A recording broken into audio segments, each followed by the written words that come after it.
Welcome to the 4th TAD Summit. So to beautiful Lisbon, where for quite a few of us, the weather is still feeling like it's late summer, early autumn, rather than especially for the Northern Europeans, it's definitely starting to feel like winter. So let me just get straight down to it. The theme for TAD Summit this year is the industrialization of telecom app development.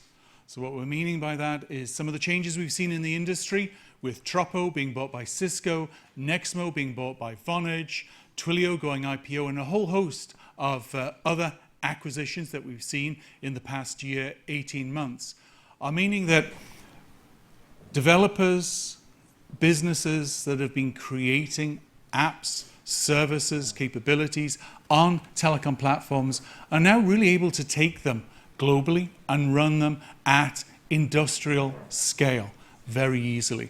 And there's a whole DIY movement, do it yourself, in telecoms. So what we'll be reviewing through this 2 days is looking at all the different types of DIY that's happening in telecom app development around the world. So let me get down to thanking the, oops, let me make sure this is on. Oh, we're not moving at the moment. Oh, it's got a hat. Let me just try again. Slideshow, play from start. No. Oh, no, we're not moving on this configuration, I'm afraid. Is there a special key we need to press? Or?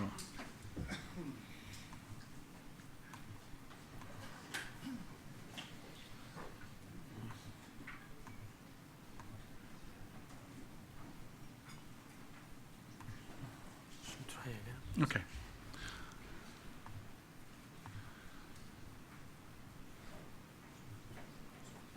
Not working now.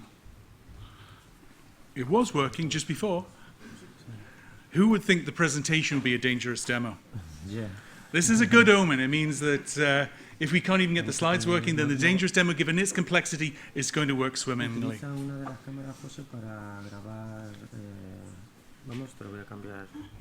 Okay, try again.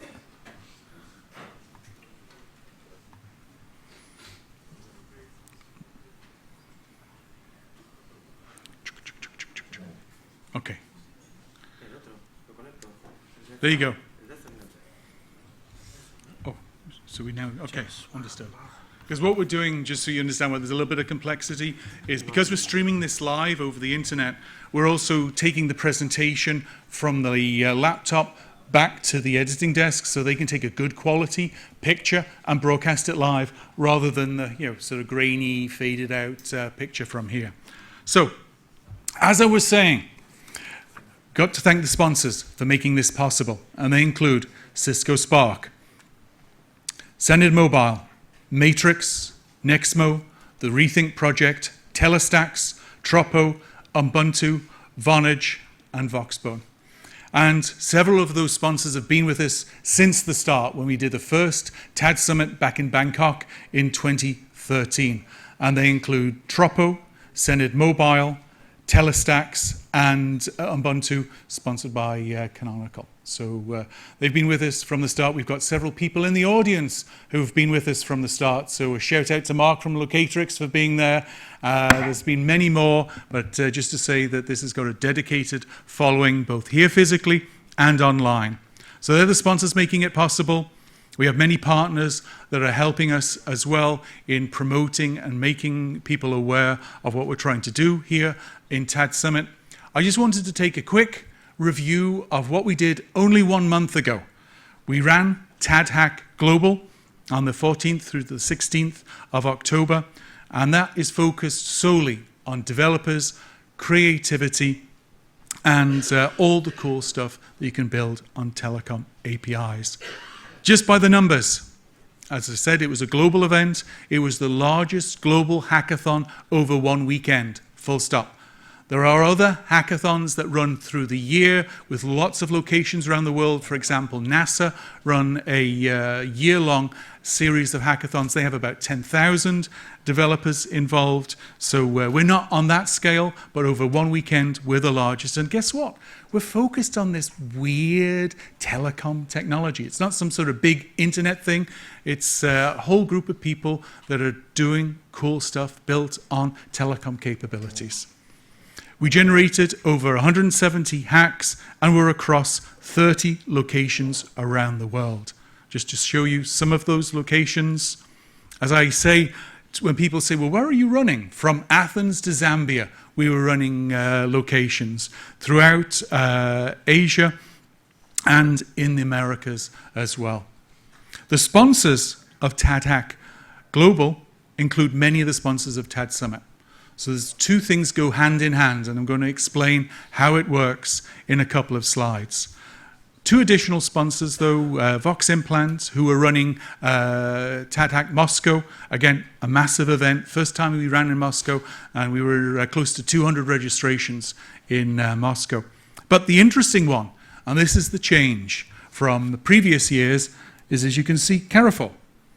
Now, for all the Europeans, of course you know what Carrefour is. For our American friends in the audience, it's slightly smaller than Walmart. They see the power of telecom app development in transforming their customers' experiences, and they were a sponsor. They had 24 hacks generated from around the world showing a variety of ways in which telecoms and supermarkets can be mashed up together. So that was a great addition, and we'll be expanding on that, trying to get more from financial services, from other consumer-focused industries involved in TADHack for next year. Now, to run 30 locations, you need a lot of partners around the world to help you make that happen. Just to give a shout out to DataArt, they ran New York, Kiev. We have the winner from TADHack Kiev here to give a pitch in a little bit later, and also ran Voronezh, which is a southern Russian city. Most people haven't heard of it, over 1 million inhabitants, and it's a high-tech center. So it was great to be able to bring all these different cities and developers from around the world to take part in building cool stuff on telecom capabilities and realize that they're part of a global community. Also, just to give a shout out to Mark Shuttleworth from Canonical, who gave the opening keynote. That was inspirational and got a lot of people excited in being part of TADHack Global. As I said, there are a lot of companies, partners from around the world that help us achieve those phenomenal numbers in TADHack. And one of the things that we've always labored as a point is TADHack is for everyone. It's not just developers, it's product and design people as well. Diversity in teams is key to winning, full stop. If we look at the winners, it tends to be a diverse team. We have a lot of students. We do a lot of cooperations with universities. We cooperated with a university in Pakistan for the first time. Over 100 people registered to take part just in learning how to be a telecom app developer. We have a lot of businesses. You'll see as you go out in the exhibition area and talk with the sponsors just how easy they're making it, not just for developers, for businesses to be able to use those capabilities, to use telecoms in their business processes, in their customer relationships. And we have a few telecom people. That's actually, of all the different groups, that's the most underrepresented in telecoms. It says something. 50,000 in prize money, fun, free food, meet cool people, hack, and a good chance of winning some money. What we try to do with TADHack is share the love as broadly as possible. It's not one big prize, it's lots of nice prizes. We tend to keep it in cash because people are giving a weekend. And especially if you've got a family and you've been off hacking, having fun, and the partner has been looking after the kids for that weekend, you need to be doing something special for them afterwards. So winning some cash prize helps you do that. And just to show you some nice pictures. So we have the Voronezh guys, we have Moscow, Jaffna, London, South Africa, Sri Lanka, Kuala Lumpur, and just to show the commitment we are seeing from some telco organizations. We have the CEO for MTN Zambia. He was involved in the event.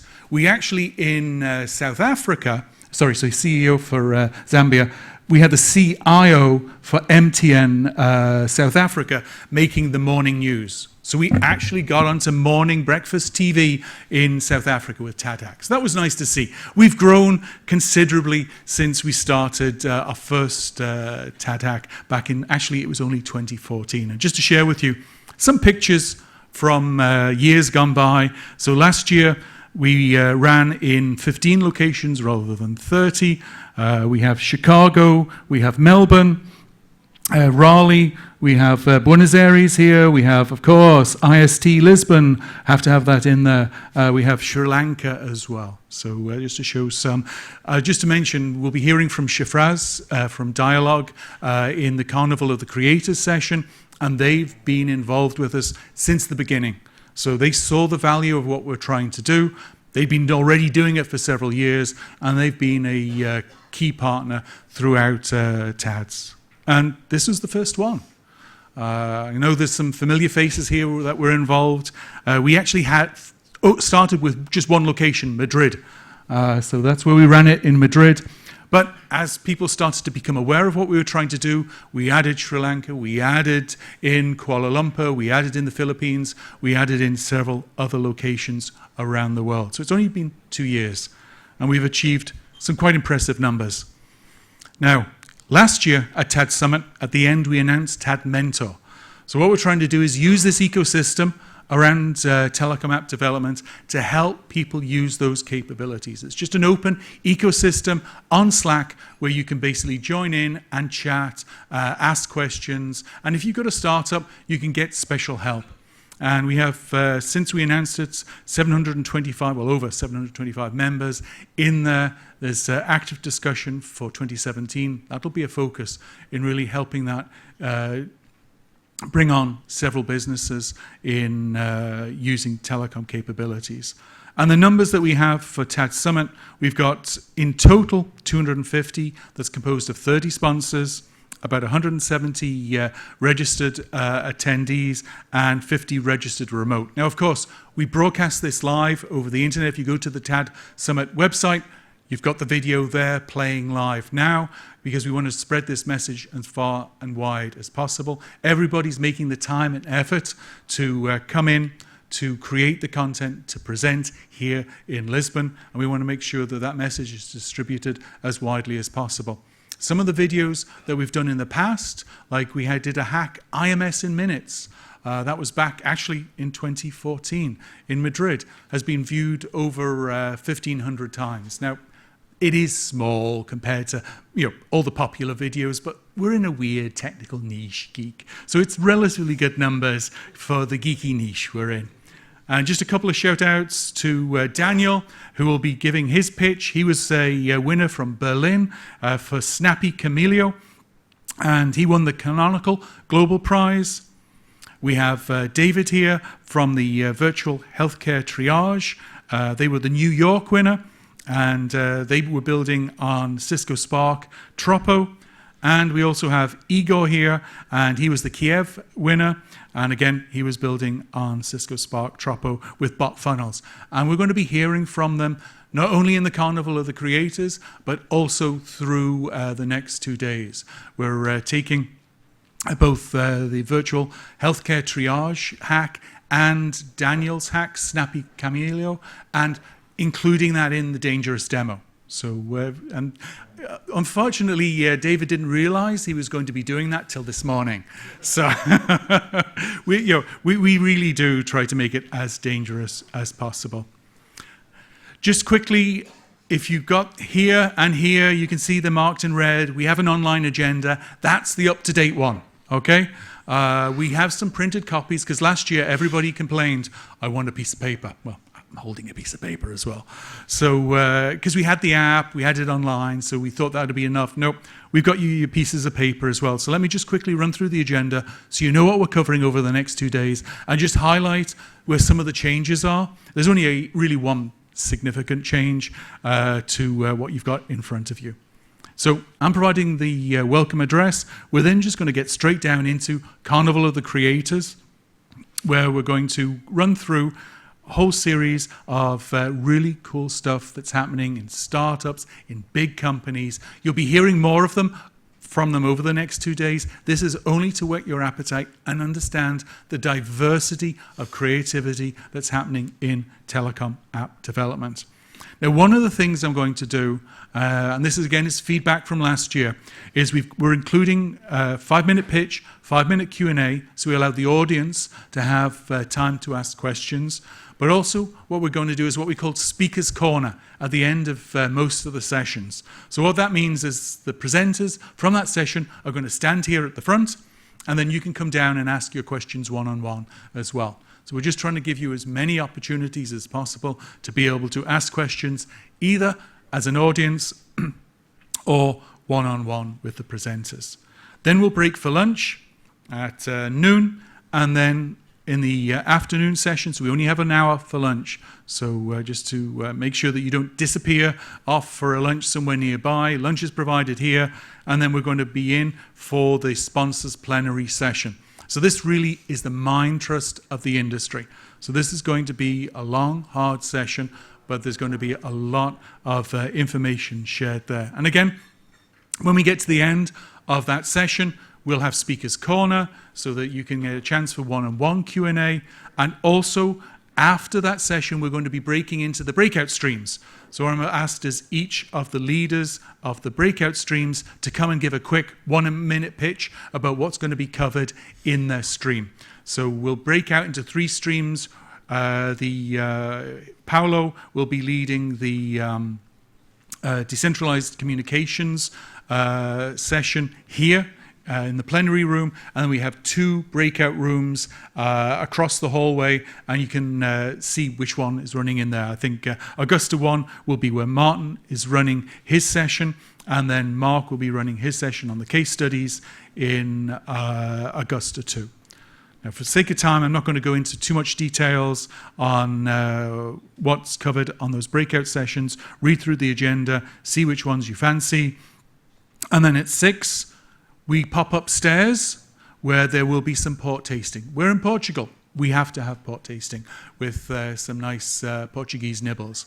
So that'll run from sort of 6 to 6:30. Now, I know I'm saying it's in the exhibition area, but it's actually just going to be upstairs. We're small enough a hotel that you just hear the noise from the people that are drinking and you'll know where it is.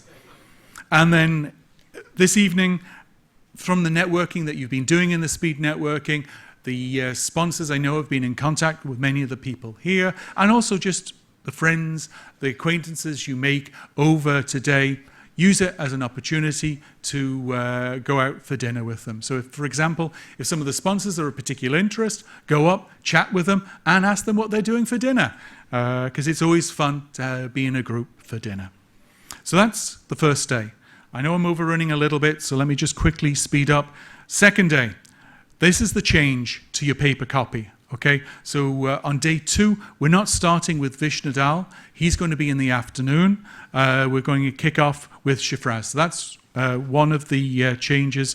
Again, a series of plenaries. We're really looking forward to what's been shared there. Then, after that plenary session, we'll go to breakouts, where we'll be covering conversational CRM, bots, real-time analytics. We'll be doing phase 2 of the case studies around telecom app development. And tomorrow, because we have to do it tomorrow because we did it today, well, they're working on it at the moment, the dangerous demo. So it really is, we have a dry run at 6:30 this evening for the dangerous demo, and we're still going to be working on it most probably through the night. But it's just to show all the stuff that's feasible, that's configurable with software that's off the shelf. And I think you're going to see, before we've been focusing on the core and all the stuff that you can do in the core, we're now going to be looking at the whole of the network, the fact that it really has become software defined, and what that means in terms of the revolution that we're going to see in the next couple of years in DIY telco networks. Then we'll break for lunch, and then what we're going to do in the afternoon, we're just going to have a big session that's just going to run through to 4:30. So we're going to kick off on day 2 afternoon, where we'll have Vish's keynote. We'll then have Werner give an update on all the cool stuff that Telenor Digital's been doing. We have 3 presentations from LivePerson. So this is going to be the 3rd one. So that I'm really looking forward to. They'll be focusing on the bots. Last night in the bar, we twisted their arm, and they're going to be part of the dangerous demo as well now. And they're really excited about what's going to happen there. So again, it's bringing the community together, just showing that you can do stuff in near real time. So that's really exciting. And then we're going to wrap up the day where really, the Nexmo acquisition was really significant in that Vonage is a telco. They bought Nexmo. And they're really, I think, going to define the future for a lot of telcos in this space. So the vision, we're going to get direct from Alan, the CEO of Vonage. That's going to be remote. And we'll also have Thomas here. Unfortunately, on Friday, Tony got called off to some emergency business. So, but we have Thomas in his place. That's, again, one of the other changes from the agenda. And then I'm just going to quickly wrap up and share with you some of the highlights of what we've got coming up in 2017. So that hopefully gives you a feel for what we're going to cover over the next 2 days. And I should mention, nearly forgot them. On Thursday, there's a free workshop. Free is always nice. So Telestacks Dialogic are running a workshop here, so you don't have to go very far. So just to shout out that there is a workshop going on after TAD Summit as well. So thanks for your time. What I'd like to do is, because I've overrun a little bit, is just get straight down to the first presentation. Now, in the agenda, it says Olivier, but actually, Karel, are you in the audience? Oh, there you go. I was looking up there, I don't know why. So if you could come down, get yourself set up. I apologize for springing this on you, but we'll then run through Karel's presentation.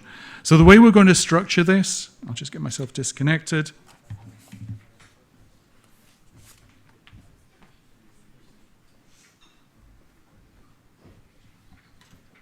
I have amplification here, so there we go. So what we're going to do is, because it's a 5-minute pitch, we're going to have the presenter, and of course, Karel's first, so I apologize, Karel. Everybody's going to be, oh, wow, that was quick. What we're going to do is, there's going to be a 5-minute pitch, then they're going to sit down over there and do Q&A. So we're going to take Q&A while the other person gets set up. So we're just going to sort of round robin it through a whole host of presentations. So, Karel, that was quick. Very good. Over to you. Hi. Oh, sorry. Oh, registration desk. They've got the Wi-Fi there. So blame Megan. She should have told you already. Hi, everybody. So I'm Karel. I'm the founder of Voxist. And Alan asked me to talk about the first 6 months of setting up Voxist. So I tried to do that. But first, we'll get back a little in time and discuss, what is Voxist and how did that come up to be a startup at launch. So some of you know me by the work I've done with Liberdade at Orange, and that's how the idea of Voxist came in. We started Liberdade by building something called On Voice Feed. It was a voicemail system over the top, quite innovative and with a lot of cool ideas. Then it merged into something called Libon, and Libon was a full communication app. You could do chat, you could do, still voicemail. You could make calls over app-to-app calls or calling out. And Libon lately transformed into something called Libon Call. And Libon Call is an Orange branded app dedicated just to do a VoIP out call. And by then, I was like, getting a little frustrated because there were so many ideas I had and I couldn't work on. And that's when, around February, I got the idea of maybe I should go back to the original idea of On Voice Feed, the voicemail part. So I started with an idea. I found a name for the company, called Voxist. I bought all the digital assets needed, Voxist.com, Voxist.fr, Voxist. Whatever I found. Set up a Twitter name. At that point, it was Voxist_TW. By now, I finally managed to get Twitter to give me the Voxist name, so it's much better.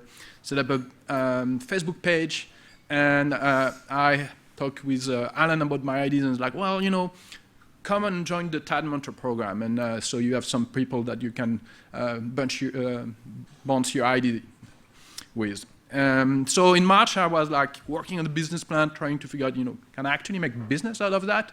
Voicemail, really? Well, I found a way. I think I could make some money. I had the first logo. I was so happy. It looked great. I'm really happy about the logo. As you can see on the bottom part, it's no longer the logo. So by April, I joined an incubator in Paris called Dojo. I joined the Founder Institute program, which is a program run by Adeo Rossi in California to help people who want to found a new company, providing us some support in terms of what are the steps, what are the tricks that you run into when you are founding a company. Then I took 2 interns to start building a MVP, a minimal viable product, what's the core idea I had. And I was lucky enough that Happy Days, which is among us today, give me some place in the office so I can set up shop somewhere. But at that point, I was still working at Orange. By May, we had our first version of something we could put in the hand of testers. It was an alpha version, so there was no voicemail backend properly. We were still using the operator voicemail, and there was no app, so you get things by email. And the single feature was we'll transcribe voicemail into text, and you get an email with the voicemail plus the transcription of the voicemail. And we got good feedbacks of people saying, really like to use that. By June, I already worked on a new logo. Yeah, it's amazing. A couple of months and already changed my logo. Something more modern and using the feedback from the Founder Institute, from our tester. And it seems kind of like weird to change already a logo with such a short amount of time. But it's really, branding is important even as a startup. People need to picture what the Voxist is about. In July, I had the chance to be part of the Viva Tech Expo in Paris, a huge tech expo with thousands of startups and tech company. And then I set up a landing page where I could register people who would like to test the product when it will be ready. And by the end of July, we had 2,000 people who would subscribe to be testers for Voxist. So we're really happy. So then August arrived, and at that point I really wanted to just commit myself. So I left Orange and started working full-time on Voxist, and we launched the first beta. So we had an Android and iOS application, and we started putting a couple of dozen testers from the long list of people who would subscribe to get feedbacks and to iterate. In September, I had the chance to be a speaker at the Innovation Summit, which was organized by Informa. Well, now it's called CNET 365, I think. And my first interview in the press, well, it's called the Technique de l'Ingénieur. It's not maybe the mainstream press, but it's good. People are starting to hear about Voxist and wondering, what are you trying to do there? And so in October last month, we now had 150 testers onboarded, and we are every month putting a couple more hundreds of testers on board. And the feedbacks from our first user is quite good. So we asked them a little survey. And that's where we kind of stand today. So what's next? Well, we are using TADHack for our backend, and so we are talking about moving our backend in the production environment around December. That will allow me to onboard maybe all of the 1,000 testers that are subscribed. And we are starting to look for some funding because we need to move towards something more production ready. But the idea is that we went from an idea, and in couple of months, well, a little more than 6 months actually, so even if that was the title of the presentation. Thanks, Alan. From just a concept to actually something that's almost production ready, but that is actually being usable, and we get great feedbacks for our first user base. And hopefully, if you want to learn more about what actually Voxys is and the roadmap, well, this afternoon we will talk a little more in detail of the current roadmap, the idea and the vision of Voxys, and I hope to have you all part of the workstream 1 at 4 p.m. Thank you very much.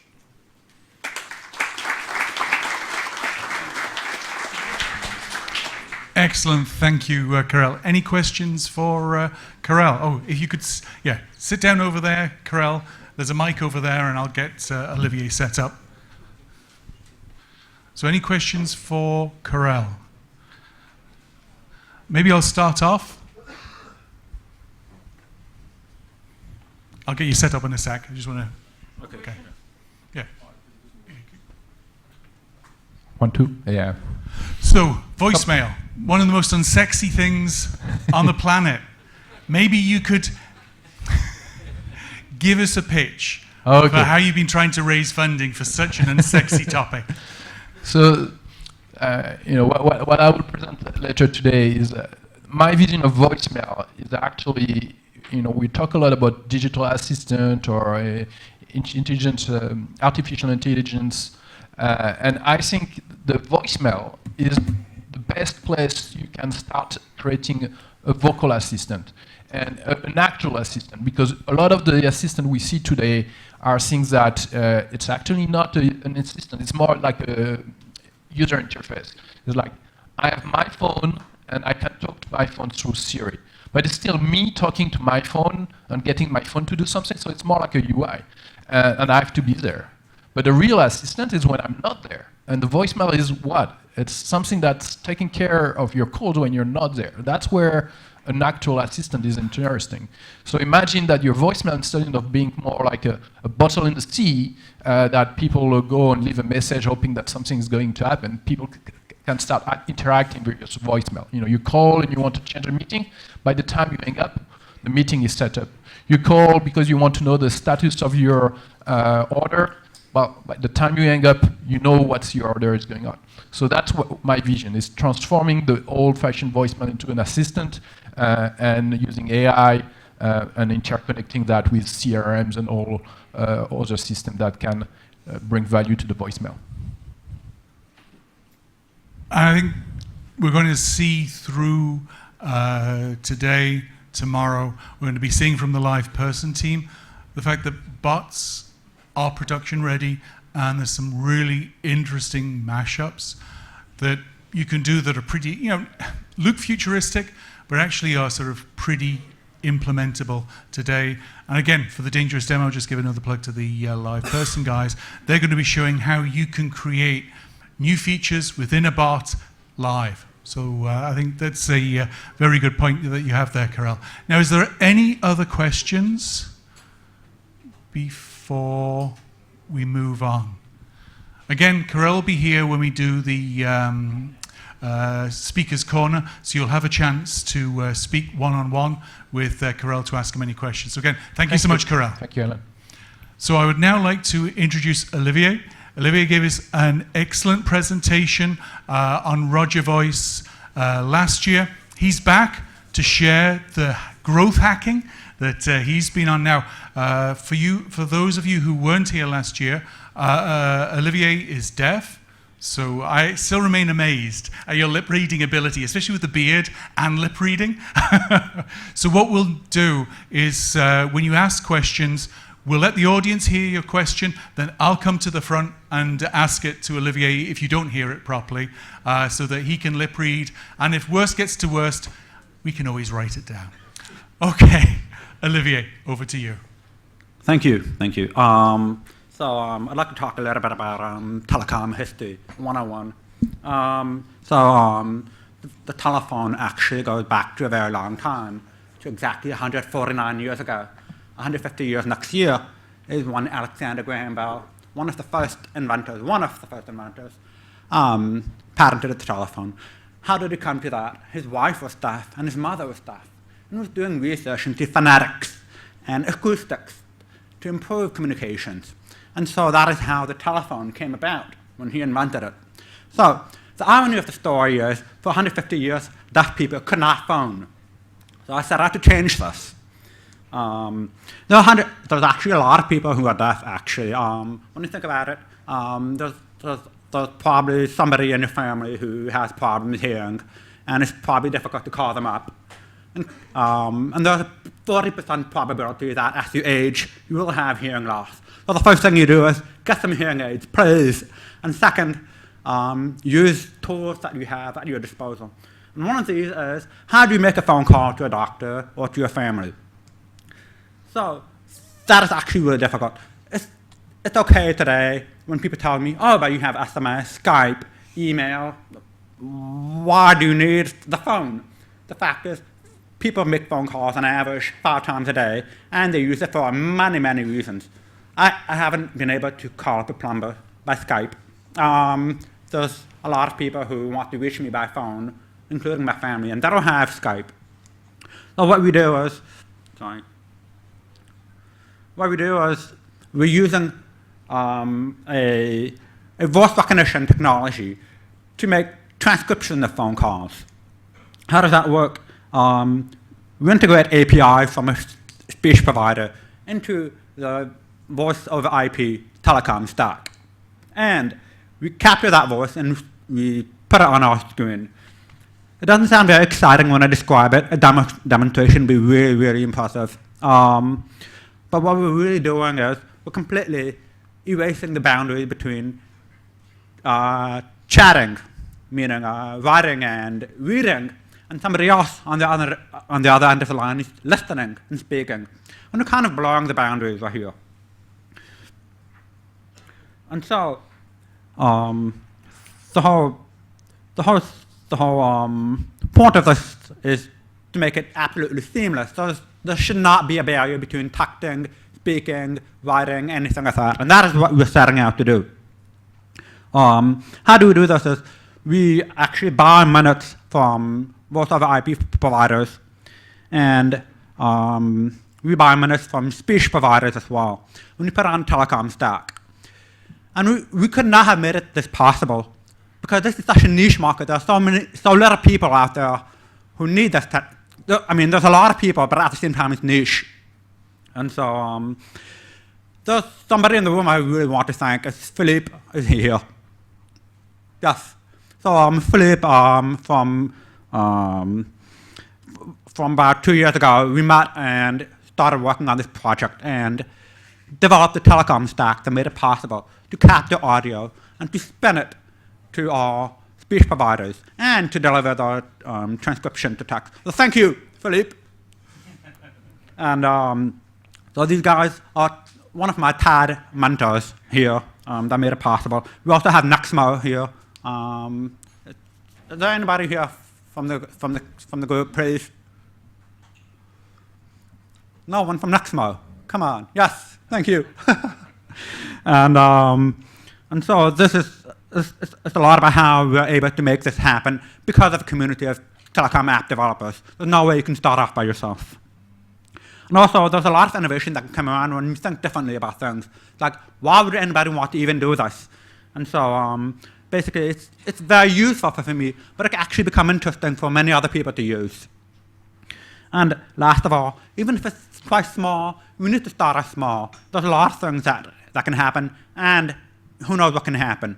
So I'd like to paraphrase it's an interview by Barack Obama about a couple of months ago that spoke to me and said, like, we need to encourage a lot of innovators out there in order to know which one is going to happen, which one is going to make it happen. So all of us need to really get doing things, even if it's something niche like for deaf people. Who knows? You could be the next telephone. So thank you. And please, tomorrow, come to my growth hacking workshop. We're going to talk about getting beyond the niche market and into the mainstream.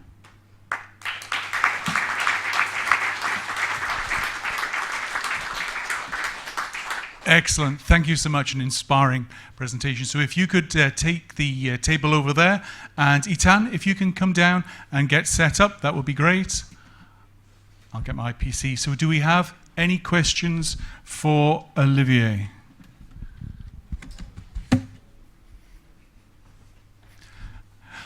I'll maybe open up with one. Let me just put that down. Now, in growing your business, what have been some of the changes in technology as you've grown? Oh, sorry, let me just turn that on, sorry. Hello, yes. You can, here you go.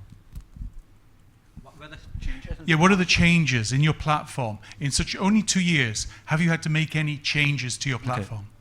Yes, so basically as I started growing, I came to the realization that I needed to start internalizing some of the technology that I was using.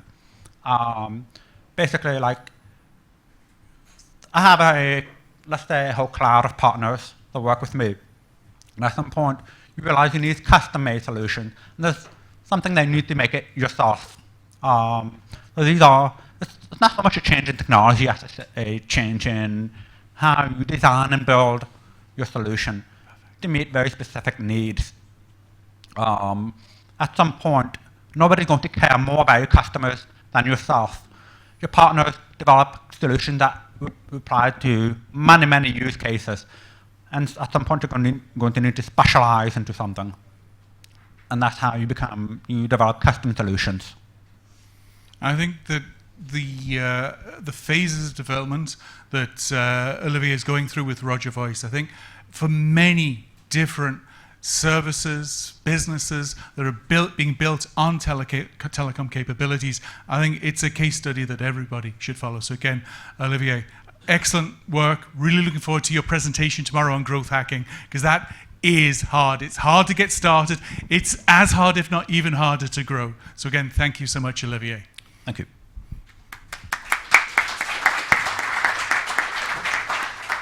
So now moving on from startups to mature businesses. So now we're going to hear from live person. Itan, over to you. Thank you very much. Good morning. I'm very pleased to be here. My name is Eitan Yarden, and I'm an architect at LivePerson. I have 15 years experience in the industry, most of them in architecture positions. And today and tomorrow, we want to share with you some of our learnings during the development of our new messaging service. For those of you who are not familiar with LivePerson business, we give our clients a SaaS solution for connecting their consumers to their call centers using messaging, co-browse, or other channels. The consumer experience can be easily integrated into the client's existing mobile app or website. LivePerson can also track the consumer behavior on site and proactively engage the consumer to interact with an agent. And we have customers all around the world. 2 years ago, our focus was mainly on our chat channels in the web environment. But our CEO asked us, he told us that we have to change the focus of the development to be more aligned with the consumer needs.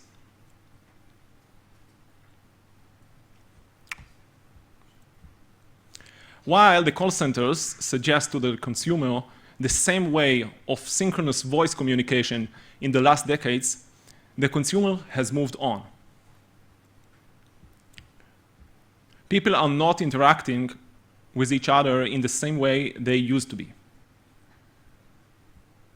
Consumers are available on mobile phones much more than they are available on their desktops. They prefer to text rather than call, even to their close friends. And the conversations are not synchronous anymore. The consumer does not have to wait for the other side to be available in order to send a message. He also does not have to wait online until the response will arrive. All of these are major changes to the way call centers currently work. And our platform should be aligned with the preferences and expectations of the consumers while translating them as close as it can into the language of the call center. So we started to design our new solution to address these changes. And the first question was, which type of integration points do we need to support? The first kind of integration point is the consumer device. This can be both mobile native app or a browser. The consumer device should be able to communicate directly with our service. But sometimes direct communication is not possible. For example, while we want to integrate with other messaging services like Facebook Messenger, Google Click-to-Message, or SMS services, and in this case, we will need to integrate with a server. From the other side, we have to integrate with the agent workspace. But here also, we might need to integrate with agent backend service, for example, while we integrating bots, virtual agents services into our platform. Let's take one of these integrations and see how it looks. In the following short video, you will see how Facebook Messenger was integrated into our platform. You will see that the consumer uses his own Facebook Messenger app, while the agent is using LivePerson Agent Workspace. Let's see it.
Okay, that's nice.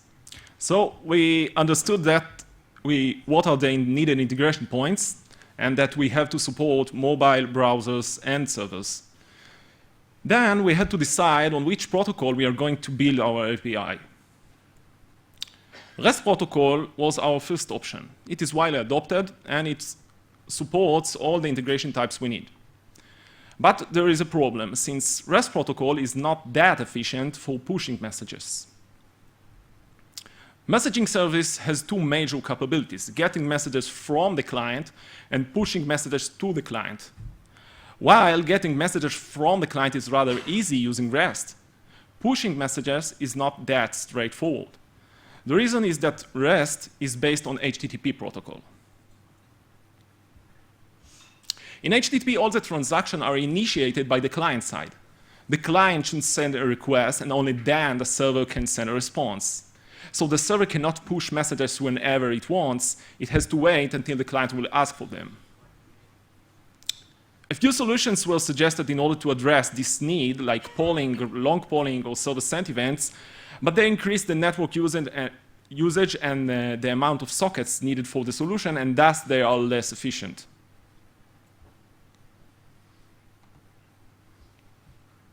So REST is not efficient enough for our use case.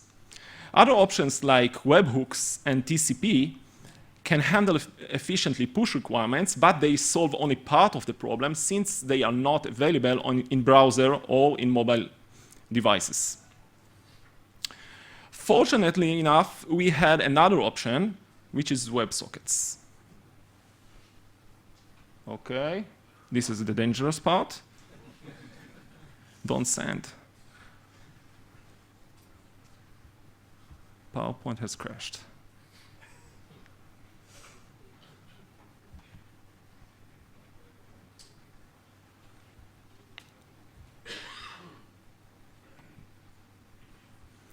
Okay.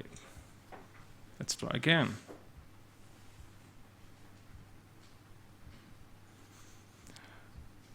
The WebSocket RFC was presented in 2011. In this option, the client sends one connect request, the server responds with one upgrade message, and from that moment, the client and the server can send each other text or binary messages asynchronously. So, if we add WebSockets to our options, we can see that not only it has all the advantages of the rest, but also it can handle push messages efficiently. So we chose WebSockets to be the underlying protocol of our APIs. You can find other companies that came into the same conclusion and use WebSocket as their way of communication in their API or in their internal implementation. We are going to have 2 detailed sessions tomorrow. One session will get into more details regarding the challenges of the implementing WebSockets. The other session will demonstrate bot integration with live person messaging API. You are more than welcome to attend these sessions. Thank you for your attention, and I will be glad to answer now any questions if you have some.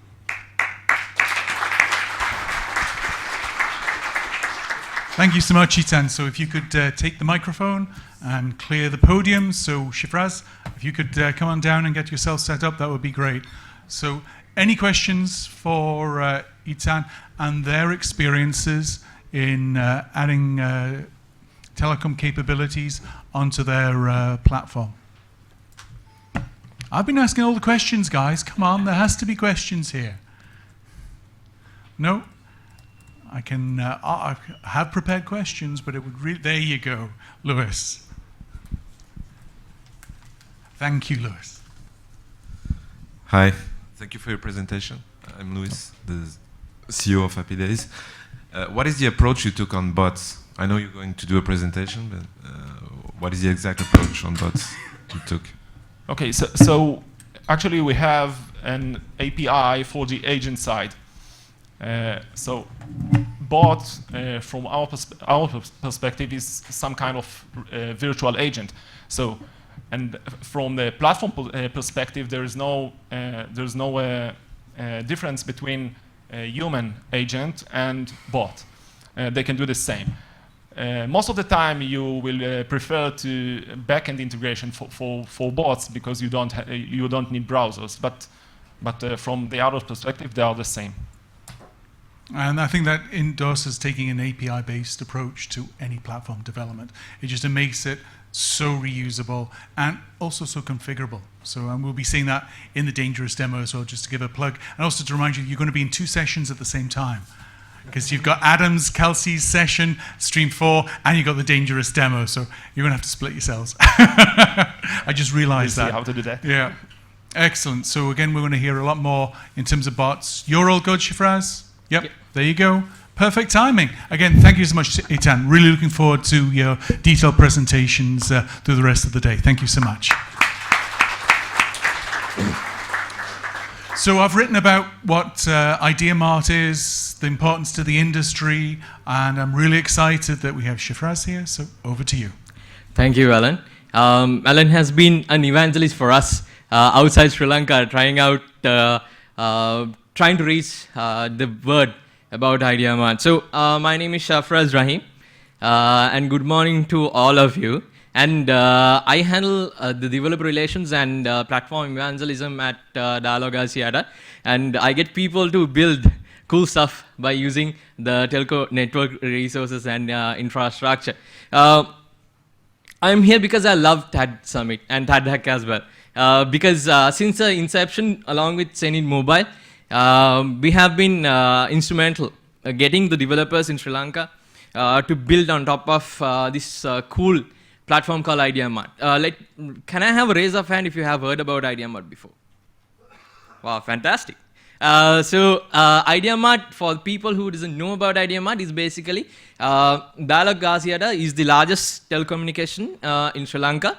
So what we have done is we have laid a platform on top of our resources, telco resources, so that we could expose that to outside for people to make use of the the services, so that they can build products and services as they like. So you know now what is Idea Mart. So let me explain why it came into life. There are three things. First one is the agility, the innovation, and the revenue generation, which everyone would like to and love to have as a company. The agility. If you take a typical telco or normal telco, it will take at least about 5 to 6 months at least to launch a normal SMS service. For us, it was also the same case. For us, it was about 6 months. It took about 6 months us to launch SMS based, a simple one. But along with the platform, now what we have done is you can build a simple SMS based application in just 5 minutes. Just filling up a form, that's it. Okay, and the innovation. So there are Sri Lanka is known. Recently, economists published a list where people can hire good developers. So Sri Lanka is also in the list. So what we want to do is we want to see what these developers, external developers, internal developers inside the company, what they can come up with, what they can build by using this weird resource as Alan mentioned, what we can develop on top of this.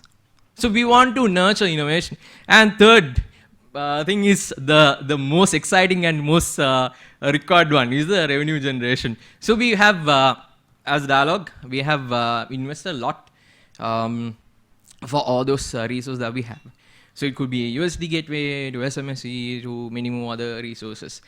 So how we can squeeze this and get some more money? How we can take the extra mile to make some money out of this? So GSMA recently mentioned about us, and actually Idea Mart started back in 2012, and now it's contributing to digital services arm of Dialogue in a significant manner in terms of revenue.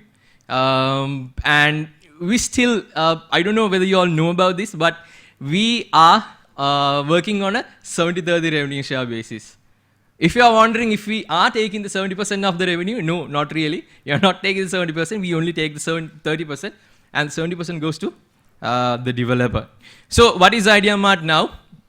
Idea Mart is basically an ecosystem, and also we can call ourselves as a social empowerment program. Because of the 70%, we have significantly contributed to Sri Lanka's economy by getting people to develop their own startups, getting small kids to start their own companies. There are stories which I'll be sharing you tomorrow. There are stories, 16-year-old kids, 17-year-olds, 19-year-old kids having their own startups, not only one, having 2 and 3. Okay. Initially, in 2012, that was only a platform that we had and a support team, but now we have grown into a level where we have startups, we have entrepreneurs, we have universities, school students, and we have investors coming in on board. So we have massively expanded as an ecosystem, a developer, an API, a startup ecosystem, and also contributing to the economy of Sri Lanka as well. A few stats I want to share with you. We have very extensive outreach program that we do on an annual basis. From 2013 till now, we have done about 220 outreach programs, covering around 6,000 people, over 9,000 applications being hosted only in Sri Lanka, over 200 startups built based on Idea Mart. Dialogue has a network. We have close to 11 million subscribers, and out of that, 2.4 million unique users are using Idea Mart based services. So there's a long way to go. Idea Mart is still an infant, even though it seems like a mature business, but still an infant. In a startup ecosystem, it's like it's a growing startup. So these are some statistics that I want to share with you. And we won the best technology enabler at Global Mobile Awards. If you take the best movie at Oscar, it's similar to this. So in 2015, we won this. And there's another key highlight which we happened to have this year was the expansion of our ecosystem to other parts of the world. So we started off with the Asiada group. Dialog belongs to Asiada group, so we are in the process of expanding the ecosystem to other Asian countries as well. And we've been mentioned in GSMA, and yeah, this is a big thing, happened in 2016. It's again about, yes, competing with the telcos, but come on, we can collaborate. We can always collaborate and see how we can provide a platform, an ecosystem for developers to thrive. Yes, at the end of the day, it's about money, but still, we do empower people. So Hutchinson Sri Lanka came on board, taking the risk, taking the first step to become the first telco to come on board. So the platform is capable of handling multi-operator, and we are in the process of getting other telcos also on board. Sri Lanka only has about 5 telcos, so we are trying to get the other 3 as well. So let's see and hope for the best. That was the main key feature that we had this year. And tomorrow, if you are excited about how we did this while others got failed, I'll be sharing you a model which we adhere to, and that's called the PEGMAPS model. So I'll be sharing key 7 areas that you can kill the whole, what we call, to disrupt the whole thing and to develop, get people to develop, get developers to excited, and get startup to excited. So on a today in afternoon, from Senin Mobile, Dinesh and Roshni will be talking to you about the ecosystem along with TADHack. And TADHack being an inspiration for us, being the only engagement in terms of telco application development where people see that it's small thing, child's play. Not really. It has a lot more potential than we think. So that's all from me. And let's move on to question and answer if you have any questions.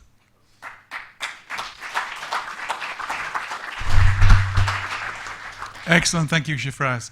And I was wondering whether you could share with us the percentage of revenue that you represent within Dialog. Can you share that? Or if you'd actually take the mic there, and if Werner, if you could come on down and get yourself set up. Oh, sorry, yeah, I keep looking towards the back. The percentage, if you take Dialog, for the top line revenue of digital services, that's a significant amount, but I actually can't share the exact revenue percentage. The GSMA report has a figure, so. Yeah. And it's important to note that that's a 70-30 split, so 70% is going into the Sri Lankan economy. So this is a big impact on the Sri Lankan economy. And I think that this is a model that should have been copied several years ago, but we are finally starting to see it propagating all around the emerging markets. Sure. Any questions? If not, then I'd like to ask another question. How did you persuade Hutch? That's a good question. Hutch actually was interested after we saw the revenue growth that we had. Yes, tomorrow I'll be definitely sharing you the exponential revenue growth that we had in terms of the top line and also the revenue that we collected on an annual basis. So once they saw it, and also the Sri Lanka, if you go and ask from any university student or startup or anywhere, IdeaMart is the number one. So they know it everywhere. So having that popularity and also having proven records, proven success in terms of the API business, so that made them to come on board, and they were very helpful. And Sain was very helpful in terms of getting it right, getting it going. So yeah, that's how we did it. Cool.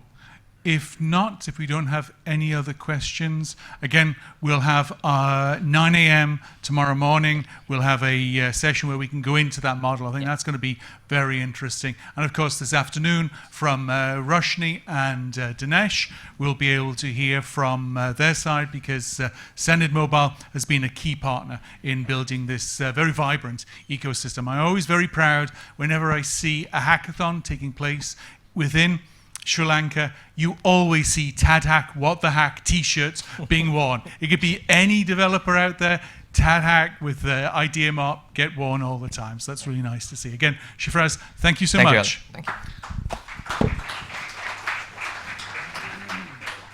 So Werner gave, I think, one of the top-rated presentations at last year's TAD Summit. We've got him back. We're going to be hearing from him tomorrow, but I just, again, want to give people a taste of the diversity that's out there. It's not just startups. It's not just web companies. It's not just established businesses. This has very important role within telcos as well. And I think the work that Werner's been doing is very exciting. I'd also like to thank Werner for his support in TADHack Global. We had Telenor Digital running 2 locations in Oslo and Stockholm. So thank you, and over to you, Werner. Thank you. Good morning. My name is Werner Eriksen, and as you said, I'm from not a small startup. It's a fairly old company from 1899, I think. However, I had a team which is kind of working like an internal startup. So it's a small team having big ideas on doing big things. And for those of you that were there last year, I tried to give an overview on what we did and how we did it. And I had to modify the presentation slightly. I added the soon. So we're saying we're soon ready for business. Basically taking this small idea out of the small kitchen and trying to bring it to real people. So just a small recap. So for those of you who were here yesterday or last year, you know that our ambition was to actually explore a major part of mobile operators network, looking at the core network elements, not the radio access, but everything beyond. And the reason for that is that we believe that the way that the industry has worked for many years, by dividing the responsibility of product development to big companies like the Ericsson and Huawei's of the world, based on standardization that takes time, is about to change a bit. And we would like to understand a little bit what's possible. So we added some people that were explorative in nature and knew as little as possible about telco from the beginning. And of course, when you mix that with a running operation, the response is, of course, great, we will like your new services, but please don't use my network. And you can relate to that. If you have a business generating billions of dollars, you don't want any guys like this to mess around with your HLRs, your SMSCs, and so on. So what we ended up doing was basically say, well, there are things called MVNOs, and there are different variants of those. And we wanted to build so-called a full stack MVNO using the bare minimum that we could get from our host operator, basically the radio access. And by doing that, we would be able to mess around at will. Now, we won't go into the details here, but this is basically what it looks like at the moment. We have been building and we have been sourcing different components. We are managing all of it in our little team. The pinkish color is pointing at things we are doing ourselves. And we're doing them to open up and avoid having black boxes in our network that we can't change at will. And we have been working with various companies, mostly with open source agendas to enable this. And then, of course, we also saw that why should we leave out all the good tools and also the platforms available to any startup today. So we have been playing around with both private cloud setups and also public cloud setups. And what's interesting, of course, is that while we have been re-innovating basically 40 years of mobile history, I think we have realized that building an SMSC in 2015 is slightly different than 1992. Those days, a megabyte of memory was quite expensive, probably more than my car. Whereas now you are getting databases on tap, you are getting message queues on tap from the public cloud providers. So what used to be a major undertaking is now something that one or two guys can do in a couple of weeks or months. And if I tell this to the grandpas of GSM, they think you're crazy, and probably we are, but this is actually possible now. Now, we have a sponsor, and normally they don't start projects unless they are quite sure that we will make some money or some revenue at the end. Our project was kind of an exception. We managed to sell in the concept of saying, well, things are changing, and we have a team which looks quite similar to any internet company today in terms of the skill sets, the tools, and the understanding, and also the lack of understanding in the core network. Now, we have proven some things, and now, of course, the question is, can we actually make this a commercial service? And this is what I'll spend some time on talking about tomorrow. So I'll just give you a small teaser here. So, this one is a given. And when we want to mix what we have done with revenues, immediately you are getting into regulatory territory.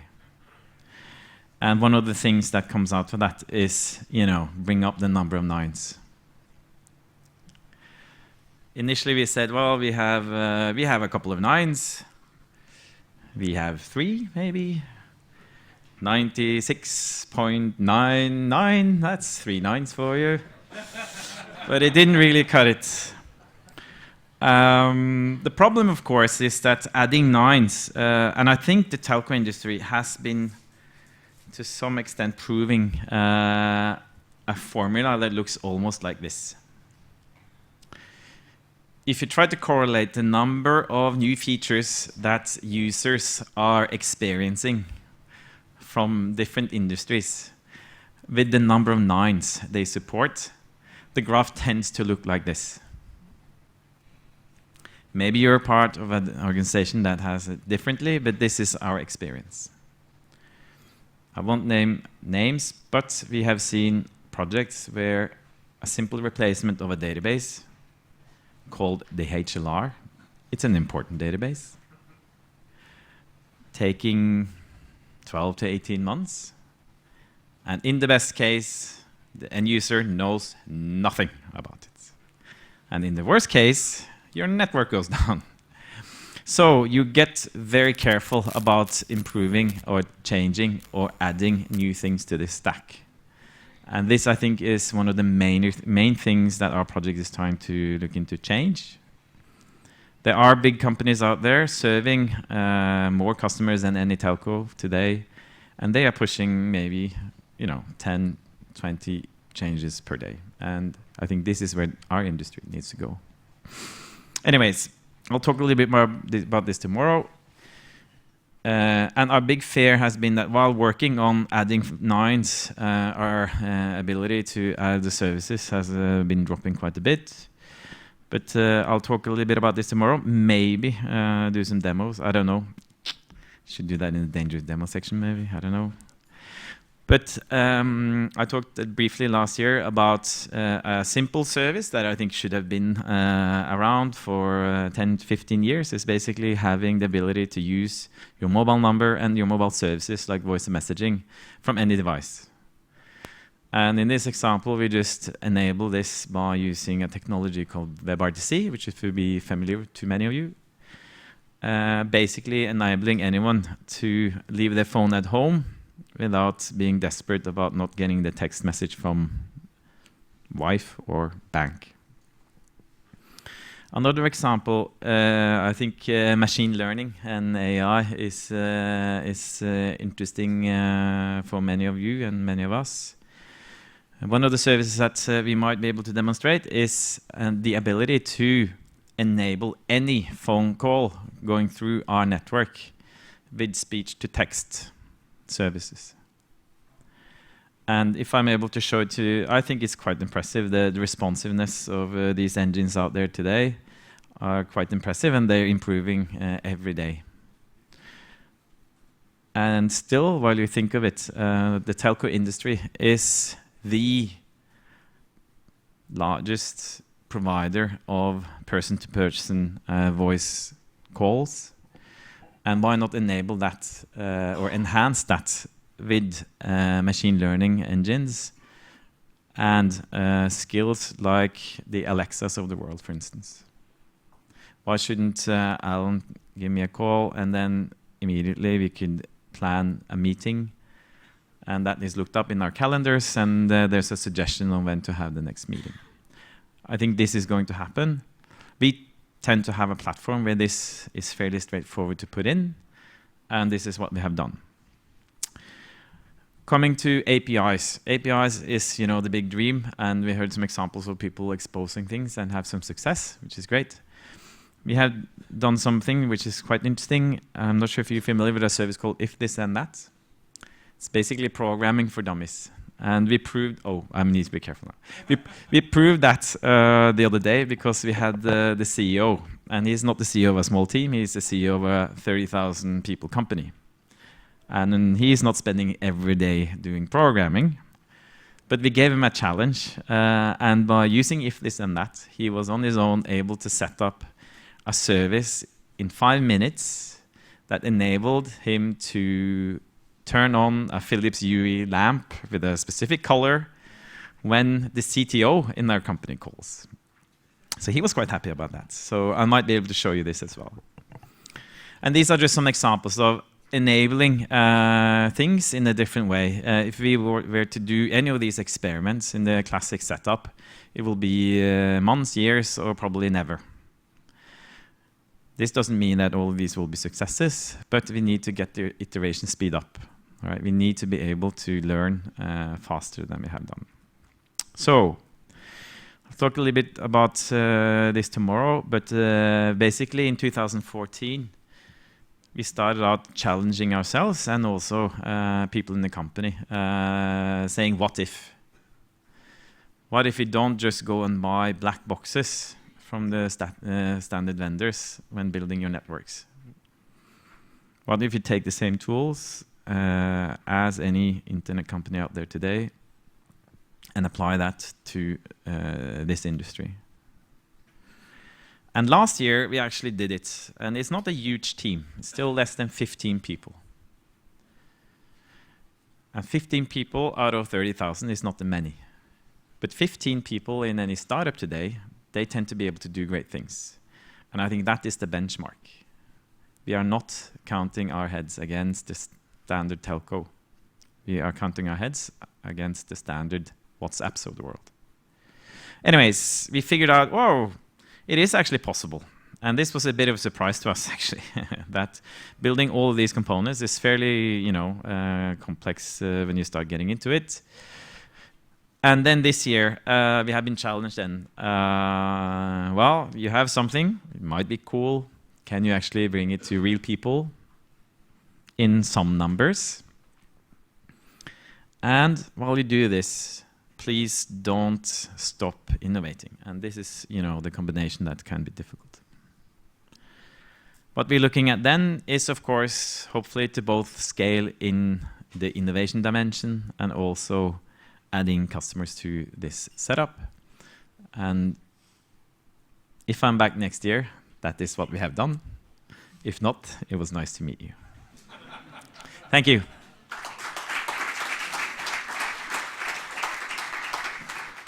Excellent, Bernard. If you could take your PC down and take questions. And Philippe, if you can come on down.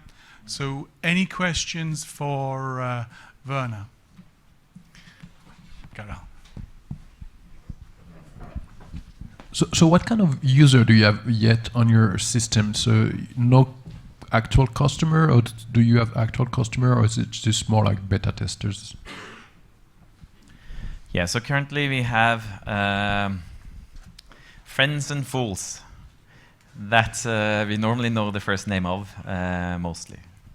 But what we are working on is actually enabling this within the Telenor footprint for real users that we don't really know and are expecting the service to be as good as, or hopefully better than what they have today. Thank you. Any other questions? Oh, yep, Mark, yep. Thanks, Werner. Do you have any plans to extend what you're doing beyond the home operator environments? Sorry, your home operator environment, I mean. That's a very good question. I will dive a little bit more into it tomorrow. Teaser for tomorrow. Cool. Yeah, so as I said, scale. Telenor is not the biggest operator in the world, but it's still significant. 200 million subscribers out there. And initially, we are trying to reach out in our own footprint. But there's no reason why this, if it's a success, cannot be extended to support other operators, customers, our regions. And by using the technologies we have, like these public clouds and so on, as part of working with getting the nines up, we are able to spin up new complete core networks within hours in any region of the world from a technical point of view. Okay, Werner, what sort of problems did you have convincing your parent company that they were going to give you access to a full SIG-TRAN and diameter feed? That must have been tricky. How did you overcome that? That's a secret. No, actually, where are we based? In Norway. Telenor is the incumbent and is regulated to provide access to anyone that asks. So we could just point to that and say, well, why don't we use those interfaces? And then they are, of course, protected in ways that enables that. This is kind of a tongue-in-cheek question, but how did you get Telenor to commit to funding the team without any guaranteed ROI or business case? That's another secret. No, we're part of a group within Telenor called Telenor Digital. And that's about 200 people that are tasked actually to challenge and explore new ways of doing things. So in that setting, it was possible to do. And let's face it, telcos employ some C-level that's paid a ridiculous amount of money to sort of deal with innovation. The team most probably earns less combined than that executive. So it's just get rid of the sort of C-level and then just focus on the team that actually delivers. Just one quick question I want to finish on. This is, and I won't go into the rant I have on this. I keep hearing this, 5 nines versus all the crappy 9s that you have. As an end customer, I never experience 5 nines from my operator. I experience a better quality of service and experience from WhatsApp than I do on SMS. So is the 5 nines argument and your 3 nines even relevant when we actually look at it from the end customer rather than the network? Yeah, that's a very interesting question. First of all, I think you should change your operator. I could give you a SIM card. No. No, well, also, if you look at the number of 9s, there's lots of definitions of that in the telco industry already today. And I think one of the big things that have changed over the time is that what used to be a very special treat for the telco industry, namely number of 9s, has now been outpaced by web scale companies like you just mentioned. But the user expects polished, beautiful, nice user experiences from any app that you put in your device. And part of that is that the service works. So it's not necessarily only from a regulatory point of view, but also from a user experience point of view. People start to get expectations that are up and beyond maybe the number of 9s that we have seen. So. Exactly, yeah. No, good point. So thanks so much, Werner. And we'll be hearing from you tomorrow. So excellent presentation as always.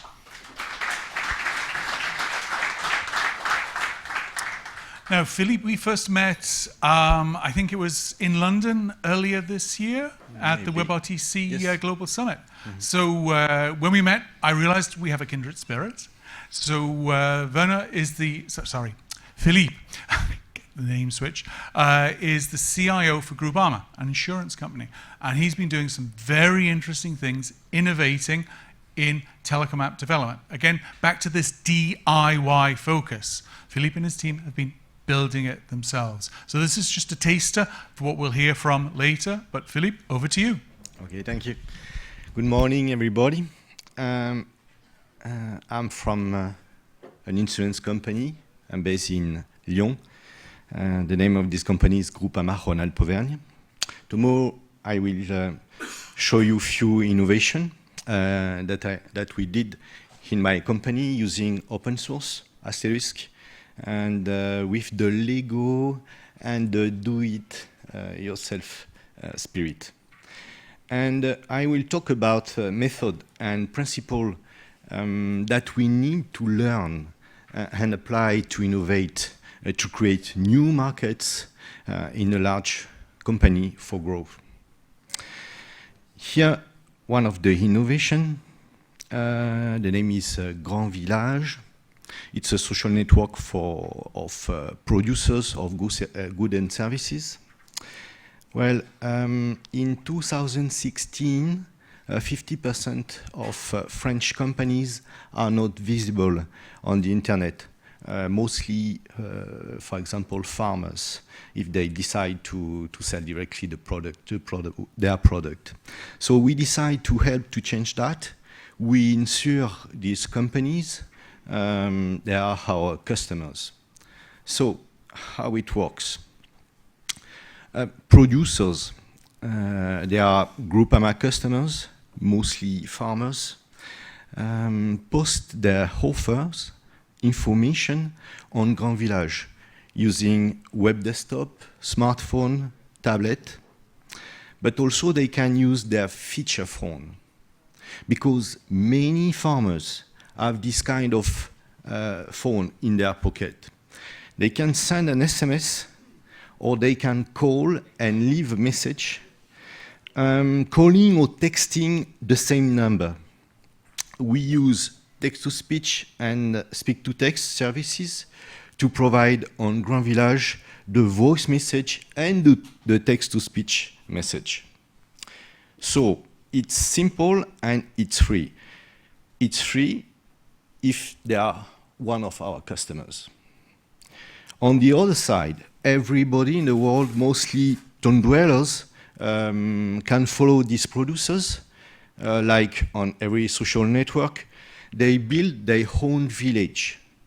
Push notification, email, and badges notification will be sent on their smartphone or on their tablet. So our goal is to increase, with this innovation, the business of our customers. They buy an insurance contract in our company and we increase their businesses to increase their loyalty. We have used WebRTC to allow consumers using their tablet, iPad or Android to call the feature phone of the producer. Well, lean startup, design thinking, and effectuation method and principles are the project manager tools if you want to innovate, and we are using this kind of principles in our project.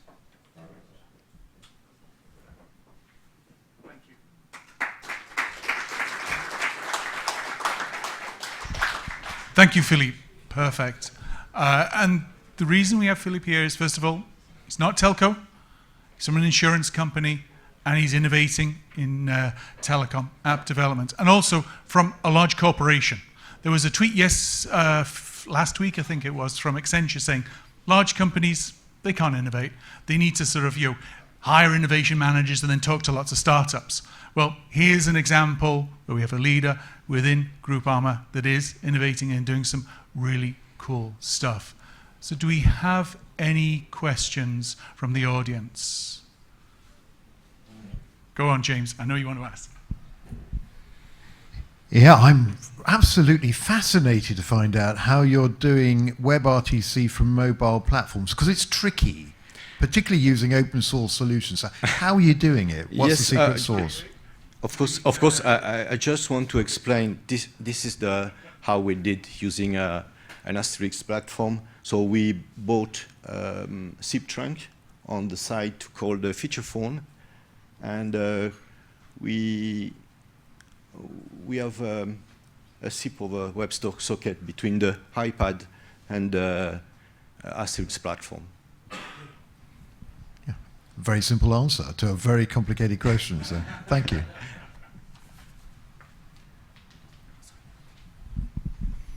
Perfect. Any other questions while Daniel gets set up? Oh, yeah, go for it. In the context of being innovating inside a larger organisation, I mean, I guess where are you taking or getting the direction or inspiration for the areas in which you want to try and solve problems? Are you looking at problems within the core business, or are you getting a list of things that would be nice if the organisation could do? Well, I'm thinking about the current conference right now. I think for me it's a very big opportunity to see partners. I like to say to put something in the fridge. You know, when you start an innovation, you are starting about what you know, what you have connection between maybe partners or guys that you met, and then you try to solve a human problem. This is like a start. Okay, for example, for farmers, when I decided to start this project, at the time there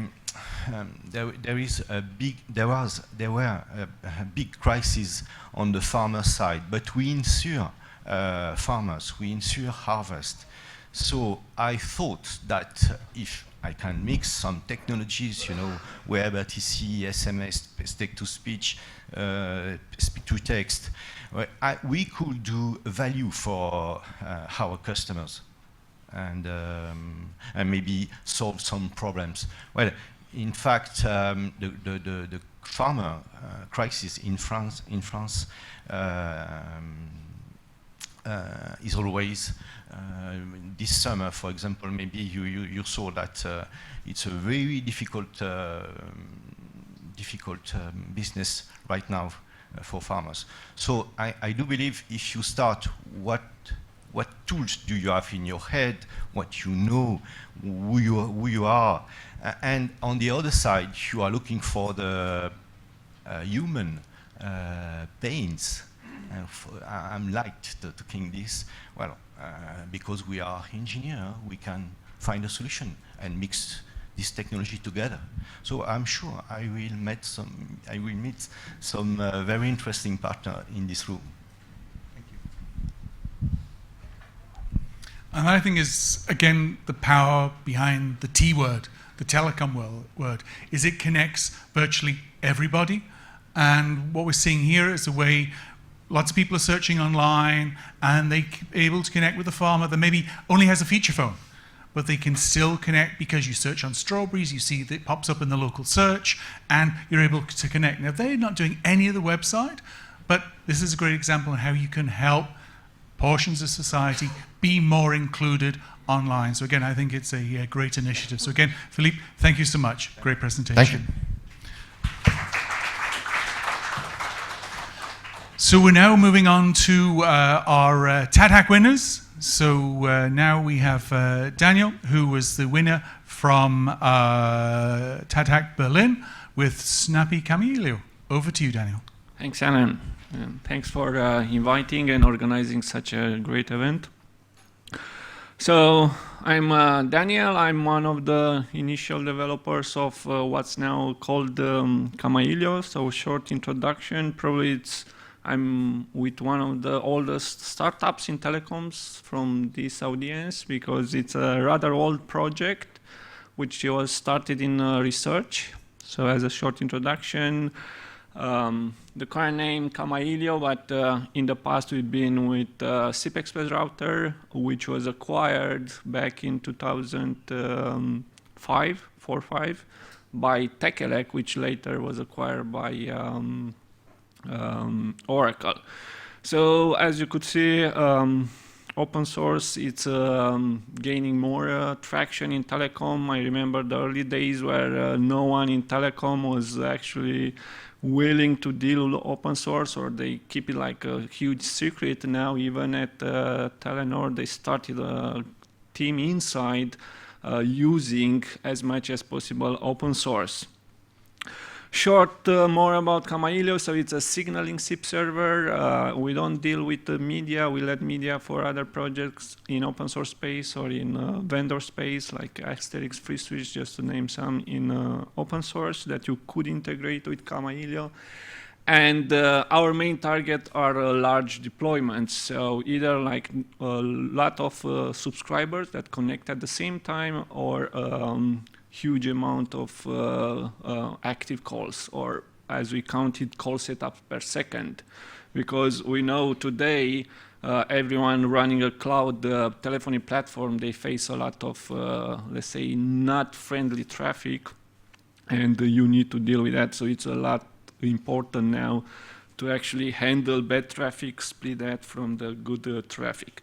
So we have a lot of extensions from classic telephony to mobile world, IMS, voice over LTE, including diameter clients and server embedded in our application. You can do from instant messaging to presence to audio video calls. Again, we don't really care what you transport as a media of the session. It's important that the signaling, the people gets connected as fast as possible.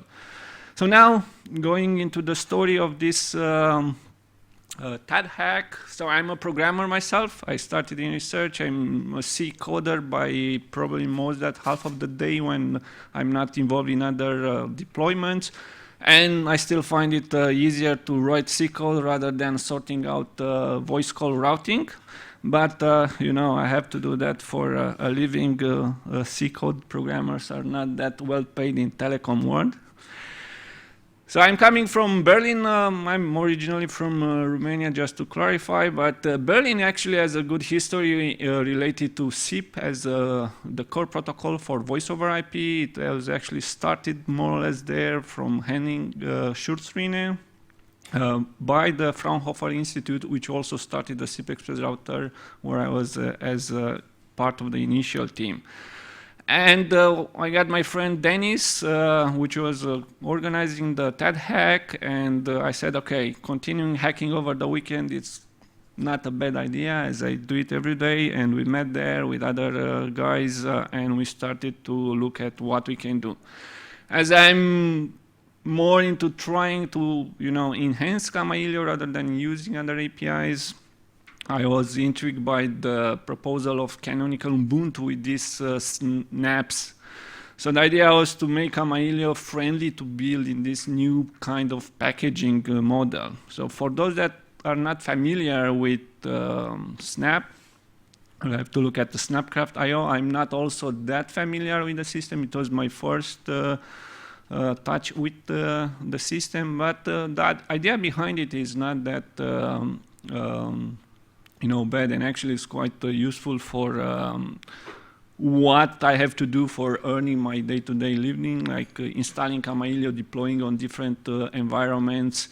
And if you look at how evolution went for telecom from, like, you know, bare metal, huge fridges that were running in the past the entire telecom routing, to then virtualization, cloud system, and then even more lightweight, like containers. Snaps are more or less like a lightweight containers, from what I understood. The Ubuntu guys are around that can shed more light on their internals. So practically it's packaging an application, building together all the dependencies in a same package. So if you build it on a system with a library that has a version, then you don't really need to install it when you deploy it. It's all embedded.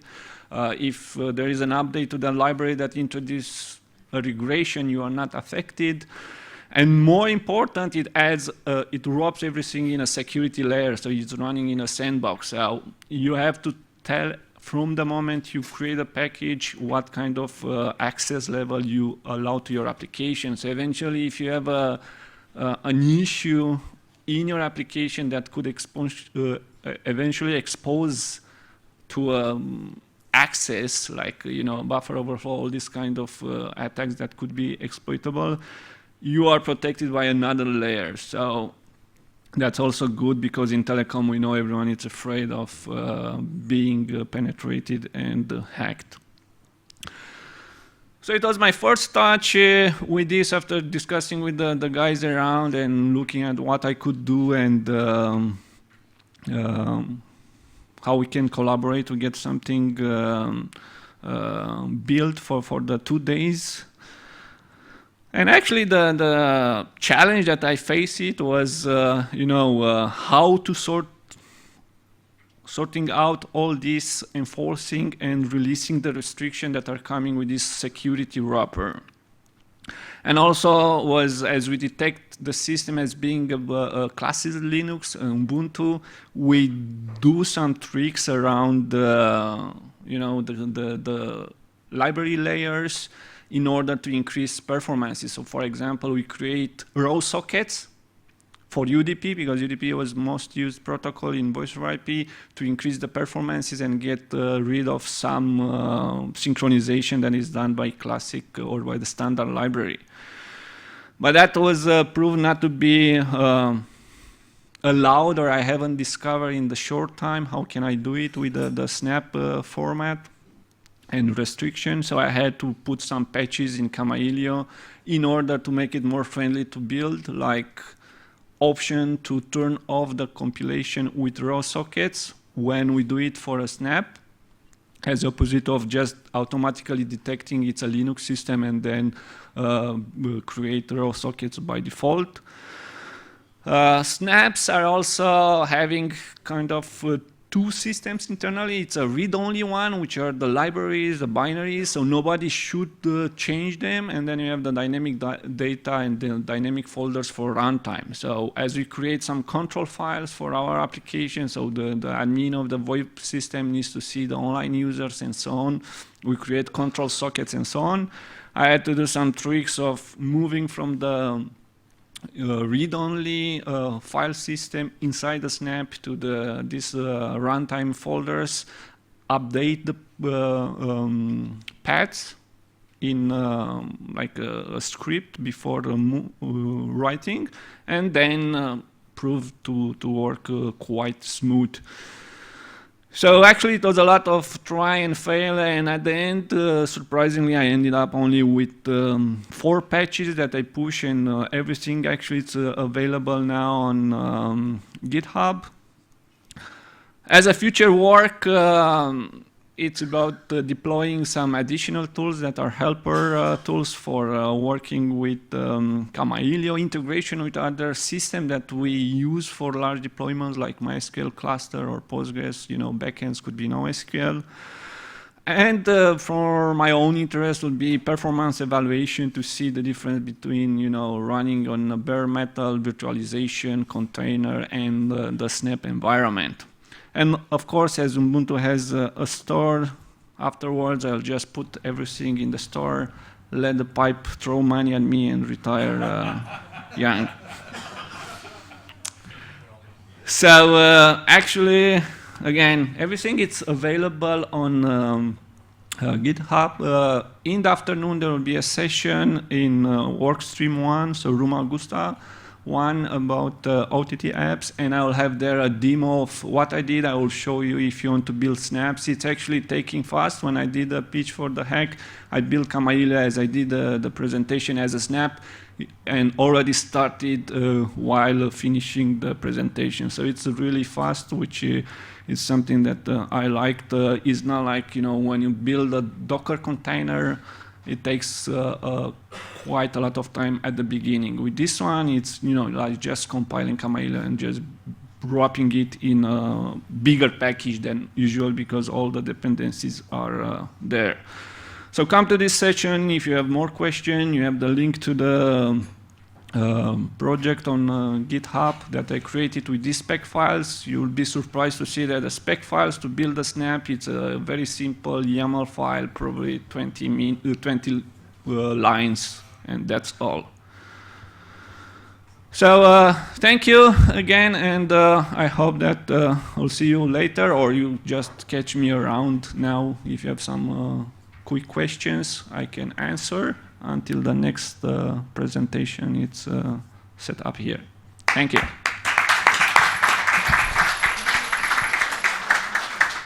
Excellent. So while you move over there, if David, if you could get yourself set up, and just to say this is a great example of the TAD ecosystem at work.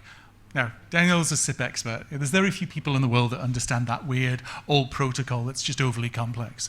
So, but in creating the Camillo Snap, I think it shows how easy, and I'll just hand over to Martin because I know he just wants to say a few words about what just happened here. I actually wanted to say thank you. I couldn't have done it better. Like, you've done an excellent job of explaining the technology. We have updated the documentation, and we actually launched a long-term supported version last week, which you didn't have access to, so hopefully you find that useful. But in general, like, and the other thing about the app stores, what we're going to show this afternoon is how you can actually run your own app store as well as create apps and so on. So that last slide, we actually would like to make that a reality for 2017. Me too. Excellent. Thank you so much, Martin. Any questions from the audience? Just checking on the time. What time are we at now? 11:47. Okay. Oh, great. Ethan. Could you compare the Snap packaging solution to Docker? What is the advantages of using Snap? I think I have more experience with Snaps than Docker, but maybe Martin can explain it a bit better because it's more about the technology behind. Yeah, so Docker is very good for like scale out solutions because it generates like IPs and virtual servers for each thing. Snaps is more for robust software on devices. So if like the device has to be always working, things like transactional rollbacks and be able to like extend it with app stores and so on, as well as like have very detailed like access control to certain hardware interfaces and so on are all the type of things that like for IoT, for next generation networking, cloud edge solutions where like snaps are superior to what you get from Docker.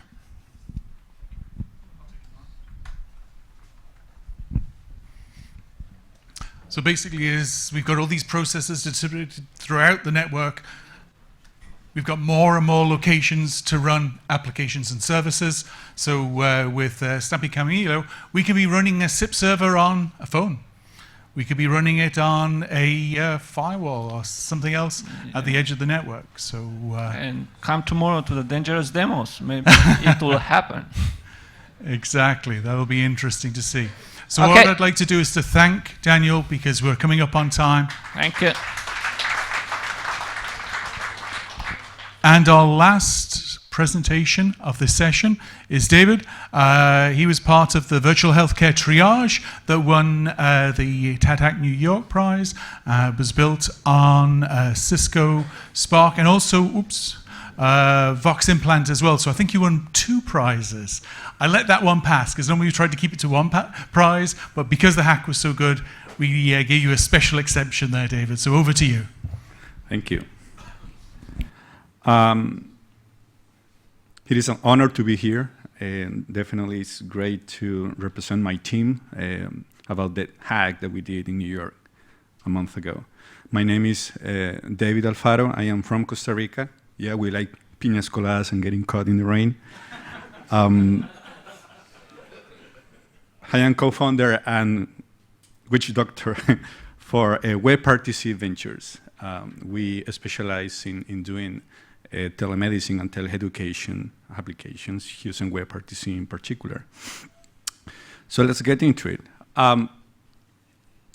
There is a study from the University of California, San Francisco, and Stanford that estimates that 40 to 50% of primary care visits could be converted to virtual appointments, leading to savings of $11 billion in United States alone. That's an impressive number. We are talking about the ability of triaging what would have been visits to an office. We are talking about converting that into a lower cost setting using video calls and phone calls and SMSs. The hack that we built triage patients through 4 levels, and I'm going to explain those before I show how we implemented this. The first level goes via the interaction or with a chatbot. So what we used was this chatbot or technology called API.ai, and we implemented interaction in there, and then we put a middleware that would connect to Facebook Messenger and Voxphone. So what we could use is seamlessly interact between Facebook Messenger, and if for some reason we lose the connection, the internet connection, which is something that happens commonly in Costa Rica, then I can continue the conversation via SMS using Voxphone, keeping the context of the conversation. And that's a very important topic in our company, contextual communications. I'm going to talk more about that in the afternoon. So that's the first level, when I interact via text with the chatbot.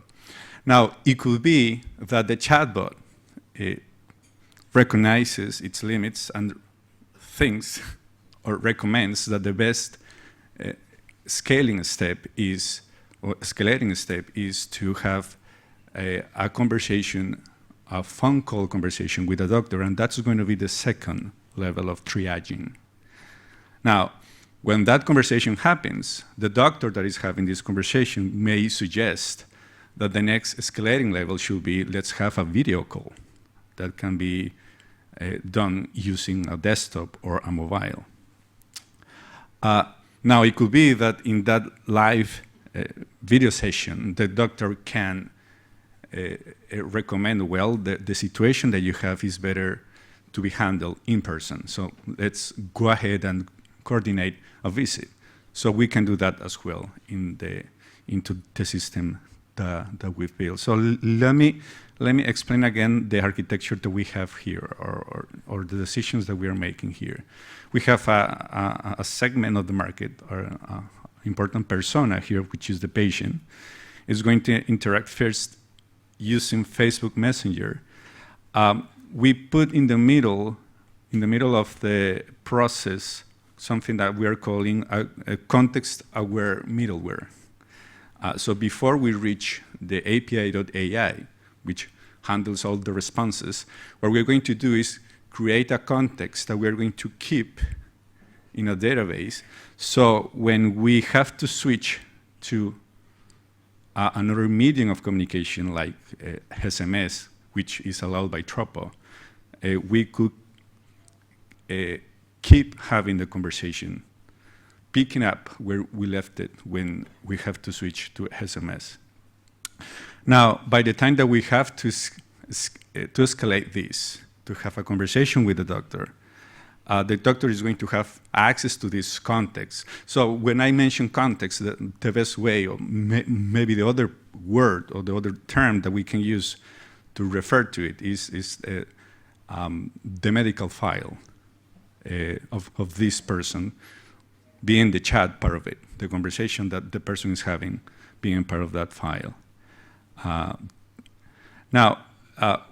Then when we have the next escalating process, which is a phone call, we are going to use box implant.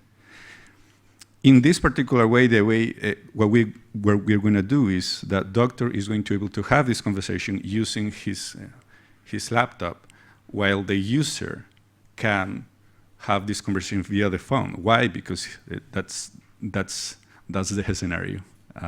He went from Facebook Messenger to SMS because he loves the connection.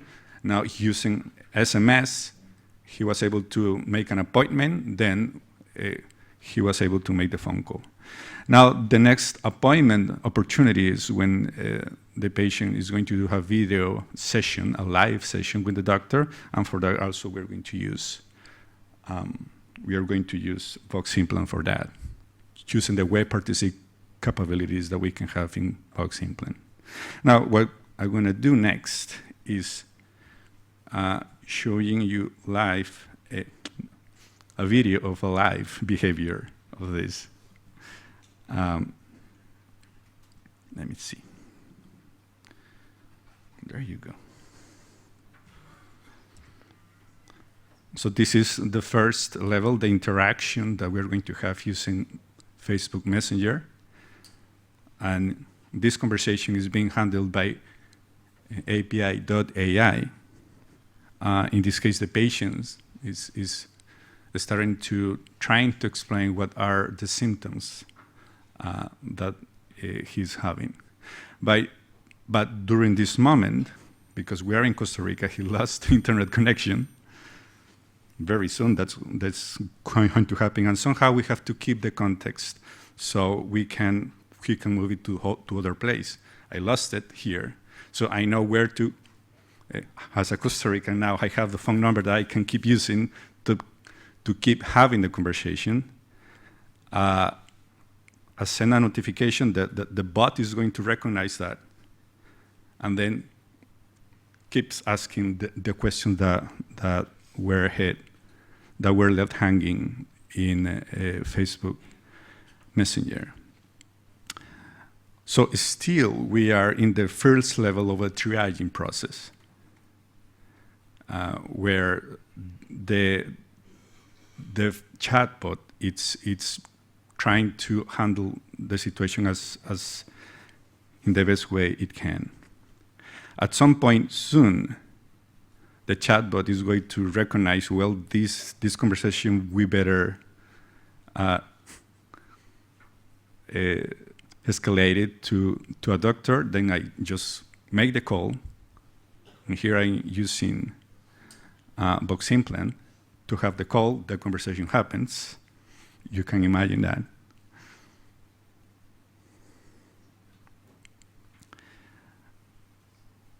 And the next step, while they are having this conversation, is I'm going to show you now the next.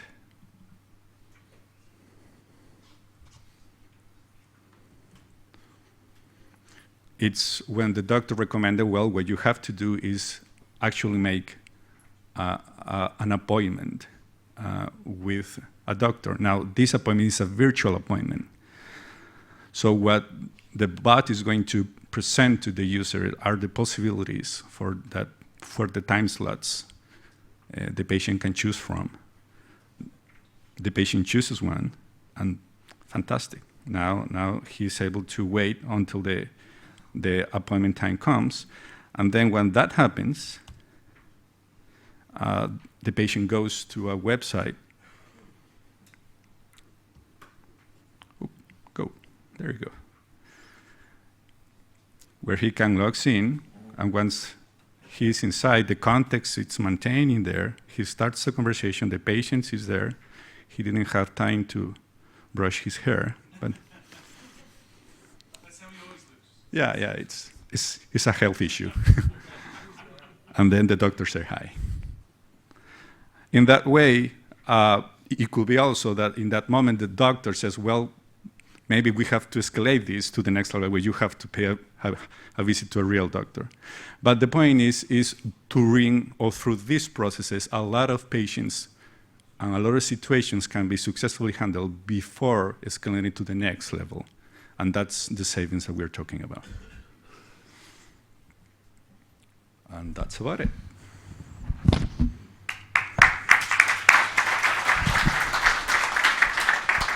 Excellent. Thank you, David. Do we have any questions from the audience for David? I know we're coming up on time. Claude. Thank you. I would like to ask two questions about the business model. First, the business model for you and also for the doctors, Because when I call my doctor and try to obtain a solution by the phone, he said to me, come to the office, I will see you, because he want to let me pay something for the visit. So how do you find the solution for you and for the doctors? Please. That's a fantastic question because it relates exactly to the situation of contextual communications as the power of WebRTC. The benefit that we have now with WebRTC is that I can create an application using that as a feature. So that means that I have control of the context. That means that if I am having this conversation via WebRTC in my phone or a web browser, I already having control of how many minutes have been spending in that call. And because that is happening between the context of a profile, because I had to be registered into this service, that means that I can be able to charge for that exactly, because I am inside the context of the triaging service. That's the beauty of the process. I don't know if that's part of the question. Okay. On the contrary, the patient could say, okay, I will be billed, but if I pay more than for a visit, I prefer a visit. Yeah. And precisely, the idea of having the triaging model is that the patient can choose where to start with. Right. He say, well, maybe it's not serious. Let's see how serious it is, and I will decide if I escalate it or not. Yeah. So if you have a national health scheme, they could see this as a way of enabling doctors' time to be used more efficiently. Of course, in North America, they have something far more naive than this. But again, they want to avoid spending money. So they want to avoid the doctor's visit. So there's a whole range of different countries and scenarios where this could be applied. So again, David, that was excellent. Thank you so much for your time. And again, a round of applause, please. So, what we're going to do now is we have a break for 1 hour. Lunch is back in the exhibition area. I would ask all the presenters to come on down to the front here. So if you have questions for any of the presenters you've heard this morning, you'll be able to ask them one-on-one. So the presenters come on down and you can ask your questions or you can get off and grab some lunch. And then we'll be back here in the plenary room for the sponsors plenary session where we have the brain trust of the industry sharing their insights. So again, thanks so much, guys. Well, Venezuelan. Venezuelan? Yeah, but so you are Venezuelan? Yeah, but I don't speak Spanish. Oh, really? My father didn't stick around very long. So. Oh, right, I see. So my mother's Italian and Russian. Oh, So, I see. But I spend a lot of time in South America. I love to go to Colombia. All right. I do a lot of entertainment there. It's a side thing I do. Yeah, South America is great. I actually spent 2 years living in Uruguay. Oh yeah? Okay. Yeah, and then so I was able to go funny. around these places. I'm going to Costa Rica at the end of the month. Oh, really? Guns N' Roses. Of course, Guns N' Roses is going to be there. Of course, that's So true. telecom is where I make my money, but it's boring. And entertainment is lots of fun and no money. Okay, right. So it's a good balance. Yeah, that's exactly. That works.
Sì.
Sì, ehi, ehi, sì, ehi, siamo tre.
technology, along with telco.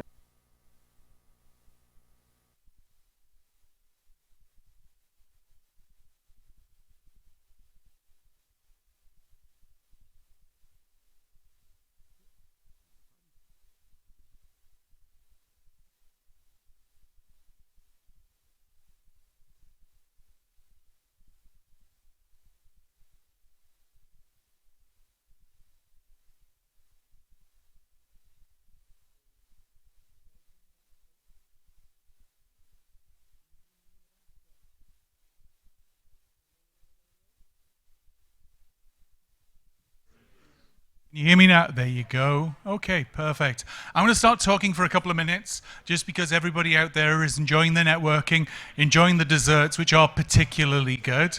I didn't go for anything healthy, so it wasn't the fruit salad.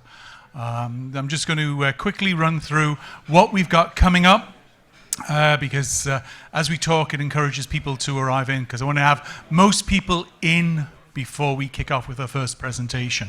So this afternoon, the plenary session is going to focus on basically the mind trust of our industry. So that's the sponsors' presentations. We're going to kick off with Adam, who really literally has just arrived in from California. We'll then move on to Matthew from Matrix. We then have Roshni. Roshni, has Dinesh arrived yet or no? Okay, so it will just be, so Roshni will be flying solo.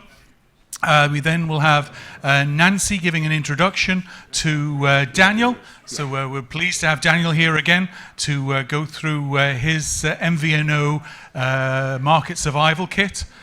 Then we'll go to Chad from Voxbone, and we'll wrap up this session with John from Canonical. Now, as we did before, we'll have the speakers corner, where I'll invite all the speakers down to take one-on-one questions. And before we wrap up the whole session, I'll be asking the leads from the breakout session to come and give a quick pitch for their sessions. And you've already got a nice flavor of what they're going to be covering from the morning session we did on Carnival of the Creators. As I said, this is going to be a long, hard afternoon. We've just got a quick half-hour break for coffee, and then we're going to break into 3 sessions, and we'll have all 3 sessions live streamed. So we will have new service delivery options that'll be led by Martin. You've already got a flavor of some of the material that's going to be covered in Martin's work stream. We then have case studies in telecom app development. I'll be led by Mark White. Again, we've already given you a flavor of some of the stuff that's going to happen there. I'm really happy that we have both Moshe and Nir to present the leading work that they're doing around telecom app development.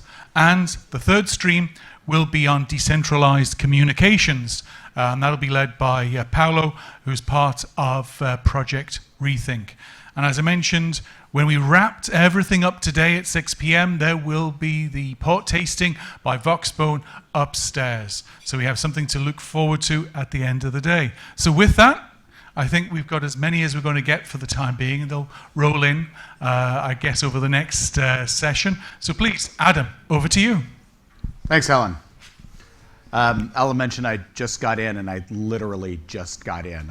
I landed, delayed flight, ran upstairs, took a shower, changed my clothes, and hoped to get down here before this started. So as soon as I'm done here, I'm going to find food and stuff. So my name's Adam Kelsey. I am a technical marketing engineering manager for Cisco. Joined Cisco about a year ago when Cisco acquired Tropo, and I was one of the early guys at Tropo. What I want to talk today about is bots, how bots are happening, how you can take advantage of them, some of the why bots are becoming a big deal right now. Back in 2006, I founded a bot hosting platform, a platform to host instant messaging bots to do all sorts of different things. 2006, 10 years ago, we were having to explain to people what a bot is, why you would use it, talk to the various messaging networks about why they should do it, all of that sort of stuff. This is the third startup I've had that I was 10 years too early for the thing. So I've got ideas right now. If you want to know what company you should found in a decade, come talk to me and I'll tell you what's coming in a decade. I'm an accidental futurist. It's horrifying.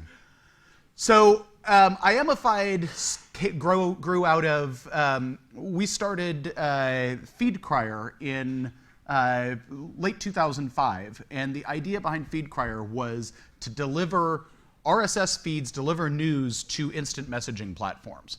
And it really started out as, have you seen Woot.com?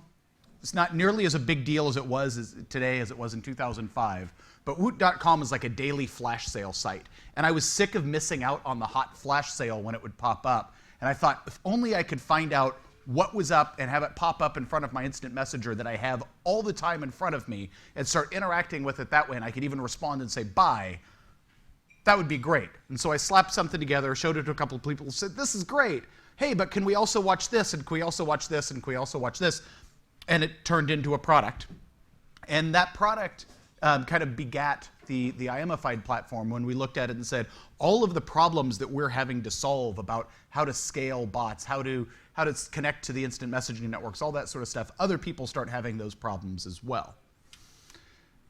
So one of the things that happened with this is the instant messaging networks didn't very much like me. I had telephone calls with the head of instant messaging at Microsoft and the head of instant messaging at AOL, which at the time was totally relevant. So it was getting these phone calls from people was pretty amazing. And they're saying, look, we like what you're doing. We don't like how you're doing it. We need you to shut it off. Okay. Well, what would I have to do to keep doing it? Well, you'll have to pay us. Excellent. How much? Well, we don't know. So this is the early days of bots, which in a lot of ways was like the early days of telephony. You go and connect a SIP trunk to the telephone network and they go, I don't think so. And so that's kind of happening with the bots at the time.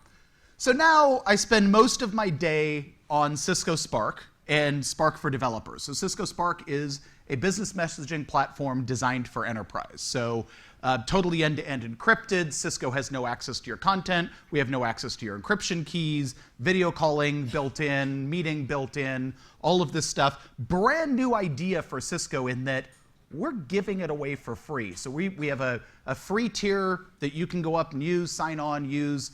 It includes video calling, includes all sorts of things. And then looking at pricing tiers for administration, for more security, for that sort of thing.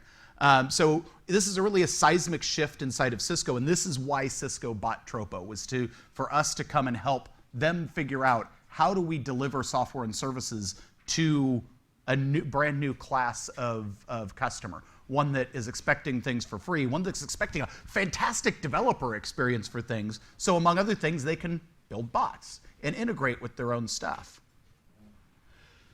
So, one of the problems that you have with bots is they're not very smart and they're not very good. And we're really running the risk of being DOS, but for Slack and for HipChat and for Facebook Messenger and for Spark and for whatever else. And it's a command line, and you're forcing people to memorize these arcane commands. Every time I see someone say, oh, well, we need to implement / commands in this, I'm like, oh my God, no. Okay, so for the 15 people who have used IRC that are in our customer base, they'll totally understand that. But for everybody else who uses Siri or talks to Alexa or talks to human beings, that's not going to work. So I guess what is a bot first? Let's step back a second and set a common ground here. A bot is just an automated agent that performs a task for you. Something you could talk to over a communications channel that does stuff for you. Like Clippy. Only like half of you in here are old enough to even have any idea who the hell Clippy is. And that makes me feel very old. So why did Clippy fail? Clippy was actually a great idea. It was an idea to find something that people were struggling with and bring help to them right in front of them. It was way too intrusive. It didn't understand when to help and when not. You type, "Dear, it looks like you're writing a letter. Would you like some help with that?" No, I wrote 4,000 letters last year, and you've seen me do all of those. You throw some context into this and figure out that, no, I don't need your help every time I type "dear" at the beginning of a sentence. It was also way too cutesy. It's trying to help. It would often pop up in frustrating situations when you couldn't figure something out and be very friendly and, "Hi, I just want to hit you with the keyboard." And then the multiple personalities and the fact that you could switch between different personalities and switch between things, that was some product manager's idea of, hey, the default Clippy thing, well, that's not great. How about we have a pirate for it too, and you could change it to this, and you could change it to that, and instead of focusing on the core value, they focused on this window dressing and this paint of, we can have lots of different characters deliver that. So then Smarter Child was one of the very first chatbots that was out there. The real downfall was that Smarter Child couldn't do much. It had a very early AI engine, could really handle a lot of interesting discussion, but it wasn't connected to anything. You couldn't mash it up with the services you were already using. You could only use it with the things that they had built into it. And so a whole lot of those conversations, because there wasn't much you could do with it, devolved into something very, very lewd. People saying nasty things to it to see what kind of a response they'd get back, because that was actually the most interesting use case for Smarter Child. So Microsoft bought them and turned it into a bot hosting platform that was shut down 2.5 months later because they couldn't figure out what to do with it. And then Microsoft totally forgot the lessons of 10 years before and launched a bot called Tay. And not only did people, because Tay couldn't do much, they decided to have lewd conversations with Tay, but Tay learned. So it learned from those lewd conversations and started having them back. So we also had Alice.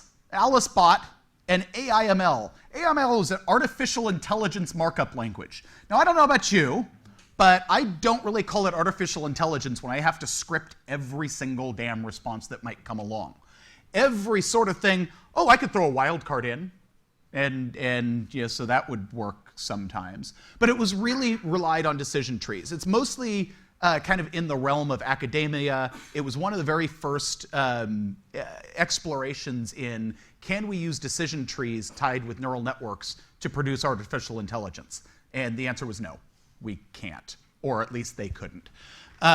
It's still around. You can still use it for very simple interactions, for very simple things. It can work out if you've got a very loose or tightly defined set of commands, a small grammar of things you're expecting a user to do. And you can script everything. AML is way easier than trying to do it yourself in a bunch of if-else statements in Python or something. But bots are more than just text chat bots. IVR is a chat bot. It's just not a very good one. When you call an automated phone tree and it says press 1 for this, press 2 for that, or it says, tell me what you're looking for, billing. Sorry, I didn't understand that. What are you looking for? This is a chatbot. You're talking to it. They're just terrible chatbots with a very limited command set and not very much smarts behind it. Siri or OK Google, certainly a bot. Early on, Siri was compared a lot to Smarter Child and to Alice, which resulted in people asking Siri bizarre, lewd questions. Where can I bury a body? It's fun. Ask Siri these kinds of things. But Siri has been very successful from a voice bot standpoint, people using it. And in fact, it's often easier to use Siri than it is to use the UI on the phone. If I'm setting a timer, I do a lot of cooking. And if I need a timer set for 6 minutes for something, I don't go up and change the timer on the wall. I don't open the phone up and scroll through the timer thing. I simply say, hey Siri, set a timer for 6 minutes. Oh good, Siri didn't hear me. I was worried I'd have a timer go off in 6 minutes. And so think about that when you're applying that to your bots. Not just how can I stick this interface, stick this task in front of somebody, but how can I leverage bots, whether they're voice or text, to quickly allow users to do what they want and to move things along. Users that call IVR systems say they hate them. But when they call a good IVR system, they really, really like them. They really like being able to get answers quickly without sitting on hold, without having to explain to an agent everything that they need. They like to be able to do that. So a step further, ambient always-on bots. So obviously, Amazon Alexa is a big one here. Apple is trying to move this way with always-on Siri, the fact that it doesn't have to be plugged in anymore. I don't have to activate it. It's always on. Tying it to things like HomeKit and starting to be able to do home automation through your phone. But so far, all of the ambient voice bot platforms are nothing but Trojan horses trying to sell us things. They're all provided by some e-commerce company that wants us to buy more stuff. Now, some people are rebelling against that and doing other interesting things with it. Because Alexa is more than just a voice agent, it's a voice bot platform. You can write bots and install them on Alexa. So this is Jason Gecki, one of the founders of Tropo, now the GM of Spark Call and Spark for Developers at Cisco. And he wired up Alexa to Tesla's API. Tesla doesn't have an API, but he can Wireshark the commands that his Tesla is sending back and forth. And then to his garage door API. Yes, his garage door opener has an API. And so he can say, Alexa, pull my car out of the garage, and his garage door will open. And his Tesla will back out, and his garage door will close. Now, some of these APIs aren't very smart. The garage door API will say, yes, I accepted your request, but it won't tell you if the garage door is open or closed.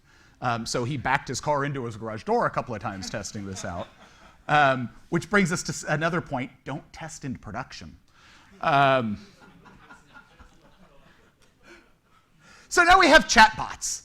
And chatbots everywhere, and there's a chatbot economy, and there's this bot economy. And I was talking to a VC that I pitched and IAMified 10 years ago who's searching for chatbot things to invest in, and do I know anybody he can invest in? I'm like, I brought it to you 10 years ago. So again, accidental futurist. So why is this happening now? Why is this chatbot revolution happening now? So one of the reasons is the open platforms. So Spark for Developers is an open platform. Facebook Messenger, open platform. Slack is an open platform. HipChat, open platform. APIs published, designed, encouraged to get you to build things on them. Unlike when AOL called me and said, you have to stop it unless you pay us, but we won't tell you how much you can pay us or how to do that to stop it. And kept fighting us and shutting us down over and over and over again, actively changing their protocol to break us. And we would change it to get back on, and it was a fun little arms race for a little while until we got exhausted with it. But that's no longer the case. Now you have platforms that are designed for developers that think about developers first. And in fact, in Spark, the platforms, the APIs that we're using are the ones that the client is using. So we are very, very much platform first. So all these business messaging tools are open by default. Facebook is pushing bots as first-class apps. When you're in Facebook Messenger, the bots that come up are more than just a text interface. They'll show full e-commerce interfaces with buy buttons, and you can drop an entire canvas on the screen with those bots. And the other reason that this is becoming a big deal is communication systems. And I don't know if this is the cause or the effect, but communication systems that don't become open platforms are withering and dying. And I don't know if this is because everybody wants to be able to build on top of, or because unless you build on top of it, the communication system stays stagnant. But this openness has been a big boon to this. And another reason that this is becoming big right now is a lot of the early adopters were coming from IRC. And IRC had a bot culture. If you've ever been in an IRC room and not been slapped by a trout, then you haven't really lived. And thank you to like the 5 people in here that got that joke and that reference. So Slack was actually described very early on when they were trying to sell it and try and move people to this as friendly IRC. A lot of the constructs were designed as IRC, so it was very natural that those bots would move along with it and become that. And then speech interface improvements, especially across languages, are becoming much better. It's with modern speech engines, there's much less chance of, sorry, I didn't get that. Could you please repeat that? Or you say billing and it says canceling your account. No! These speech engines, they're starting to come with lower costs and more tooling. In fact, in Tropo, in our telephony API platform, our base price for phone calls is under a penny a minute, and that includes speech recognition in 80 languages. And so these tools are becoming much cheaper, much more ubiquitous, easier tooling. You don't have to be a speech expert anymore to develop on these things. Siri seemed like it was magic early on because it could understand speech and do some lookups. But really, it was bad. It was a terrible experience, the early days of Siri. But that ability to talk to a computer has been the sci-fi holy grail for a very, very long time. And then advances in AI, natural language processing, machine learning, are starting to make these things accessible to non-experts. You end up with smarter and friendlier bots. But even though bots have started to become synonymous with AI, you don't need artificial intelligence or any sort of natural language in order to build a good bot. And in fact, if you have a bad bot, putting natural language on it won't make it better. And if you'd like an example of that, go Google Ask Jeeves. You could also have intelligence without an API, without AI. Simple pattern matching. If you search Google for a tracking number, for something that looks like it might be a tracking number, this is the entire Google page. It doesn't even give me another option for this. They've figured out, hey, this is a FedEx number. Click here to track that package. So do some pattern matcher. Somebody posts a ticket number for a support ticket. Look it up in the support system and grab information out of that and post that back. Calls a customer center right after you've sent them a bill. Hey, guess what they're probably calling about? Apply that intelligence and bring that along and help them act like they're talking to more than just a machine. Anticipate their needs.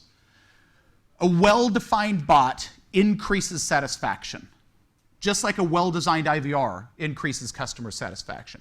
The frustration when dealing with an IVR or with a bot or with anything else comes from dumb decision trees and repetitive interactions and solving problems that the customers don't actually have. It doesn't come from the fact that you're talking to a bot. So carriers, real quick, what can we do here? Virtual assistants.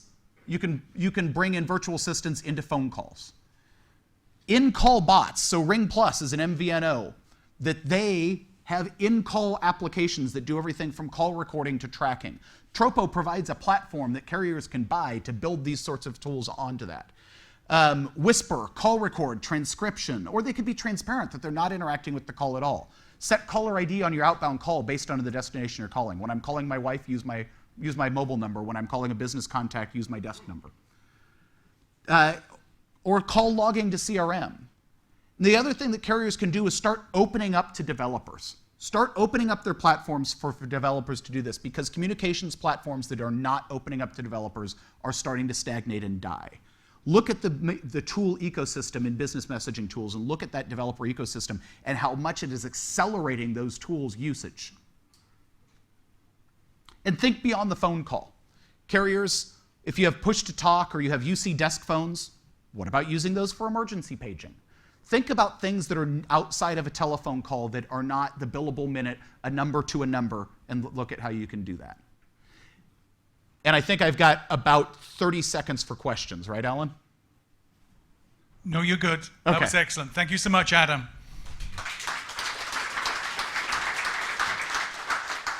As always, entertaining, and every time I see Adam, his beard gets longer and longer.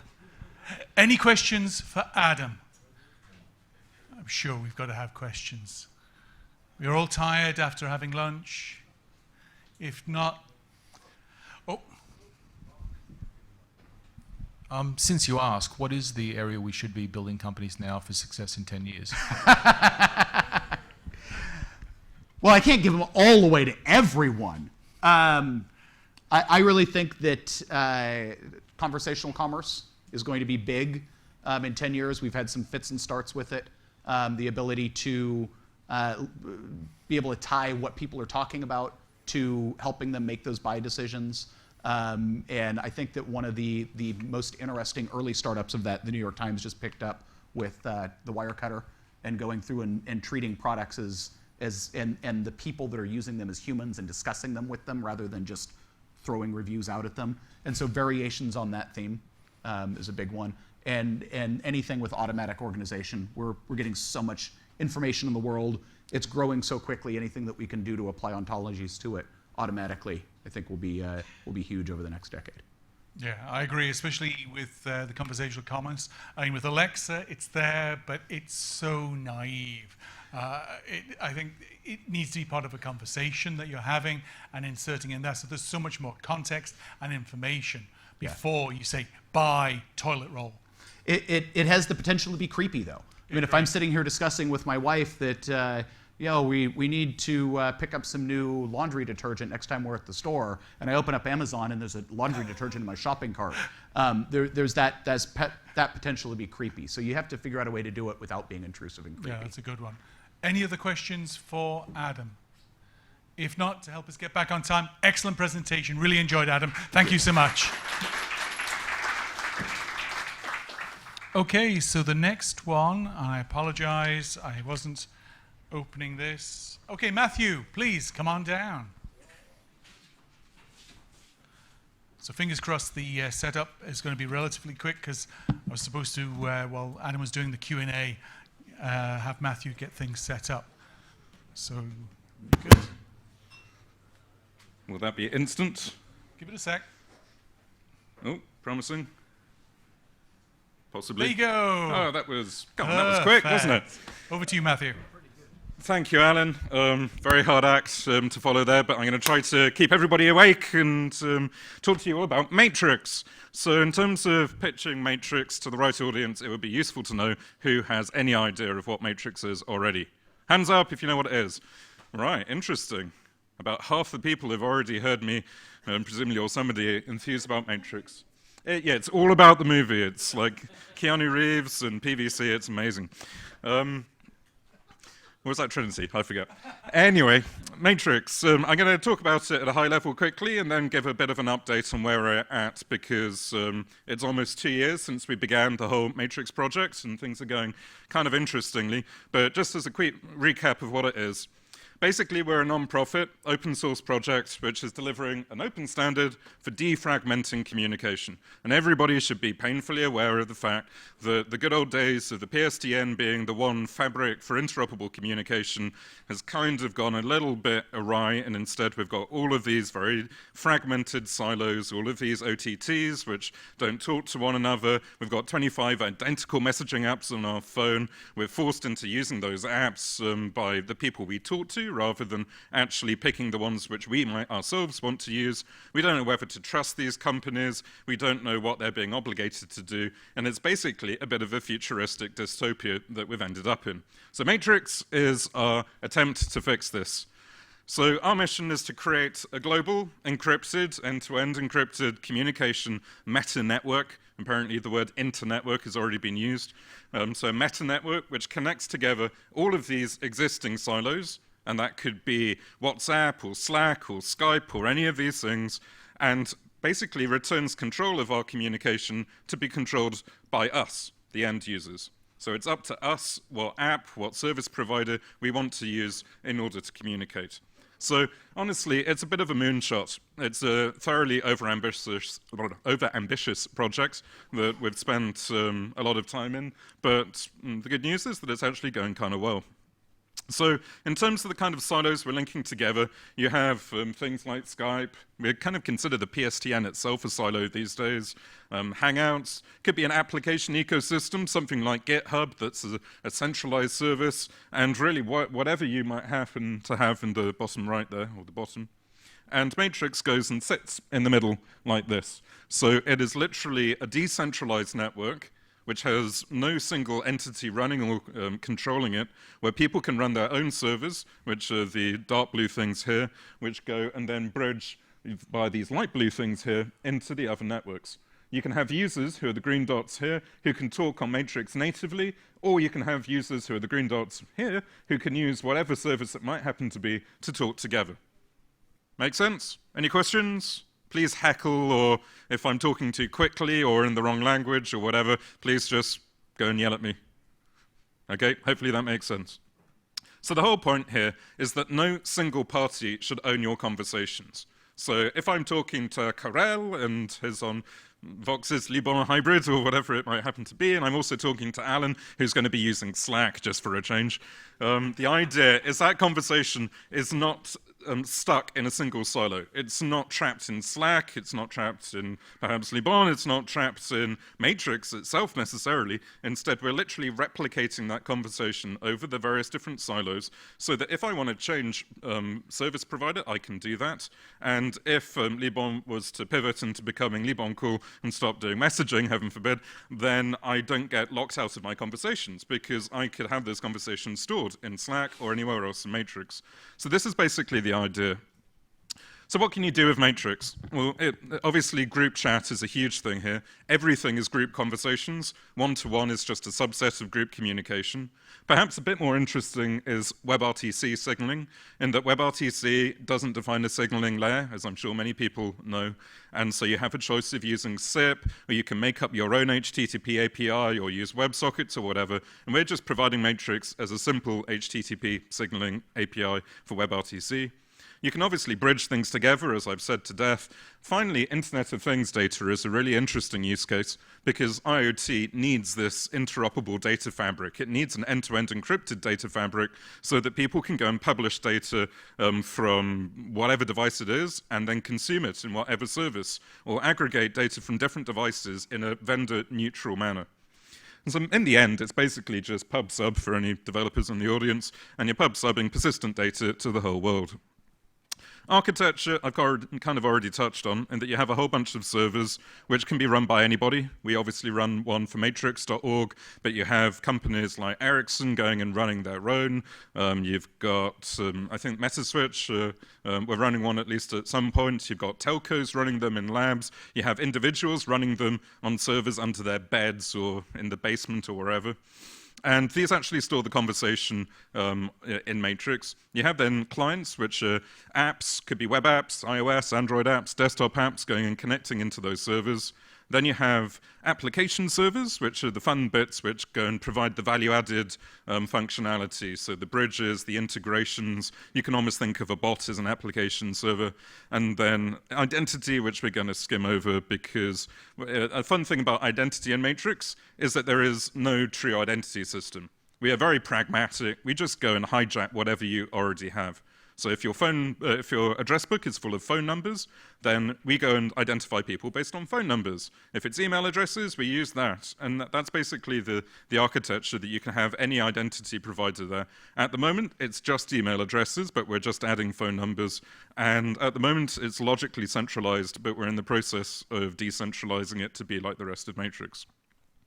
The ecosystem, as it stands right now, is kind of split into three main verticals. The web platform here on the left, and then iOS in the middle, and then Android on the right. And the blue stuff is what we ship as part of matrix.org. This is all open source. It's all Apache licensed, permissively licensed, so that anybody in the industry can pick it up and start building on top of it. At the bottom, we provide the actual server implementations, of which Synapse is the main one that everybody uses. We provide a whole bunch of bridges, which I'll talk about in a bit. The main sort of platform for the whole thing is actually the spec, which is an API doc that defines how Matrix plugs together. It's the equivalent to the SIP RFCs or the XMPP standards and ZAPs. And then on top of that, as I said, you've got a stack at 3 levels deep. The bottom one just wraps the HTTP APIs. Then you've got frameworks for going and building reusable components. And then you have actual apps. And we provide a very, very minimal wrapper called Console, which takes the SDKs and just puts it into an app. It's unusable, it's good for developers, but as an example app here, Riot, which is the flagship Matrix client that really goes and shows all the things you can do with Matrix, which I'll demonstrate in a second. Meanwhile, on the big orange side here, you have other clients, because it's an ecosystem. It's a community with literally hundreds, possibly thousands of developers now building things on top of the APIs, and we're seeing loads of different clients and different platforms being written by the community. And meanwhile, you also have server-side, new home servers, new application servers and bridges being written by folks. So what do you actually get? What does this do for you? Well, the kind of primitives you get are a decentralized conversation history, obviously. So basically your chat room history, and that's split into both a timeline and arbitrary key value stores. You have group messaging. The big new thing as of Monday, this Monday coming, is going to be cross-platform end-to-end encryption. So we've had this since September on the web, but we've just finished deploying it on iOS and Android, and it's just being submitted to the app stores. So this is going to be huge in that it's providing Apache-licensed, interoperable end-to-end encryption to everybody in this space. VoIP signaling, obviously, for WebRTC. You get push notifications, search, read receipts, typing notifications, all the good stuff you kind of expect. You get a very, very crappy decentralized content repository, and you can store account data for users. So, talked a bit about clients. There are at least 30 that we know about right now, and they range all over the place, from text user interfaces like the IRC style interface that Adam was showing in the last talk, going through to desktop apps, going through to glossy ones, and even protocol proxies. And for those who do like IRC in the retro world, somebody's gone and written this Matrix IRCD project that exposes all of Matrix as an IRC network, which if you like IRC like me, is really cool. And then you've got client-side SDKs. We've got the official ones I already mentioned, but then there is a huge long tail of other languages where people have contributed their own SDKs. On the server side, we provide Synapse, which is a Python home server, which is entirely open source and is the thing that everybody runs. Meanwhile, there's Rumor, which is a community-led Rust implementation, kind of early, but still very promising, and a whole bunch of other ones in Go and Java written by other people in the community. So what does it look like? Enough talking. Let's actually go and do some demos, which will inevitably fail, and see where things are at. So here is a Matrix client. This is Riot running on the web. And this is a non-staged example of an animated GIF of a glaring cat, as the developers back in London are going and messing around with the platform here. In Riot, I'm in about 600 different rooms here, which gives you an idea of the scalability. I challenge anybody to join 600 Slack channels and see how it handles it. And how many people? In this room, we've only got 74 people, which is the core team, and a bunch of hangers-on with various different people coming in via IRC. If we look at somewhere like Matrix HQ, we've got 5,013 people in there right now, which is a reasonable size for a room. This is bridged through into many, many different places, into Telegram, into IRC, into Slack. In fact, let's show what the bridging looks like. So, hey everyone, just demoing. Always dangerous to tell 5,000 people that you're demoing. And even more dangerous to rely on the hotel Wi-Fi, but there we go, message has been sent. You can see actually here, these little bubbles are read receipts. Ooh, that looks like James Bodie. Thank you, James, for reading my message. Trust me, there are other people here who aren't in the audience. And you can see that these little read receipts are bubbling down. Another thing I might add that Slack doesn't have in terms of showing who has actually read these messages, and you can see this kind of Tetris effect as they go down as people read. If we go over those, say, to Slack, say that you really like Slack, like Alan, and want to see what's going on, then that's Gitter. Let's go to Slack here. Then we'll have the same view going on. Stupid thing scrolled me up. Let's scroll down, and you can see me saying, Matthew, there I am.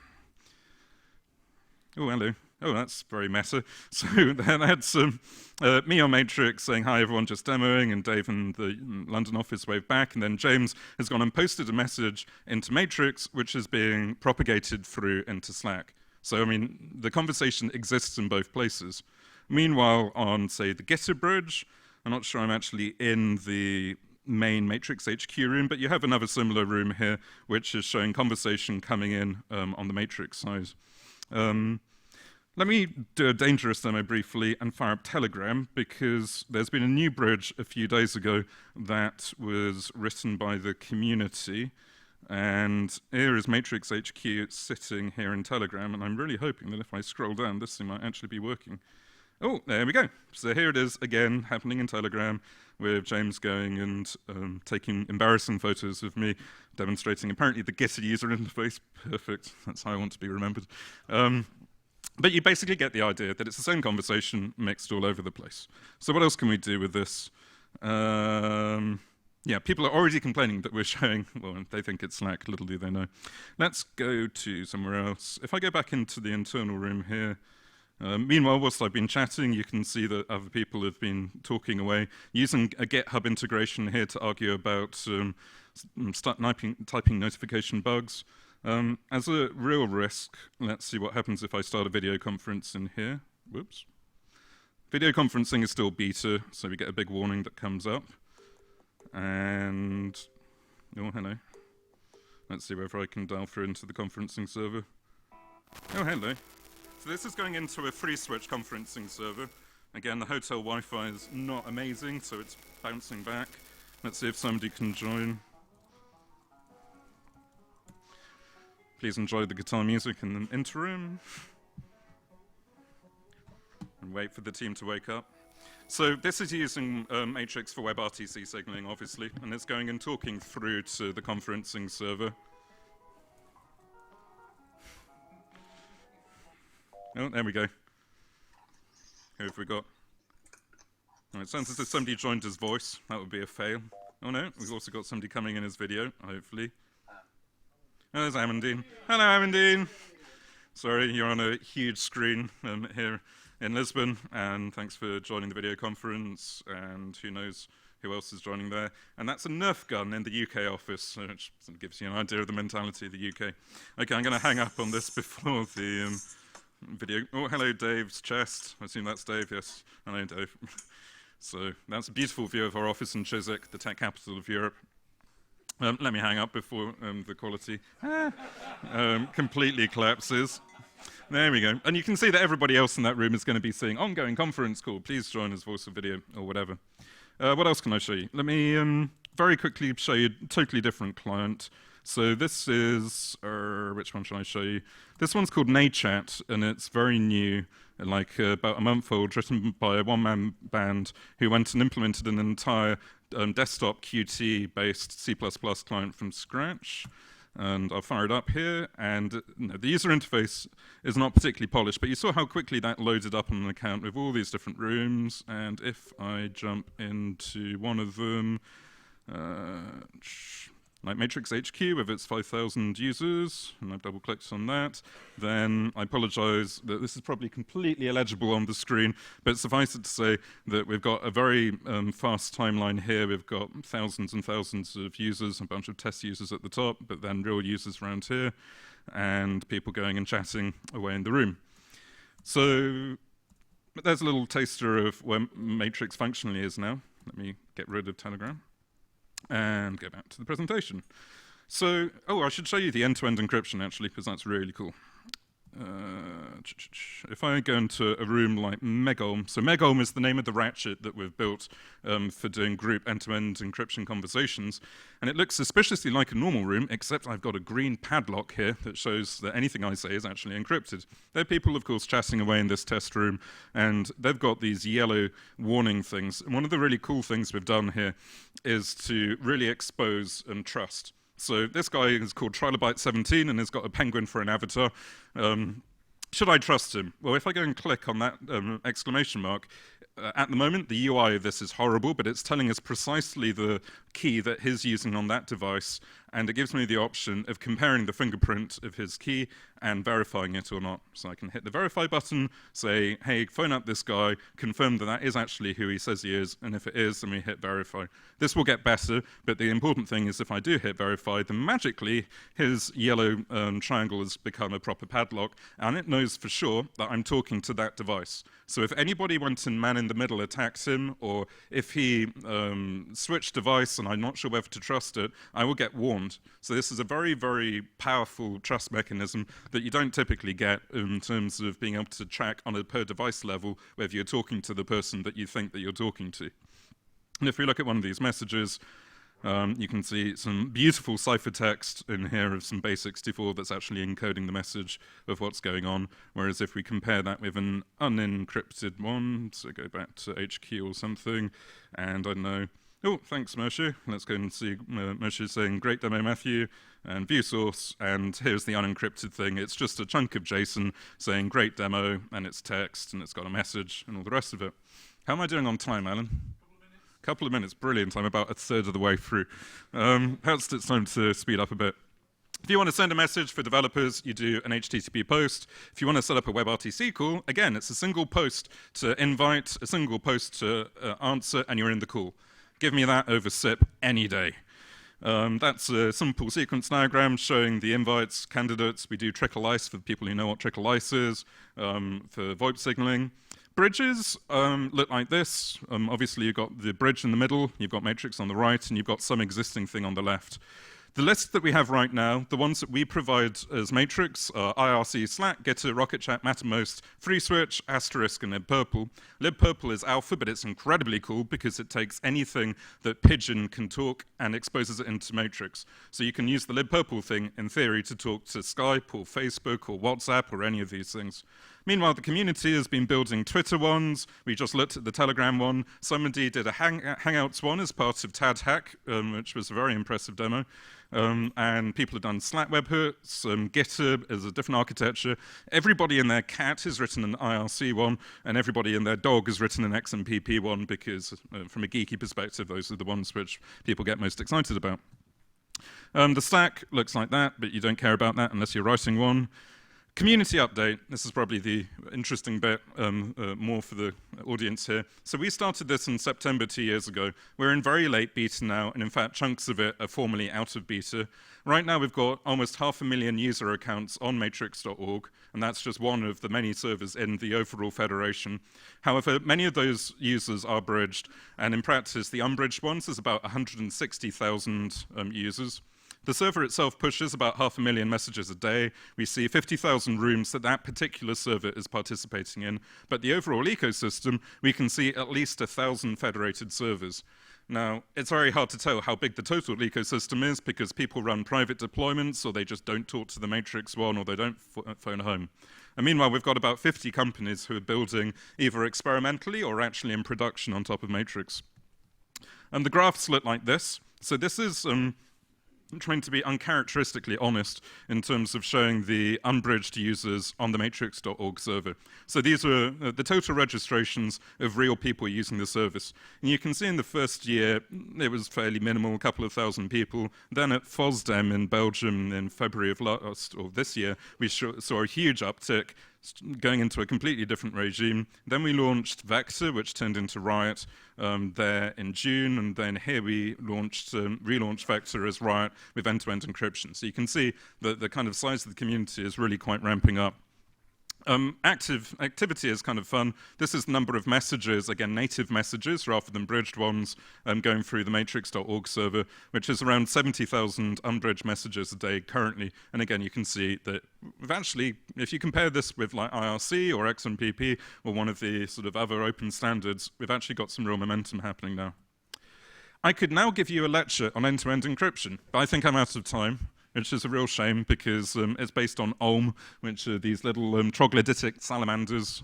And there's basically the key things here is that it took us 2 years to get to where we are on the crypto. We based it on what Signal uses. It is not using the Signal intellectual property, though. It's an independent implementation that we wrote ourselves, and it actually goes somewhat beyond what Signal does because it needs to match the Matrix use cases. We got it audited by NCC Group Cryptographic Services, and I highly recommend if you ever want a really, really thorough, hardcore security audit. We're going to be announcing the results of the audit and actually releasing end-to-end across platform next Monday. And as I mentioned, we do per-target device encryption. And this is actually really cool, something I didn't mention, that you can block encryption per device. So imagine the hypothetical scenario where you have your iPad sitting on the sofa at home with the kids, and your partner has their iPhone, and you want to start sending some messages to them. You have the option here of making damn sure those can only be decrypted on the iPhone, rather than embarrassingly popping up on the iPad sitting on the sofa, hypothetically. So that's the kind of features we have there. We also have flexible history privacy per room. If you've got a tinfoil hat on and you never want anybody to be able to see the history of a conversation on a new device, then you can do that. If you're a little bit more pragmatic and you want to be able to share your history across new devices, so I buy a new iPhone and I still want to get access to all my old conversations, and then we support that too. Lots and lots of encryption stuff, which I will skip. Aren't you lucky? And then finally, what's coming up next? Well, we need to do a lot more bridges, bots and services. There's threading is going to be a huge thing on the horizon. Message tagging, so likes, reactions, emoji. ACLs for groups, so I can invite an entire group into a room. Tagging and management of files, decentralized identity, and finally, last but not least, we still need to fix spam, because as Matrix grows, if we haven't fixed the abuse and spam problem, there's a risk that it becomes the single biggest honeypot for spam and abuse since SMTP email, and that would be a bad thing. And we need help, obviously. Please run your own servers. If you're building an app, consider using the Matrix APIs rather than reinventing the wheel for the 6,000th time. We need people to run right bridges. Please tell us where it sucks. Follow us on Twitter. Please really follow us on Twitter. And that's it. Thank you very much indeed. Excellent. An excellent presentation, fast-paced as always. You drink too much coffee. Yep, too much coffee. Just wait. So we'll take one question. Roshni, if you could come down. Oh, Dinesh is here as well. Excellent. Okay. Roshni, come on down. And if you can get yourself set up. So we have a question at the back. There should be a mic on the... There you go. Hello. Testing, testing. Reading you loud and clear. Excellent presentation. Thanks, Matthew. Thanks. 2 questions, actually. One, what pushes you to go open source your codes? Second, how does it help you commercially? So the reason to go open source is that we really are trying to build the next generation of the web here, as near as damn it. It's meant to be a completely open ecosystem available to everybody, which people can build on both from a proprietary and an open source and basically have no limits at all. Just like Tim Berners-Lee did when opening up HTTP and the web back at CERN in the 90s. So let's face it, the web would never have happened if it was a commercial walled garden from AT&T or Sprint or CompuServe or someone, and instead the entire success was that openness. So there was really no alternative at all for us to do that.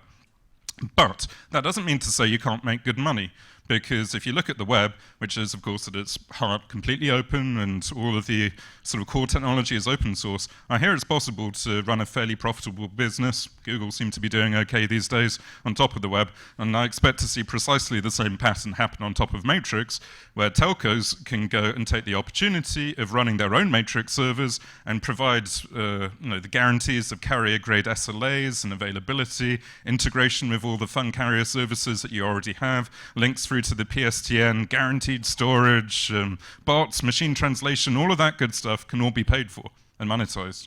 So it's really mimicking the model of the web entirely. Okay. Thanks, everyone. Sorry, that's time. Now, Matthew will be in breakout stream 3 on decentralized communications. So he'll be on the panel, so you'll have a chance to ask questions there as well. Okay, so I'd now like to introduce, well, you heard from Shifraz this morning, so I hope that whets your appetite for what you're going to hear from Senid Mobile, who, of course, as Shifraz said, has been a key partner in creating their success. So Roshni, over to you. Thank you, Alan. So good afternoon, everyone. So firstly, I would like to thank Alan for this opportunity to be part of TAD Summit once again.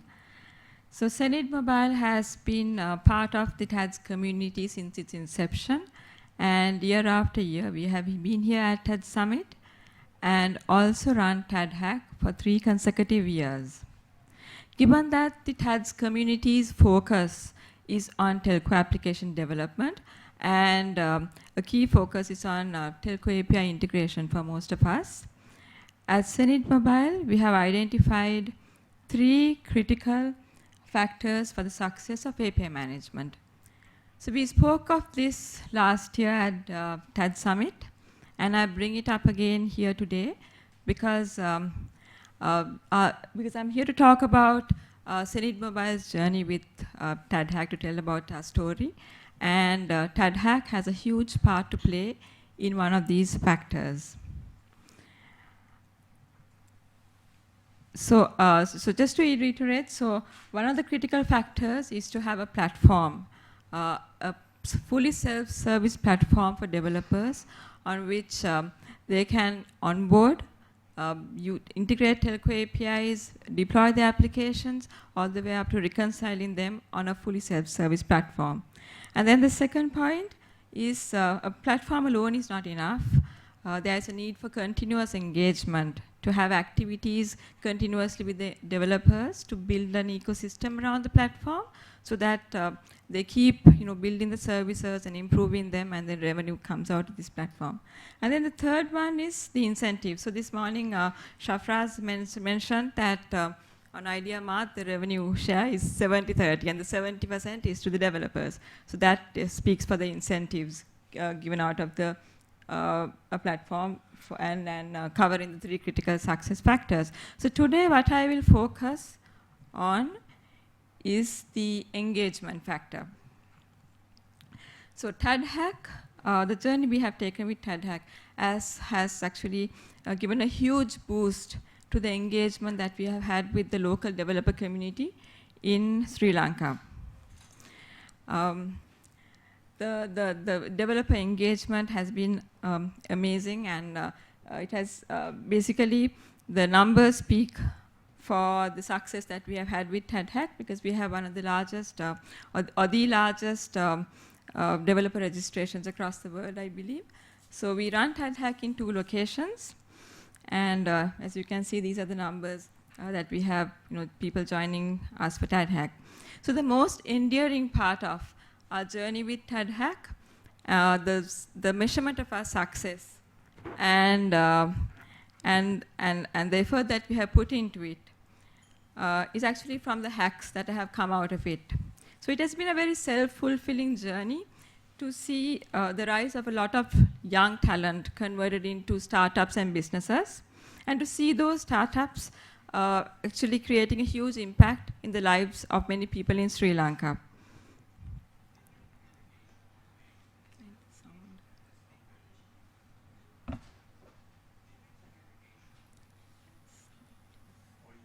And the sound, yes, please. I have already put it. Yeah, so I think it's, everyone got it, yeah. It did work earlier, so.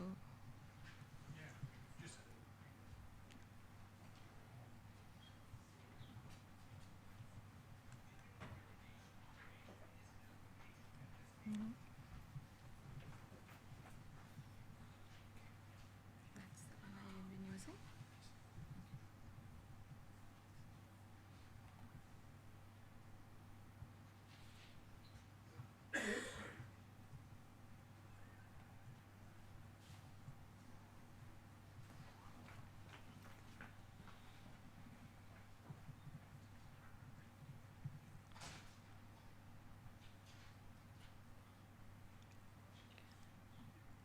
Digital irrigation automation is an application that has taken advantage of the M2M technology along with telco APIs to build a smart sprinkler. Now, users can remotely monitor and control irrigation from anywhere at any time by simply using their mobile phones. In Jaffna, farmers have to get up early in the morning to water their agriculture field, and they have to pay a lot for the labor to water their plants. So we came with an idea of digital irrigation automation to automate this process.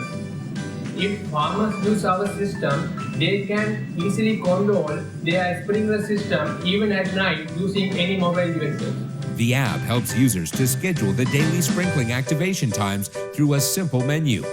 Using the sensors built into the sprinkler, it allows the user to receive updates on the environment's readings, like temperature and moisture level on the soil, guiding the user to maintain equilibrium. Digital irrigation automation can be controlled using USSD, SMS, and also web application. The smart sprinkler built on Dialog IdeaMart platform, powered by Senin mobile APIs, makes irrigation so convenient, be it for a farm, plantation, park, botanical garden, or a golf course. The app was built using M2M, USSD, SMS, subscription, and CAS APIs by a team of young final year university students. So it has been amazing for us to see a lot of startups like this coming out of the ecosystem and out of TADHack.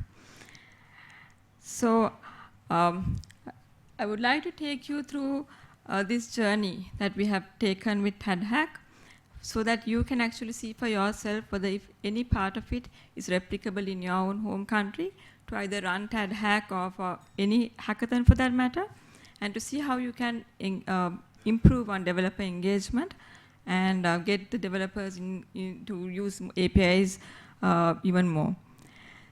So putting together a hackathon is actually quite a tedious task, and it was our first time back in 2014 to take on this task. And with our past experience, we have actually reflected on our past experiences and replicated what has worked for us, eliminated what has not, and tried out new things. So I share with you what we have learned, what has worked for us, our formula with TADHack. So there are 5 steps to our formula, and the first one is to create awareness. Now, in creating awareness, what we do first is to actually come up with local branding.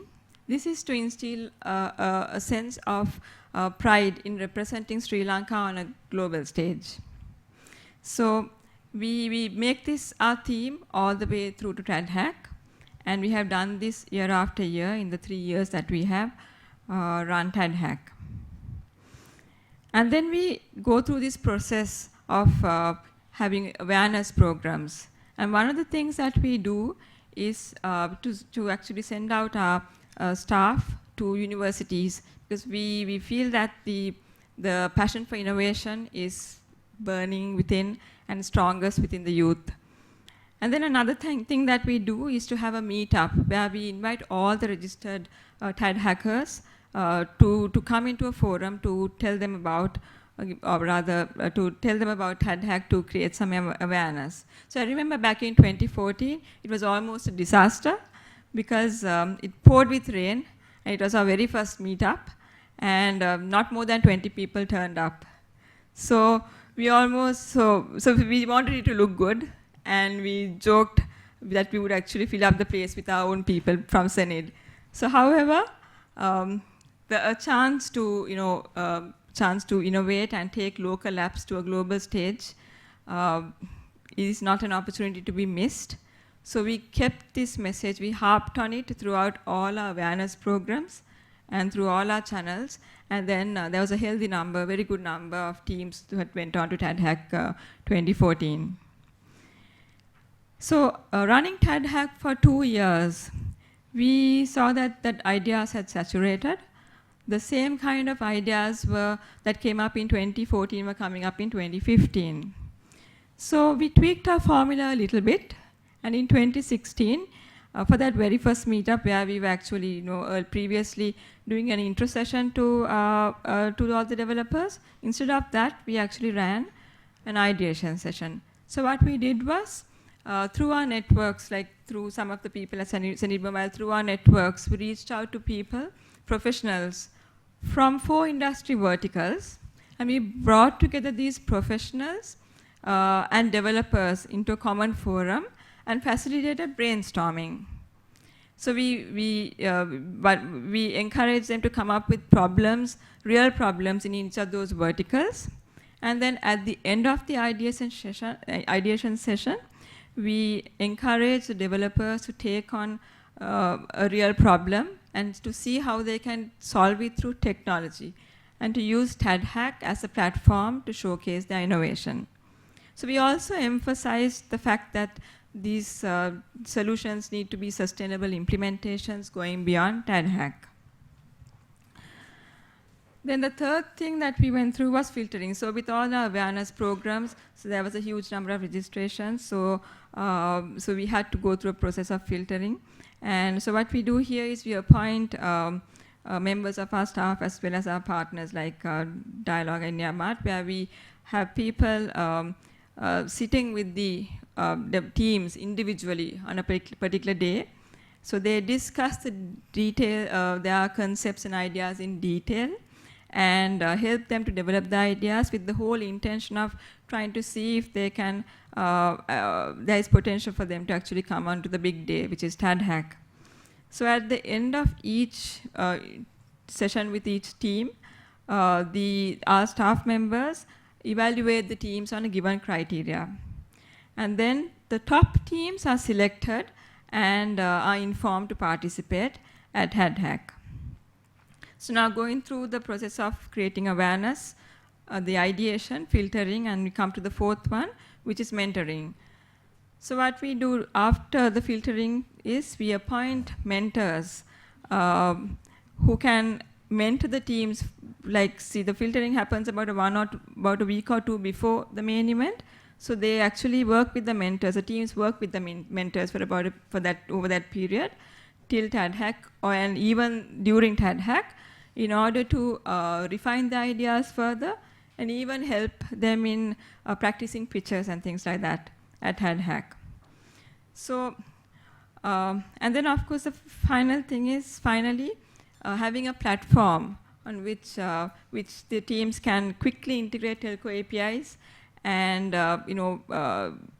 they deploy the applications and showcase it live on on the day of TADHack plays a huge part to complete the whole formula. So we have our telco application platform deployed with Dialog branded Idea Mart, and as you know that again this morning Shafraz mentioned that it's an award-winning platform similar to the Oscars at Global Mobile Awards. So this platform we have been using year after year for the developers to get their applications live. So this is the fifth part of the fifth factor that completes the entire formula. So it's the creating awareness, ideation, filtering, mentoring, and the platform itself. So, so here are some of the highlights from TADHack Sri Lanka 2016. So we run the hackathon 24 hours, so making it easy for people who are coming from the far corners of Sri Lanka to come in, hack, and then stay overnight, and then finish off and go. So they don't need to find accommodation and stuff like that. So it makes it easy. And then at midnight we have this surprise entertainment act to basically give them a boost of energy and to give a break from their normal usual hacking. And then there are a couple of fun elements to it. So we also give away a couple of gifts for the best picture, the best photograph that they take, things like that. There are a couple of things that we run. And then, of course, finally, just like Alan promotes all over the world to take this final group picture, we take this picture with all our partners, our local judges, the mentors, all the teams, and all the volunteers from Senib Mobile to leave a nice memory. So in conclusion, I once again invite you to see if any part of this formula is it's replicable for you. And then I have here with me our CEO Dinesh Saparamadu, and we are here we are here today and tomorrow. So I warmly invite you to come and please discuss in detail if any of this should work for you. Thank you. Excellent. Thank you so much, Roshni. So yeah, if you could take your PC over to the table over there, and I'll ask Nancy and Daniel if you can come down and get yourselves set up. Do we have any questions for Roshni? I just want to say you forgot actually what I think is the sixth most important ingredient, which is actually an excellent partner, which of course is Senid Mobile. Because that is, I think, what differentiates when you look at the partnership that exists between IdeaMart and Senid Mobile. That's a partnership I very rarely see in the telecom industry. You're not going to get it from a big name vendor. It really requires individual passion to make that happen. So again, just kudos for what you've done there and for sharing what I think is great elements in terms of a recipe for success. Thank you, Alan. So do we have any questions? If not, just to help us get back on time, and Senid are here, Mobile are here throughout the event. One other point I wanted to make is Dinesh runs a couple of companies actually, but they're from the IT industry. So again, part of the blood that exists within Senate Mobile is a very IT-centric organization. That also helps them in creating that balance between sort of telco and IT. So again, thank you so much. And now on to Nancy and Daniel. Great. Thank you. And glad to be here. This is my first year at TAD Summit. Hope there will be several going forward. How are you liking your day so far? Is it a good day? I'm not hearing a lot of excitement. Awesome. Telestacks last year, what we did is instead of giving you box diagrams of what our architecture looks like, we thought that it was better if we would bring up a partner of ours or a customer of ours that has actually implemented something quite relevant on top of the platform. And today I've got Daniel, who is going to be, he is the partner for this particular presentation today. But what I'd like to do is I'd like to give you a couple of little statistics that we have incurred over the last year, and then also do a little housekeeping for you. So Rescom, we are the company behind Rescom. This is my objective for the next couple years going forward, since Telestacks tends to be a pretty best kept secret, but Rescom is not. And we are definitely the company behind it. We do have an open source version of it. It's available on GitHub, and we do have a commercial license available. Most of our customer partners that are pushing products out into the marketplace take advantage of the commercial product because we offer single code lines. We're basically an enterprise class product with support SLAs and so on and so forth. This just gives you an idea. Over the last year, the community has just exploded with Rescom, and the phenomenon just continues to happen. What I did is I collected these statistics off of Black Duck and put them up against some of the more popular open source applications that are out there. And much to, I shouldn't say much to the company's surprise, but to my surprise, since I was relatively new to the company, you're looking at all-time commits just off the charts. It is an amazing project with an incredible group of people that are backing it, the committers, the core team, the engineers, so on and so forth. Years of developer effort, you're looking at about almost close to 1,400 years of developer effort combined. Code base in millions, 4.67 million lines of code. That's a lot of code. There's a reason I haven't completely caught up on this platform yet, because there's millions of lines of code. Active monthly contributions, we've gone up 129% this year alone. One thing that we also do, just to give you folks an idea as to how committed we are to making sure that we have this active community and making sure that people that represent us understand the product, is any partner that is on our website that belongs to our partner program must be an active committer. This is important because anybody that brings in a partner of ours that is on our website, we want to make sure that they are representing Rescom as though they were an employee of ours. And we've had some really good experiences with these particular partners. So the ResCon last year, Telestacks held a ResCon couple of days, and that was a VIP opportunity where it was invitation only to our customers. And I thought that was a little narrow-sighted, quite frankly. I thought that perhaps maybe what we needed to do, given the size of the project and given the community, is we really needed to open up ResCon to the community at large. And in doing so, what we decided is I made a suggestion that we start supporting community of the commercial folks that are building on top of Rescom, as well as all of our open source people. And we will be, Rescom is now going to be a community event for the community, by the community. It is going to be for you to attend, anybody that is working with Rescom, to network and learn. It will be a mix of technical and business presentations, so it'll be Telestacks core engineering team. We'll be talking about code samples and exactly how to do things using Rescom. It'll be a place to come to learn how the developers are actually using it and putting it into action. It will be partners and customers that will be talking about what they have done. platform for key product announcements. So we have actually some pretty exciting product announcements that we're staging at this point in time. It's going to be the go-to place to actually come and learn what we are doing and learn. We will be announcing all of our key product announcements and whatnot at this event. And it will be also a place to find out whether our future product direction and our current plan is to be held in Q2 of 2017. It will be someplace in Europe at this point. We will continue Europe. We also are branching into the US, so we're making a foray into the US.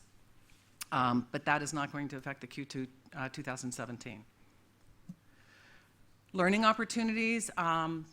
We do have that website, the workshop that Alan mentioned. If you do want to attend it, we have space currently, limited space, because the room will only hold so many people. If this is something that you're interested in attending, I do ask that you go over to our website. There's a little icon advertisement on the homepage of the website and sign up so that we can at least make sure there's lunch for you and a seat. The webinar, we do have a webinar coming up, and it also is going to be up on our homepage probably maybe in about the next 20 minutes. And it is, we are very keen on SMS. I'm like an SMS junkie inside the company at this point. But it will be a webinar that just talks about increasing revenues using SMS. And if you listen to most of the presentations today, SMS is a core part of it. It's the way data is moving from A to B. And I do have an interesting, I have got a CTO of Hook Mobile who will be presenting. And I also have the CTO of Lumen, which is an intelligent bot company that will be presenting and providing a bot demo. So that's going to happen December 1st. And it will also be on demand. So if you sign up, Moshe's been my victim of a webinar. You can actually go over and listen to Moshe's webinar off the website. And with that, I'd like to turn it over to the more important person that is going to be presenting, and it is Daniel Sutton. And is Achilles here? Is he going to present? Yes, no, he's not going to present, but for the QA. Okay, Achilles is here, but he's going to be the silent partner because he's the CEO and he gets to be. Thank you. So thanks a lot, Nancy and TADHack for this opportunity. Let me try to close this one. Okay, thanks.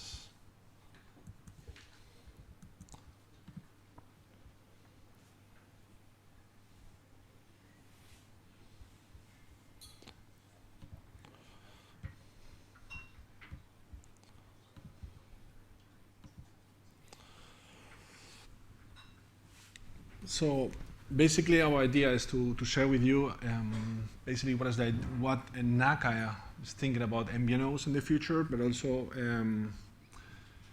we try to share also some opportunities, business opportunities that we think that is possible here with you guys, developers, in order to improve the actual situation in the telecom market. I call it survival kit, but I really do not like, because MVNOs are always suffering about surviving here, surviving there, always behind niche and everything. So I would like to call it growth at the end. Okay. Okay. Here's a small summary about the overview. Blah blah blah. Okay, but I will continue. I go directly to the bone. Our understanding of roaming situation basically is that you know already now. I mean that the countries are trying to merge together and try to unify, regulate everything on the roaming business. No? And it is a reality that, for example, the European Union is already normalizing these kind of business cases, and MVNOs has less opportunities in this sense.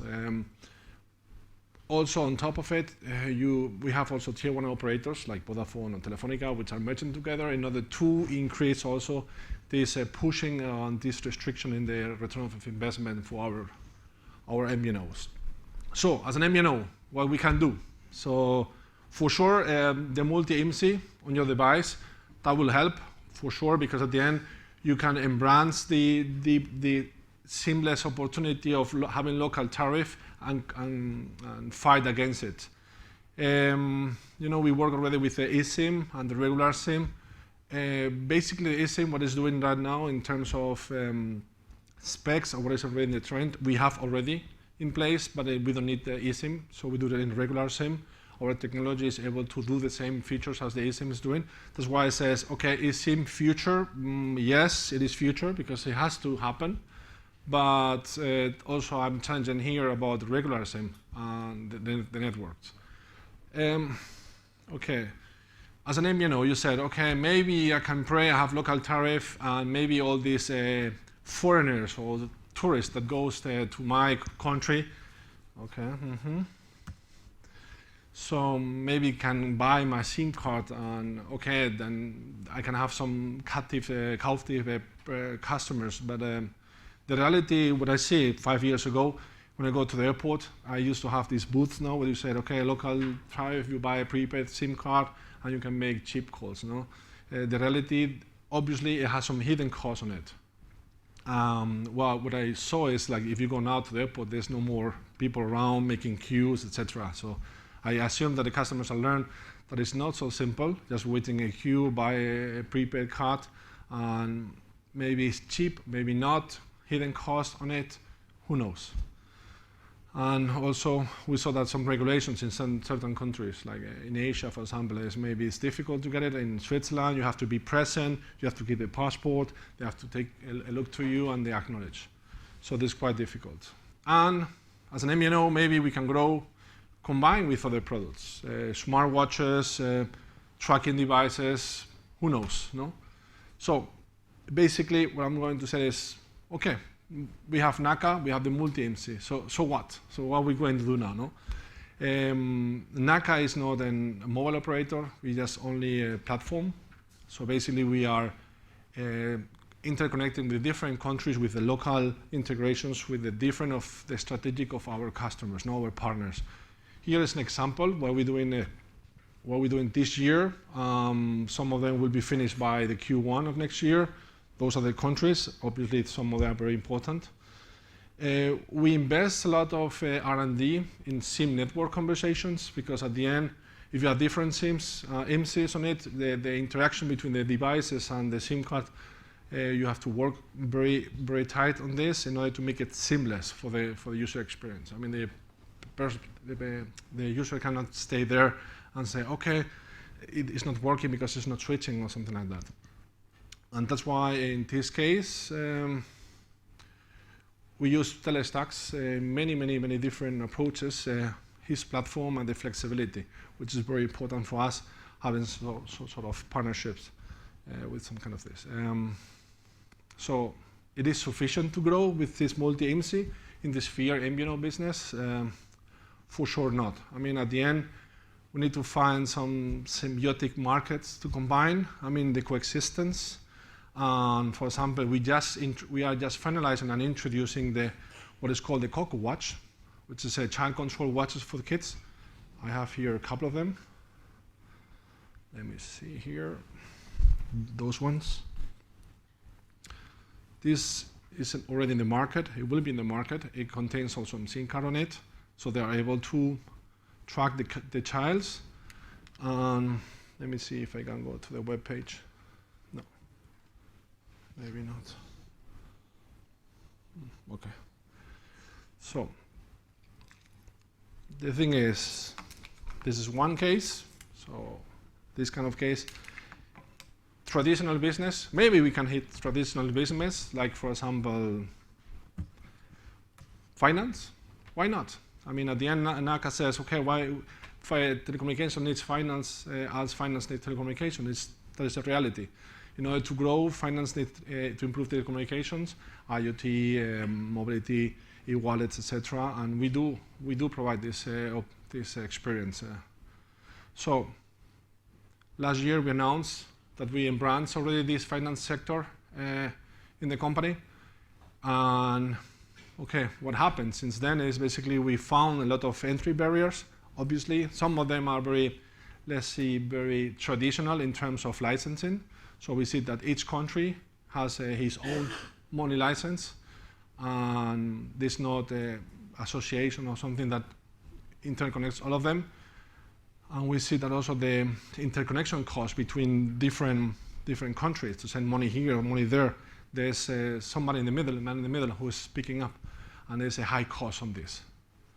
So based on this experience, we launched the e-wallet. And then the funny thing is, what is the E in front of the wallet? No, is it electronic?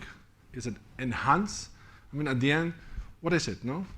So let me show you something. Basically, the MIT this year made a survey across different vice presidents in the United States and different sectors, and they talk, okay, what is your strategy in terms of new technology to be invested in the next 3 to 5 years? The funny thing is that in banking, we can see that they are trying now to de-invest, or basically to not focus on mobile business, and they are starting now to move on the IoT business, which basically we will talk later, but this is what NACA is also doing this year we started with it. And in telecommunication, it's also funny because it is the same. They try to less focus on the mobile. Why? Because technology on mobile, they invest in 4G, all this technology, which has a little return of investment by now. It's a huge cost, everything is flat, over-the-top applications, so they are suffering like this, and they try to embrace IoT also. So it's quite funny. So how about IoT? Okay, I think in the last years I see a lot of debate if it's end-to-end is the same as IoT, IoT is the same end-to-end. It is really the next generation what it is. No, I mean the actual trend. I think what I read last time was that IoT was more like the one-to-end or end-to-end relationships between the devices, and M2M is more or less a one-to-one device. No, I call it next generation because normally M2M devices are normally trained to have simplex communication with a lot of service usage. So at the end, for the telecommunication operator, it's a lot of revenue. So it's not a lot of revenue, and that means it's not good for the business.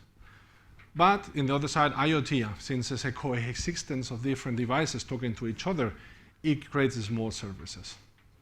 And that's why we said, okay, IoT seems to be banking, telecommunication is trying to focus on the IoT.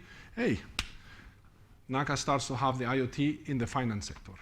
So what we did is, okay, we have NACA multi-IMSI solution. We have different IMSIs where we can provide basically a problem that is some countries has. For example, Brazil. Brazil, we know there's a vast country. It's a huge country. Each different operators is focusing on different areas. Like we can say, okay, Vivo maybe says big cities, and Nextel says, well, I want to have this, and this city. So what happened with the rest of the small cities in Brazil, no? And then there are local operators. So what we do is with multi-IMSI, we're able to take these IMSIs, local IMSIs, put it together on the SIM card, and offer this solution to our point of sales. And what happened? At the end, the point of sale, the payment gateway says, okay, I need that is the point of sales is fully operative, always. Has coverage, data problems, whatever. And that's the two needs we are focused. Point of sales, which I think is a lot of potential also for you guys for development in terms of these communications, and the geo-tracking. I mean, I call geo-tracking plus because at the end nowadays, just sending the location of the device is not sufficient, no? And that's where the IoT came to place. And obviously, in the IoT, we came to domestic products introduction. So this, again, yeah. How about e-wallet? As I said, during the last year, we learned a lot about it. We know that somehow it requires some association, something that it controls, do some mediation, some clearing housing, like the GSMA is doing for us in terms of roaming and different things that the association is doing. That's for us. We see that also there's a huge diversification of the e-wallet. I mean, 99% of the e-wallets are regional, I mean, country or between two countries. So it doesn't make sense to have an e-wallet in your country, which is very popular, but then you go vacation, I don't know, to Spain, and you cannot use it. So it's quite useless in this sense, no? So, and here's also a challenge for you. It will be that, okay, why not do a confederation of e-wallets, no? Like a central system, like a clearing house for us. But why we talk about Matrix is doing this centralization of things, and in terms like everything is in the matrix and like this, and yeah, why not? Well, at the end is why not everybody is talking to each other, and that's what we talk about this having no partnership with the different e-wallets. And about transferring money, last year in the presentation we talked about the potentials. It still has a huge potentials. A lot of money flowing between countries. There are many people who are expats working for the family, sending money to the country, and it's a lot of potentials. Full mobility banking. I mean, it is a must, no? As I said already in the MIT study, I mean, retail banking in your hands is already a reality. I mean, traditional banking is already dead. As you may know, some of the biggest banks in the world are de-investing or shutting down offices and trying to enhance and reduce costs in order to embrace this new area of electronics. The funny thing is, we already have a relationship with Visa and MasterCard in order to provide such products in terms to use the security measures that are already in the SIM cards, together with the chip that has already this prepaid card. And this is an interesting thing about the full mobility. I mean, now we are able to merge expenses and cost and control both of it. Why? Because at the end, you have the e-wallet, but you have also the point of sales, and you can mix both to it. No? And we are now with the government of South Africa, starting now a student solution, because then they find out that these customers, these students, they get the money like for help, and they spend the money for something else, despite not for the students, no? And they say, okay, we need something. We need something that controls or categorizes the purchase of the thing with the expense of the customers, no? At the end, the point of sales categorize the purchase. I mean, at the end, there's a fraud. I mean, if you buy a drink, you can able to use the e-wallet, but you can buy, if you buy some pens, then you're able to buy it. And we use and this at the end has to require telecommunication. So at the end, the SIM card is on it. We have also debit cards that is going to give into these students. So, in summary, we invest a lot in all-in-one solutions. I mean, it's true, IoT, apps on the map, finance, telecommunications, but we create different verticals that helps the different, and at the end create a synergy of all of them. I mean, at the end, the apps with the finance and communication, IoT, everything is interrelated. I mean, the business is there. There's a lot of things to do, and it really is very interesting. NACA tries to transfer the experience of being local. Yes, as I said, we use the multi-MC. We invest a lot in different countries that our partners are doing here, there, and there. And yeah, we're expanding more and more in different countries. We never lose the entrepreneurship, I mean, in the roaming area. And that's why we are focusing on seamless roaming services in every different vertical. And this semiotic, I mean, at the end, these MNO services, I mean, like child control watches or point of sales. At the end, these IoT devices, we also investing a lot in order to grow as an MVNO, and letting also our MVNOs also to grow on different sectors. And for sure, in order to have this, it's impossible unless we have partners like TADHack, which it goes beyond, it's open source. The community is really trying a lot of effort, changes, variations, and that's all. So thanks for listening.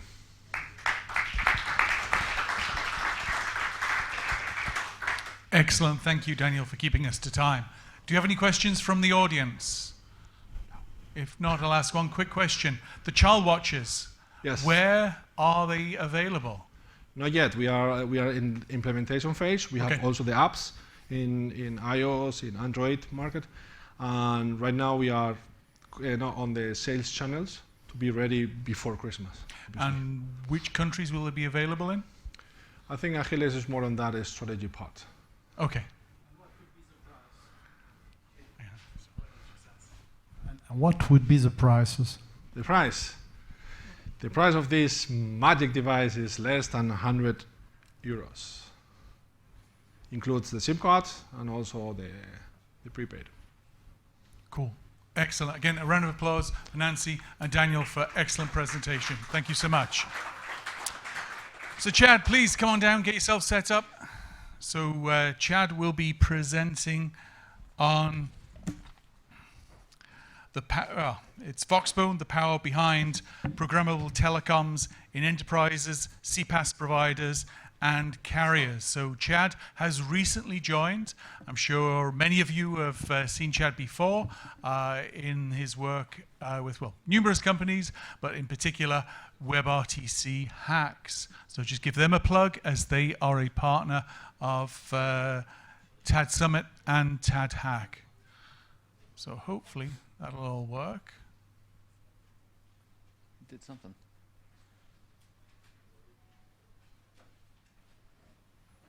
It's just scanning through. It's looking at compute. There you go. Okay. All right. I'll let you. If I can find my.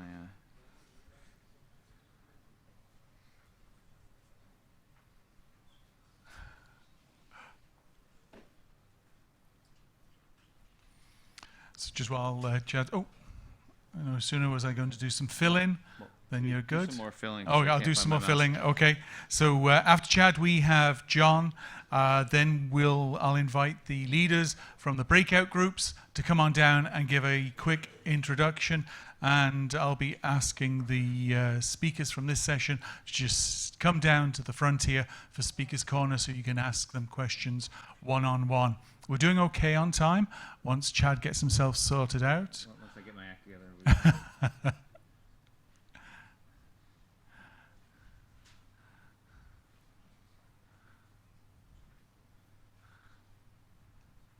Fingers crossed.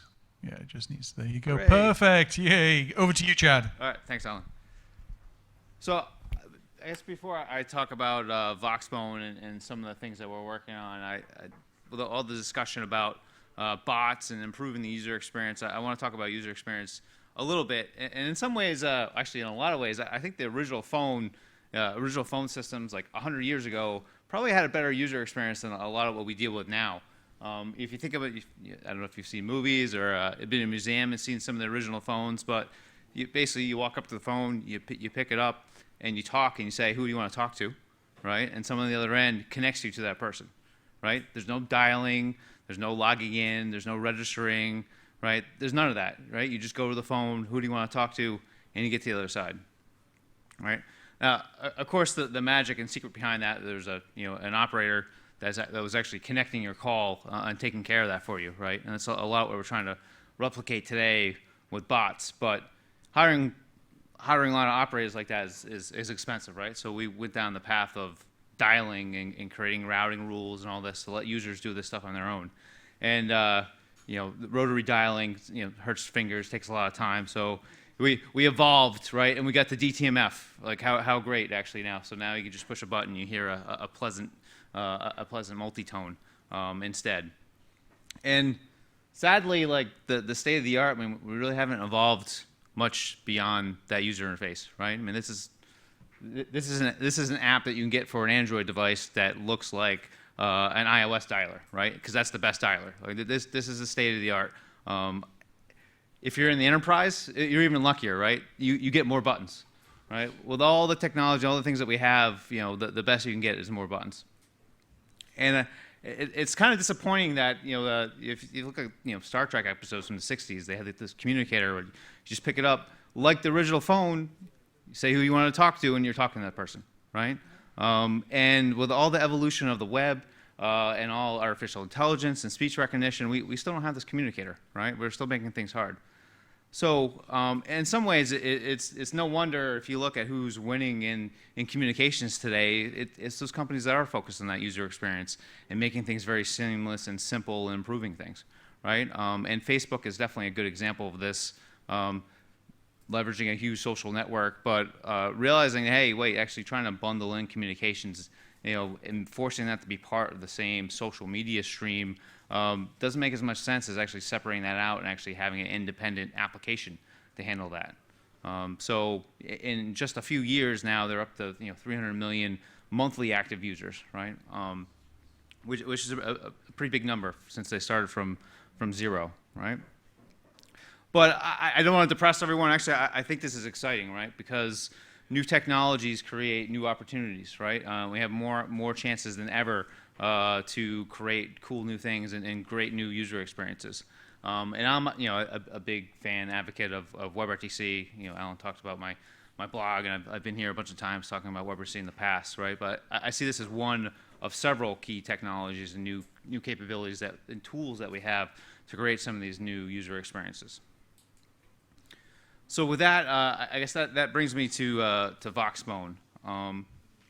And many of you probably have heard of Voxbone before. I mean, Voxbone's been around for a little bit more than a decade. If you're not familiar with Voxbone, Voxbone is basically a global VoIP provider. It provides phone numbers, DIDs, phone numbers, and SIP trunks in more than 60 countries.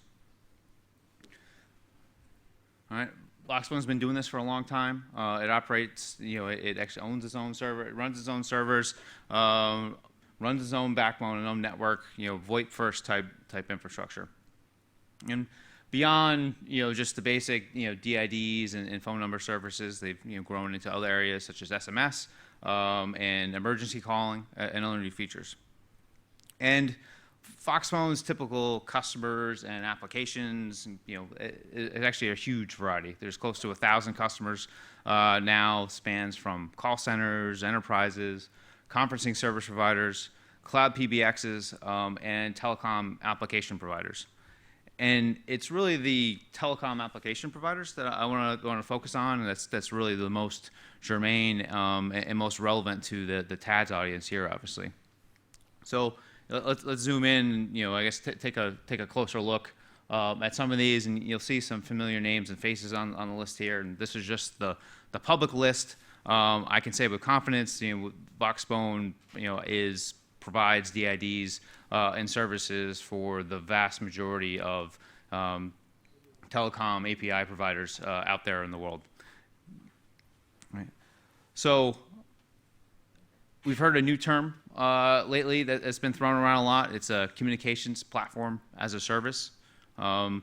This is essentially someone who offers communications to telecom APIs as a service to other developers, other parties, right? So I'm going to talk a little bit about communications platform as a service and what that is and what we should do. And say, I'll jump into what I'm doing at Voxbone in a minute, but one big question was, is Voxbone a CPaaS? Should Voxbone get into the CPaaS market? And in some ways, Voxbone is already a CPaaS because Voxbone offers APIs. You can purchase and provision your phone numbers and SIP trunks via API. So that's kind of a CPaaS.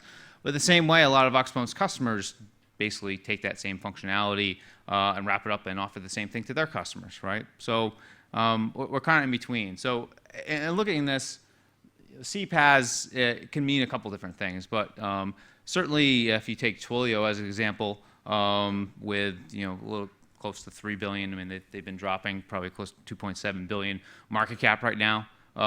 That's certainly pretty impressive. And we've talked about Nexmo being acquired for 230 million, and there's easily another 100 to 200 million dollars worth of CPaaS acquisitions that have happened over the last 5 years or so. Right. So CPaaS is a business model, but I think the big question is that there's a lot of CPaaS companies out there. Almost every telecom infrastructure vendor in some form or another is moving into doing some sort of CPaaS. And does the world really need another CPaaS out there? We have quite a few. Do you need how many of those do you really need? But I think it's important to remember that CPaaS and telecom APIs are more than just a business model, right? They're also a technology approach. And some of you might have heard of microservices, right? I mean, this is an IT, more general IT technology trend, right? And the trend here is similar to some other themes you might hear around NFV, but the idea of making services that are small and composable, right? And making these in a way that it's not just about the services, it's also building a culture around being able to use these services and making things that can go away quickly. And things that be able to be built in an independent fashion, so you can have multiple independent teams working on things, right? And you can fail, and one component can fail or make mistakes without it taking down the entire network, right? So this overall microservice philosophy has been around for a while. And microservices are really the way to do IT, right? I think in a lot of ways these aren't new concepts that we haven't heard before, right? This is how people do things in general.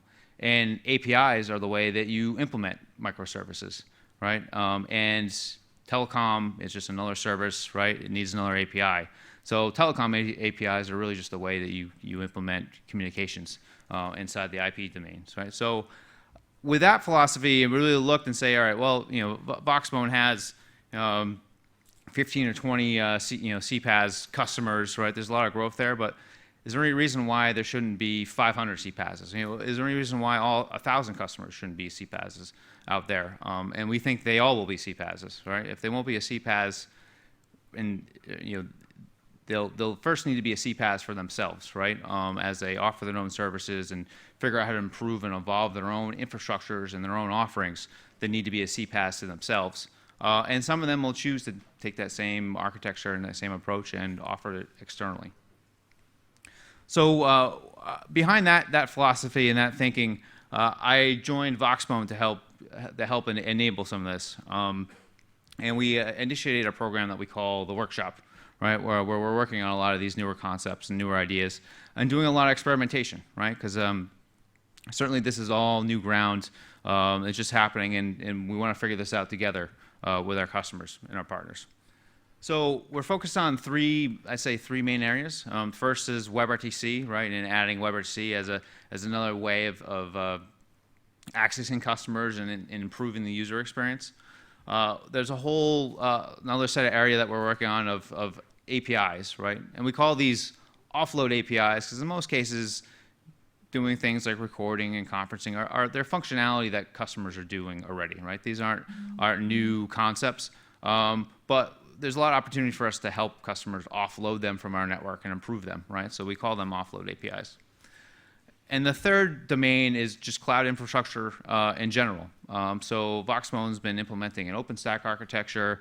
We often get asked, can we co-locate with your gateways to help reduce latency and just make things easier so we don't need to go out and find a data center or figure out how to best run things on Amazon or whatnot. So there's a whole other domain of building out some real-time communications first cloud infrastructure.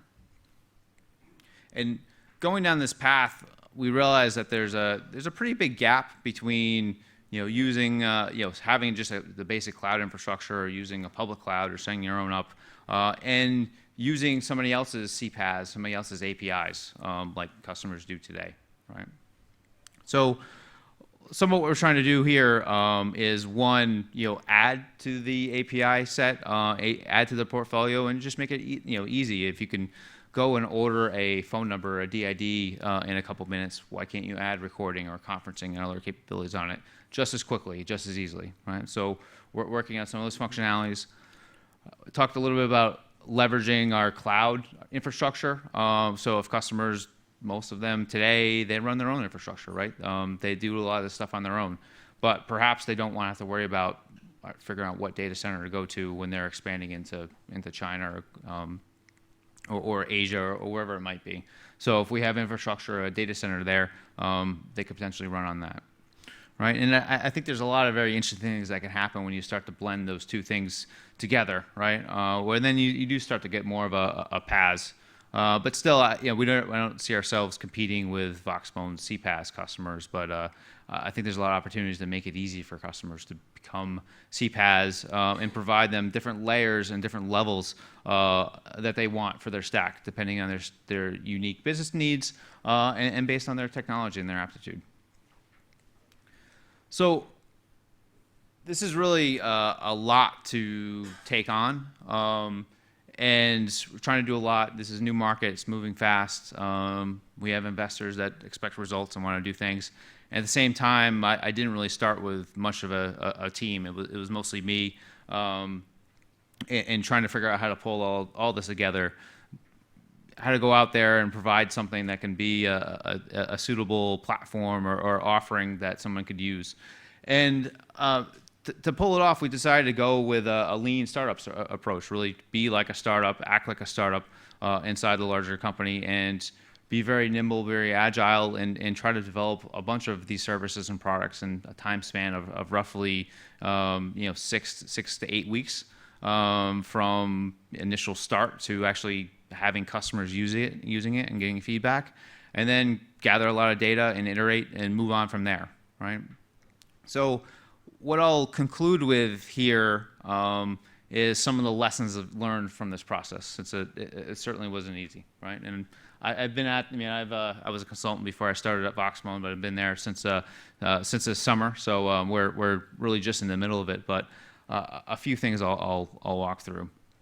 So one thing that we discovered is making this group and this team autonomous. Being independent of the group turned out to be pretty important, right? Just because the timelines, what we're trying to implement, what we're trying to build is just very, very different than Voxbone's mainline business. It overlaps, right? It works with it, but it's a new team. We're trying to figure out something and potentially throw it away in a period of a couple months, right? And that's certainly not consistent with an established mainline business. So we found that trying to be, being autonomous, trying to be able to run and learn and do things on our own, and potentially having our own systems, right, and our own infrastructure when that makes sense, is really important. Another key theme that we adopted that is very relevant at Voxbone is open source. I mean, Voxbone's been basically an open source shop since the very beginning. I'm not too sure if there's much or any commercial infrastructure that they bought. I can say under the workshop, and we have looked at some commercial infrastructure, but in general, we find just leveraging open source, what's out there already, what works, it moves faster for us. Oftentimes, in the amount of time it takes to talk to a commercial vendor, we can be playing around with it and have an open source platform up and going, right? And that's how you learn requirements. That's how you understand how things work and how they might piece together and what you can do. So leveraging open source more than anything has helped us really cut down and reduce our timelines and get to market quicker. Another key thing that we found is leveraging contractors out there, finding the right people for the right job for a short period of time, right? And there's this huge emerging gig economy out there now where it's easier than ever to go find someone if you just need a web developer to help with things, or even if you need a VoIP or real kind of communications expert to help with specific assets. So we've done a lot of work, and as much as I'd like to hire and have a big team that's very focused, oftentimes it's just not practical, particularly when we're not totally sure what we want to do in 3 or 4 months, right? We know what we want to do in the next 2 months or the next 3 or 4, and maybe have some idea after that, but we're not totally sure longer. So it's turned out to be much more practical just to hire consultants and people on a short-term basis to help out. Now, this one is another one that's been surprising, maybe a little bit disappointing to me, since I am such a big WebRTC fan. But we have found there's just a lot of customers, a lot of people out there just aren't prepared for the web, right? They're not comfortable with web technologies.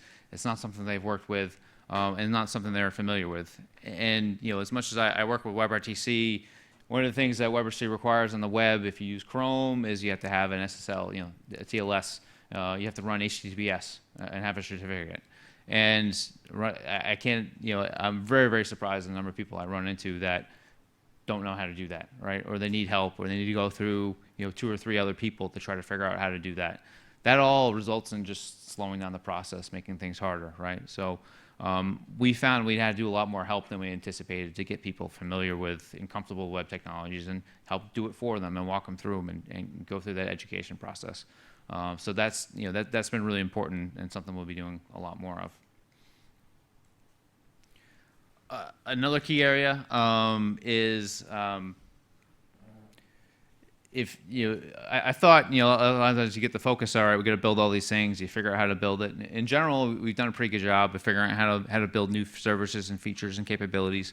Again, we're leveraging a lot of open source elements and components that are doing these things already. So it's just a matter of applying it and operating it to make it work. But one area that we probably haven't paid enough attention to that we're shifting on is you can build it, but it doesn't necessarily mean customers are going to show up. There are so many distractions, and it's really hard to just get attention. In general, when we get customers' attention, it goes very well, but getting their attention in the first place is very hard. And it takes a lot of persistence. So yeah, I guess another piece of advice, another thing that we learned is that you can't just build it. You got to put a lot of emphasis in making sure customers and people understand it, and they take the time to go through and understand what it is. Right, which is comes down to just sales and marketing and coming to getting out there at events like this and getting in front of customers. So I guess one of the last things I want to leave too is and one of the things I found is oftentimes results come from unexpected places. So one of our biggest WebRC customers is actually a calling card company. And I don't know, when's the last time anyone here has anyone here used a calling card in the last year?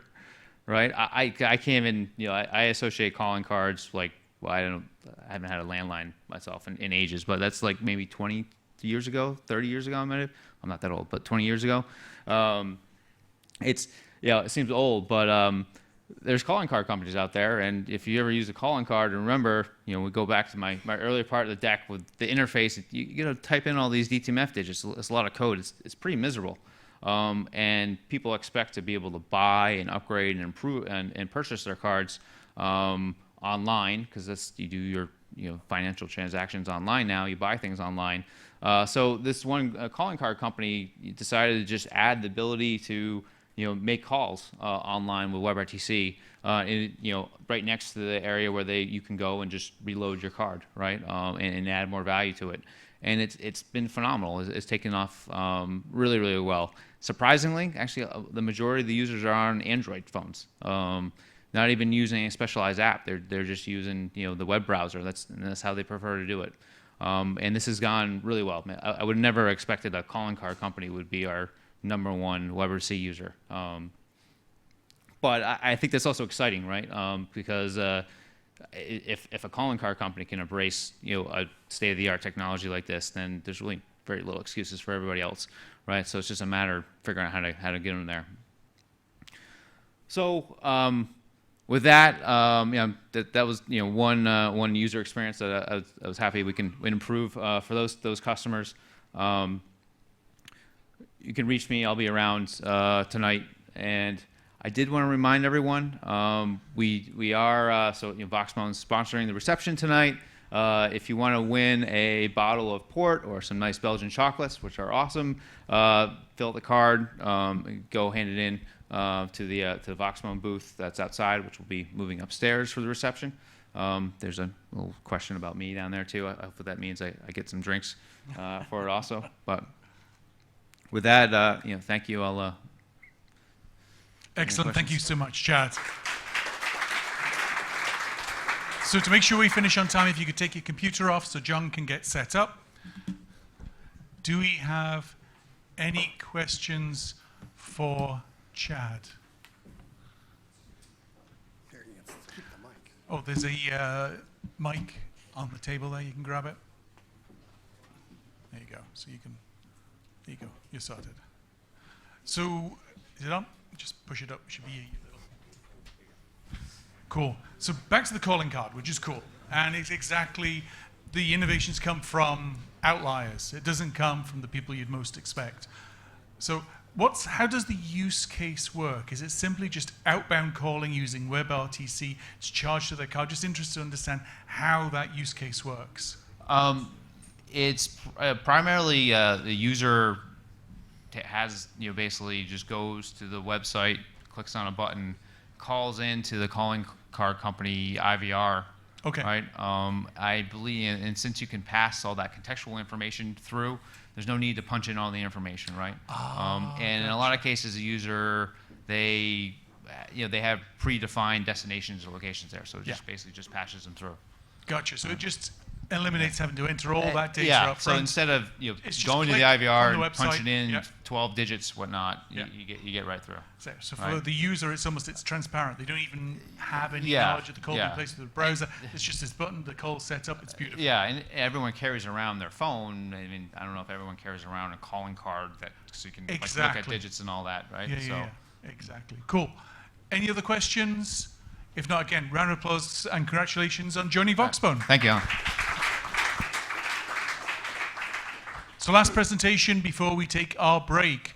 So John, you're all up and ready. Over to you. Thank you, Alan. Well, thank you for everybody spending time. I always enjoy being right before the break. It keeps your attention with me. I'm with Canonical, John Zanos, and we've been a sponsor of the TED Summits for a while, and we've had an opportunity to work since the beginning.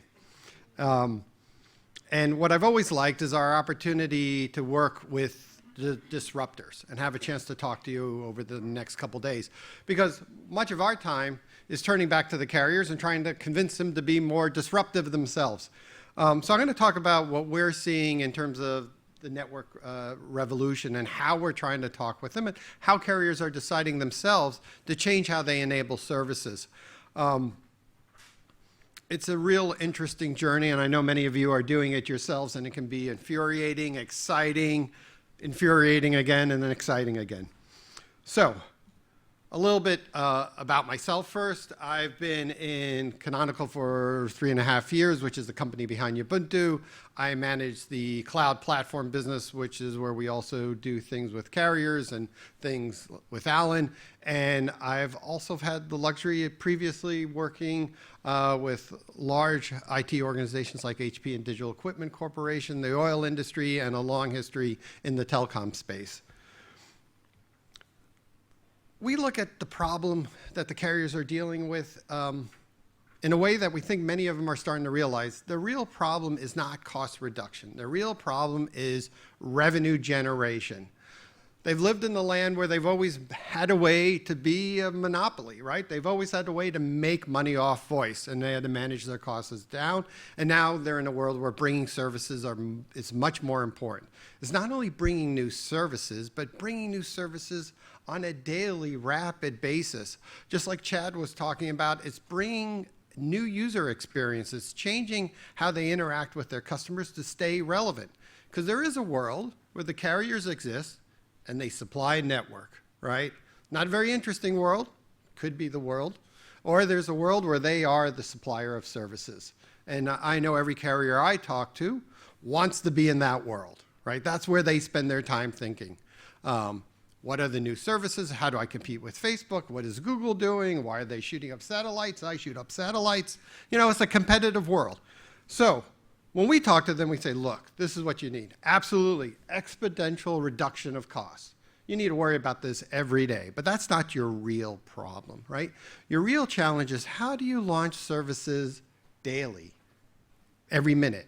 Just like if you have a Tesla, you wake up one morning and your whole interface on your car has changed, right? Nobody called you, no man in a truck showed up at your house, it's updated. That's the sort of experience. So when we talk about where the end journey is, and I'll spend time talking about, it's about cloudified network services and network functions.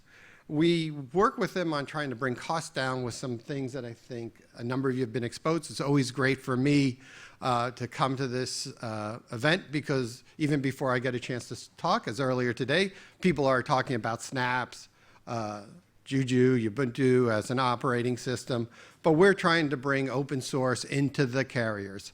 And then lastly, we're trying to bring the concept of new revenue, new ways to bring services to market. And actually Martin's over there, he's gonna this afternoon talk about what we're doing with snaps and app stores and how to actually work with carriers and how we're adding new services to their portfolio.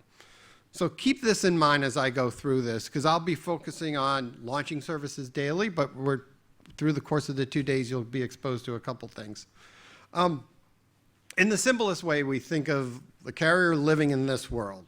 They have the core network, the data center, the cloud, and at the edge, IoT, very transactional, bots, robots, drones, top-of-rack switches, gateways. We think of it in this way as we talk to them. You got public clouds, you got private clouds, you have bare metal, you have this complex environment. And as you get to the edge, you have drones and things that are much more transactional, that are much more crystalline. When you're in the data center, things can be dynamic. They can flex. When you're at the edge with a device that's a drone, you really don't ever want to, or a device sitting up on the ceiling, you don't ever really want to send a person there to touch it, to update the operating system. And this is what we've been trying to talk through and bring them a set of options to live in this world. Ubuntu Core and Snappy, as I said, that Martin's going to be talking about, lives in that IoT edge of the network. What we've been doing with Ubuntu, Juju, cloudifying via network functions and working with the carriers lives from the central office back into the data center. So what's interesting to us is we deal with all these different customers that live in all these different areas. You know, we deal with companies that have had the luxury to be cloud-centric. Instagram's a great example, right? They grew up and they were built on the cloud. Netflix is another example. They usually have a purpose in life, a single function. Unfortunately for the carriers, that is not the carriers. They may be playing in that space, but they live in this complex world of bare metal containers, trying to go serverless, obviously implementing some on public cloud, some on private cloud. I was talking to Werner from Telenor. They're doing the same. They're doing a little bit in public cloud, a little bit in private cloud, a little bit bare metal, and wrestling with that. And that's the conversation I have frequently with carriers. And the question we're asked is, so what do you think about public cloud? What do you think about private cloud? And I think the reality is there is only one cloud. There is only one new data center. And it looks like this mishmash of everything. And that's what people need to manage, to have compute, storage, and network. It's just the reality. Then as you get to the edge, you have companies that are venturing into it, like Google, that lives in the cloud and lives in the edge. And they're trying to create a very crystalline, low-touch way to put a very firm operating system with a specific function, so a device like a drone that does one thing. So you don't really have to touch it, but you need to be able to update it and manage it.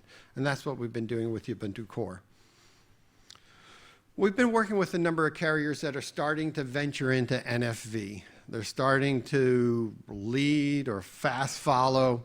They're trying to figure out what they virtualize, what they don't virtualize. What is a NFV infrastructure? Is it a cloud? Is it a private cloud? Is it OpenStack? Is it VMware? And do I use a generic VNF manager? Do I use a VNF manager for each VNF? In our conversations with them, we talk about a couple things. First, you need to automate. You're competing against people that live in an automated world. They just touch very little. The ratios we've seen is typical telecom data center. You know, an individual manages 1,000 nodes or so. You go to a Netflix sort of data center, and an individual managed tens of thousands, in best cases, hundreds of thousands of nodes. The amount of automation is just very, very different. They want architectural freedom. They want a change in the economics. They want everything to interoperate. These are not easy problems. So what do? We bring open source solutions, as many of you do, which is a great thing to do. We're 100% behind you, with you, leading the charge, depending on the day. But we also walk through the reality with them as you add all these new services, if you're not successful changing how you operate, if you're not successful automating, even free has a cost. Even free is expensive. And the concept we're trying to get their head around is the software cost is a small percentage of the big problem, even if you move everything to open source, if you don't change how you operate. Because what costs the most? Anybody going to join me in a venture of a guess? Operations, right? Operations is what's really expensive. Why does Google work so hard to make sure a handful of people can run a data center in all those random places around the globe that they put data centers? It's because they don't want large operating costs, because that's what kills their profitability. That kills their ability to scale. So, what are the common themes that we have in all our conversations with the carriers? First of all, economics. I live in a world that I need to operate competitively, right? AT&T isn't buying Time Warner because they want to have a news channel, right? They're buying it because they're trying to figure out how to survive in a very different economic situation. Automation. They all realize they've got to drive costs down. We get people to understand the concept that even free software isn't free. So how do we automate to reduce costs? I want some hybrid cloud, and I want some containers. Everybody wants containers. For us, this always ends up in a conversation about network function virtualization. They want to implement some network function virtualization project. It could be one app, multiple apps. I'm here to tell you our view, my view, is that this is a dead end. If you're working with people that think NFV is the end of the journey, it is a slow death journey, right? It's because at the end of the day, we're already seeing carriers saying, I've implemented NFV, and what have I got?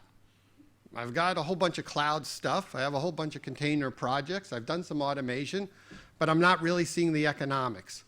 To get to where they really want to be, they need to be at some sort of cloudified network function, a fully separated, the applications are unique and separate from the platform. It allows for portability, flexibility, it allows for scale, it allows for automation.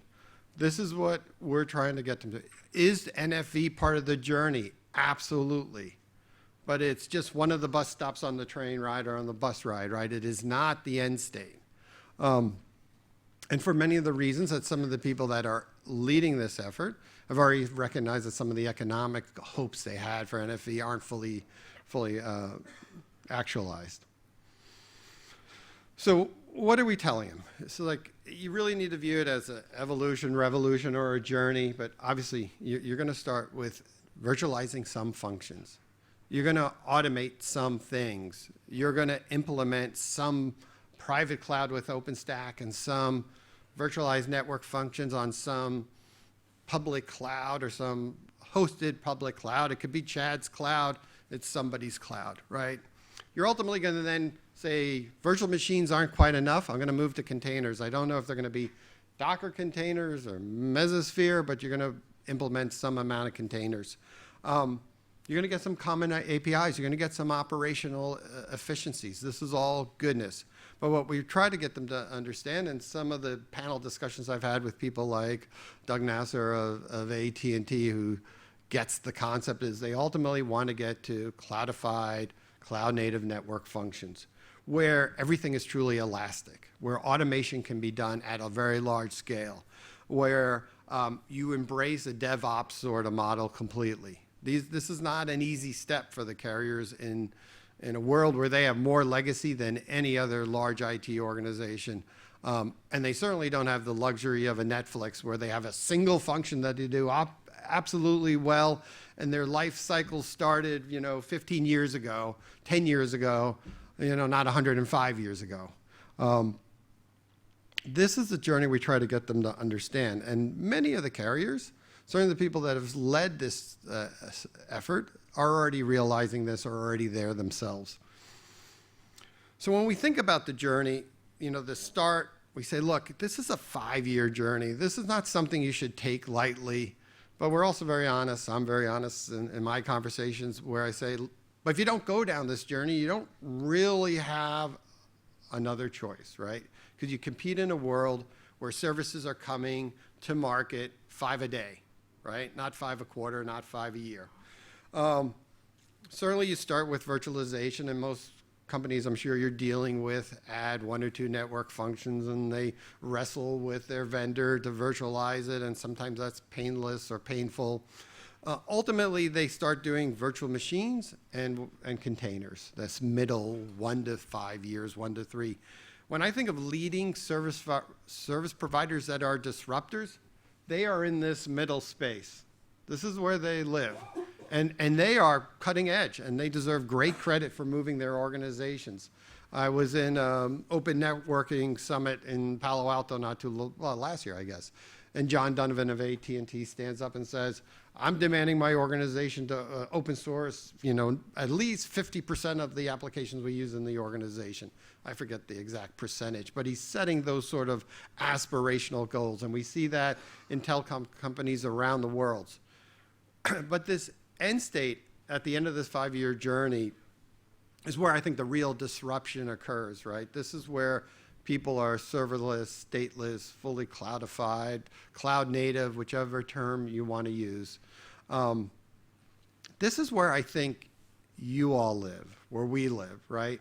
I'm already thrilled to see, and I know James is somewhere here or he's next door, the dangerous demo. I already know a number of things that will be done on the dangerous demo tomorrow.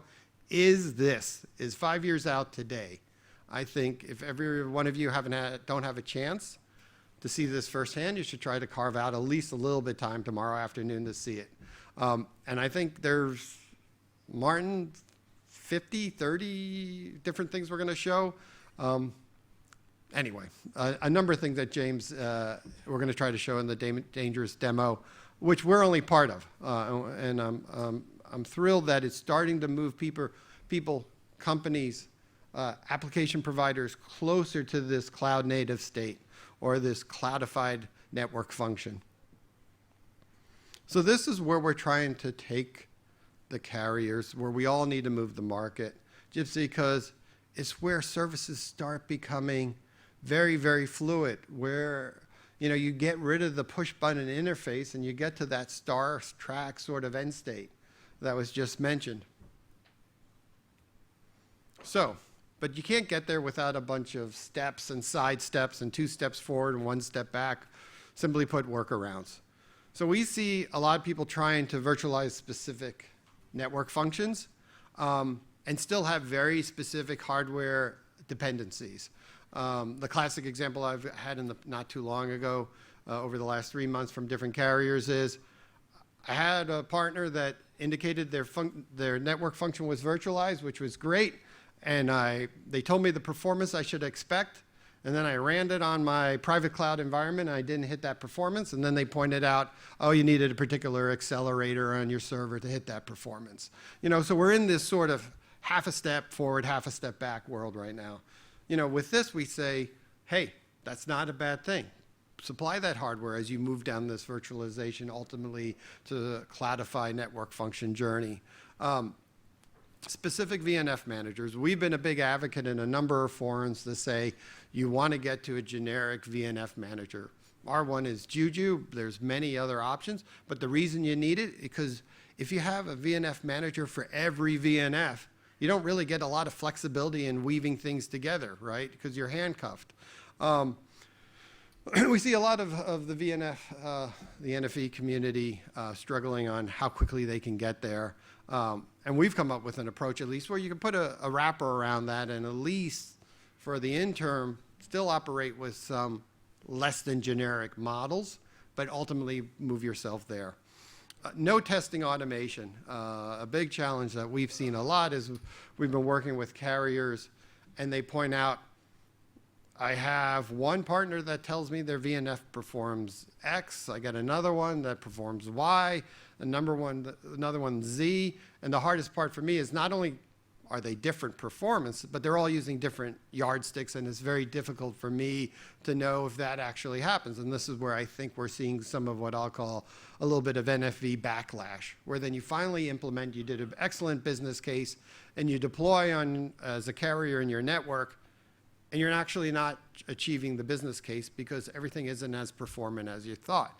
This is where we're certainly encouraging carriers, if you're going to create a particular private cloud standard, to make sure you test all these VNFs that are now been virtualized on the platform, on the network that you're actually going to deploy, not only to make sure things work, but make sure the performance that you hoped to see, that you only need 5 nodes to support a particular network function, not 10, actually is what happens at scale. And then lastly, I get a lot of, well, we need everybody to move fast enough. And again, this is why I always like coming to the TED Summit, because this is a group that is moving very fast. And you guys, and we're part of this journey with you, we all need to tell the marketplace, the carriers that are willing to move fast, that there is a way to move fast, that the 5-year journey can be a 3-year journey. And I can tell you, as I know we all know, there are plenty of roadblocks as you go through that. My favorite challenge we've had with a very large European carrier was we're all on board. We want cloud native, we want fast applications, we're willing to be disruptive, but can you respond to the RFP from my supply chain guy? And that guy didn't hear any of the other part of the story. So, you know, you got to be persistent and fight those battles, and you got to find your advocates, and they are out there, and I know we all know that. So, a couple lessons that we at least try to impart to the carriers. First of all, virtual network functions, great thing, but they're not completely free, right? There is challenges. They also have overhead. There is no free lunch. You need to get beyond virtualization to something that's truly cloudified. And microservices, network slicing, serverless, stateless, you know, everybody likes those words. And we say, look, this is the end state you need to work towards, but remember this is difficult, but not impossible. And again, I'm thrilled to see that this group, this room, these 2 days are showing that it's not only not impossible, it's being done today and happening now. So our message to the carriers is stop thinking about images and virtual machines, right? Think about applications. Services are applications, and I'll try to expand on this a little bit. You know, flexible, they scale, they meet the SLAs by design, they have little overhead, and you know, this only can be accomplished with a cloudified model. So we think about it as a real change about software. Of course, software is services. So when you think about it, we think about it as individual applications that are woven together to create a service, and actually have a group of applications, right? Not 5,000 lines of code as a huge, big, monolithic piece of software, but packages of applications, probably some open source, some proprietary, woven together to supply a service. They sit on probably two big buckets of infrastructure, right? Some cloud and some bare metal in the data center. And that's actually split into subsets, private cloud, public cloud, couple data centers. And those are split even further into virtual machines, into containers, chop, chop, chop, right? And then ultimately, you apply these applications to different parts of these subsets of compute. And then you try to do this in an automated way, so you push it over here. When those nodes fail, you don't shut down the service, they move over here. This is how we're trying to get people to think about software and services and network functions, which are just software, you know, consumed. Another way to think about it, and somebody earlier asked, what's the difference between Docker and snaps? And I'll try to talk through this, and hopefully this is a little helpful. We all started, right, with a physical machine. It has an IP address, it has some disks, it has an operating system and some applications on it. Then we had virtual machines, right? You can put a virtual machine on the physical machine, again, but it looks like a machine. It has an IP address, it has an operating system, it has some applications.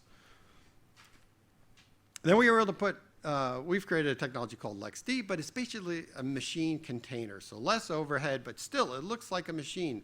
This is all very, very traditional. Disk, IP address, files, an application. The only difference is rather than one, you know, you can get a lot more of it, more density, right? The reality is for the carrier, this is great because all this looks like traditional operations, right?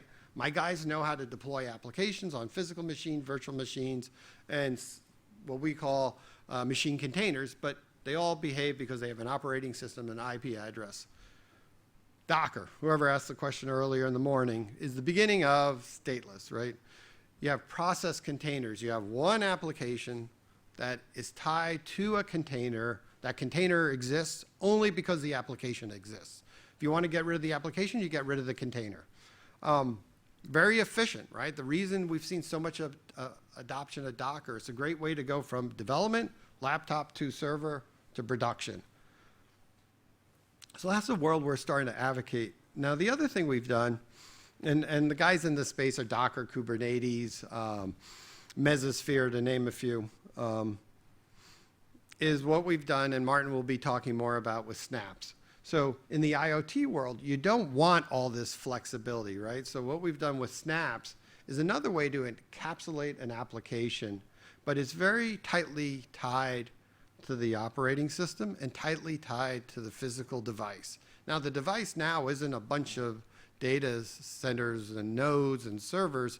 It's a drone. It's a device on the top of a ceiling that you don't want to touch a lot of. So just think of those two paradigms we're advocating in the marketplace. One is think of big software, as I went through just a second ago, as applications woven together, distributed on physical and virtual assets, and this sort of complex environment of how you manage those applications. And this is where we're trying to get, not trying to get, work with the carriers to really get the cloud native. So what we've discussed in this point, 2 minutes, I'll way be over. I'll try to go quick at the end. Model-driven, reusable, open source DevOps, right? If you remember anything in terms of what I think we're all trying to get carriers to do is live in this world. The way we help them deploy complex software is Juju, and I'm going to do something that will just drive Alan crazy, but I'll do a quick demo with no time. But we use Juju as a way to deploy applications. I'll just show you the user interface is the way we do it. I'm going to be deploying Kubernetes, which is just a way to manage containers. But what's really important is the user interface is just important in the storytelling. What's really important is this, that Juju is basically a model that takes direction from any orchestrator through an API, right? All automation, none of this hands-on stuff. But for the purpose of this, we look at bundles of containers that we've already done. There's work that's already been done on Kubernetes. We would deploy it. Now, the part that's important here is this is just a sandbox, but Juju deploys Kubernetes. It shows that this is 10 applications with 12 machines. What Juju easily does, since it's a model, is you can take the worker part of Kubernetes and say, well, I don't need 3 machines. I need 15 machines, 14 machines. And that's what changes deploy. Deploy again, show the application. So now you see 17 machines, not 3. This is the level of simple automation that we're we're working with the carriers to deploy. When we talk about a generic VNF manager, we talk about Juju because we just want to treat the network functions as pieces of code, right, that you're weaving together and scaling up and scaling down and doing it in a very automated way. So, almost out of time, I suspect. Yeah. All right, so I'll ignore it anyway. So, no, I'm close to the end here. So, we've already done this with a number of carriers in terms of network functions. This is IMS from Clearwater. Should do present mode. With Ixia as a testing methodology to test voice over IP. What's really important with what I'm showing you with Juju, since it's open source, and the charms which encapsulate the applications, and a lot of what you'll see will be using it, it allows for continuous evolution. Not only us and our customers are working this, but other people can contribute. I'll only take a second here since Martin will be talking about the Ubuntu store, and there was a question about it earlier today. We see it as a way to make it easier for carriers to deploy services, and services are just types of applications. So, to wrap up, a couple things that we're really, when I talk to carriers, they ask for some advice. Because when they call us, they don't talk to Canonical because we have 100 years of telecom experience. They call us because they call people like you, right? We're disruptors, we're breaking the model. We know how to live in a cloud world where software is automated. So how do we help them live in this world as well? We tell them to think about the goal in a total end state, that you're trying to get to cloudified network functions. No matter how many steps you take to get there, understand where you're going. Start right, and iterate quickly and fail quickly and not to be afraid of that failure. Build bridge strategies that help your operations team and your supply chain teams make the baby steps to get to the end state. Recognize that modeling is the way you get there. You need to think of software as things you weave together and move forward and embrace speed and disruption. And the end state is that basically you could get to more services faster, which is ultimately, back to my original slide, how we help them to get to revenue, not just cost reduction, because that's their real challenge. So hopefully somewhat helpful, not too far off schedule, and I'm happy to answer any questions.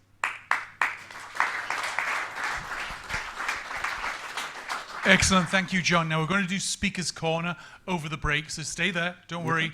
I'd like to invite Martin, Mark, and Paolo, if you could come on down and give a quick pitch, 1 minute, because we're breaking into coffee time now, on what your session is going to cover. So, Martin, over to you.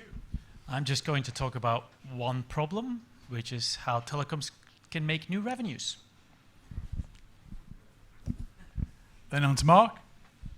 Thanks, Alan. In Stream 2, we're really at the heartland of TADS, which is telecom applications. And we'll have a bunch of case studies from some pretty interesting speakers about the real-world challenges, issues, and how it all worked. So that's just across in Augusta 2, just near the reception desk.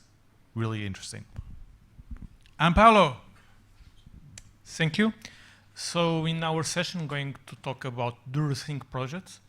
So we are a group of people, mostly coming from the telcos, that are not very happy with the current situation. So on one side, we have the telco world. We are providing good services, but not innovating enough. And on the other side, we have the web players that are leading innovation, but there are a few problems there. So in Rethink, we are really rethinking communications, and we have a third way. So I invite you to come and see how it is. I think it will be on this same room. Yeah, that's it. Excellent, thank you so much. So this will be running these sessions, the breakout sessions, at 4 p.m. So we're done here.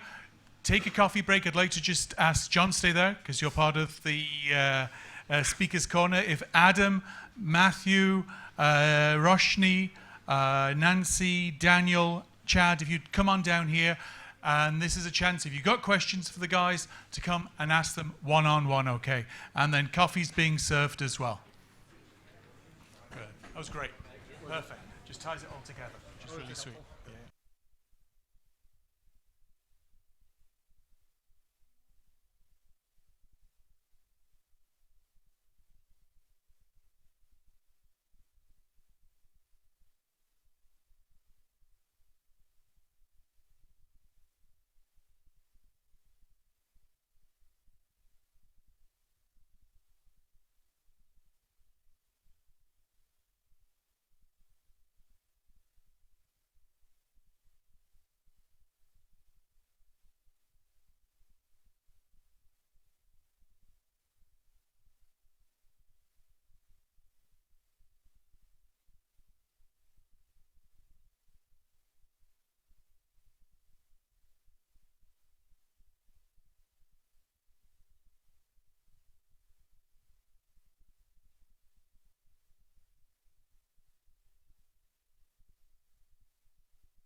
Sì, hey.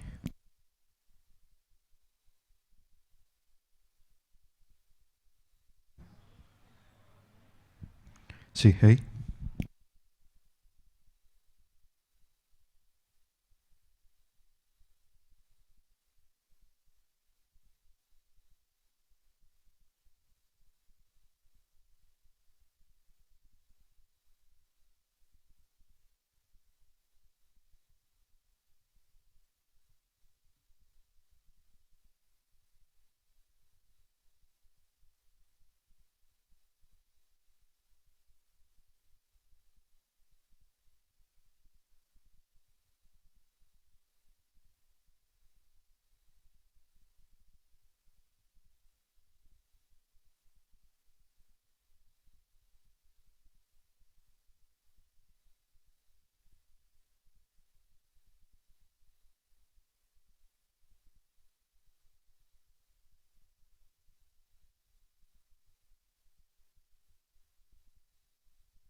looks good to me.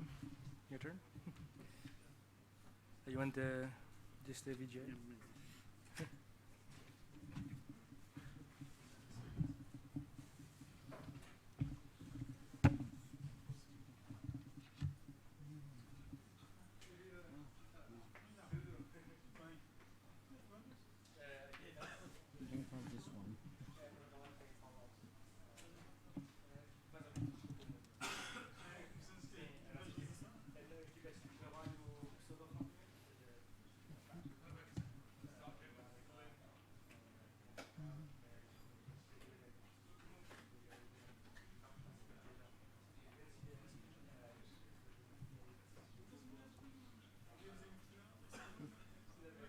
Also cuts a bit. Yeah. No problems. Yeah. But if you put in the presentation mode, it's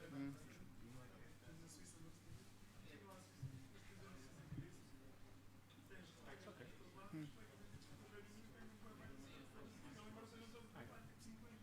Let me check again mine.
So just maybe 1 more minute. We're just getting everybody in here. Yeah. But it's too. Now it's.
Okay, hello everyone. So let's start. So this session is about decentralized communications. So we're going to introduce the concept. What are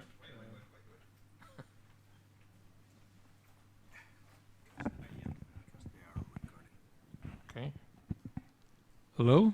Much better. Hello everyone again. So this session is about decentralized communications, and especially talk about what I'm doing in a project called Rethink. So we are starting by looking what we mean by decentralized communications. And then we go into some details in terms of some of the work that we are doing in the Resync project. So we are introducing a new service concept that we call hyperlinked entities. And then Jean-Michel will also talk about more the identity management and the trust in general aspects of Resync.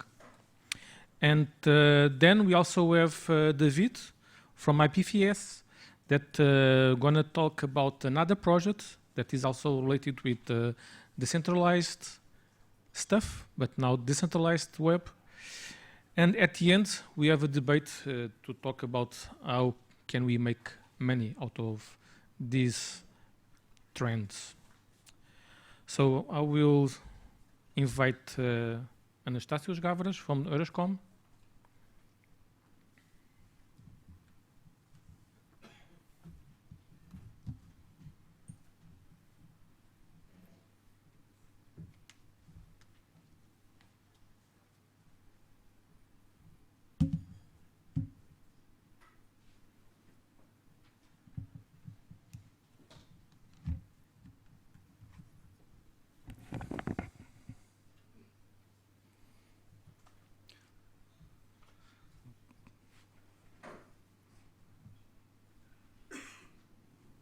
Oops, this looks distorted now.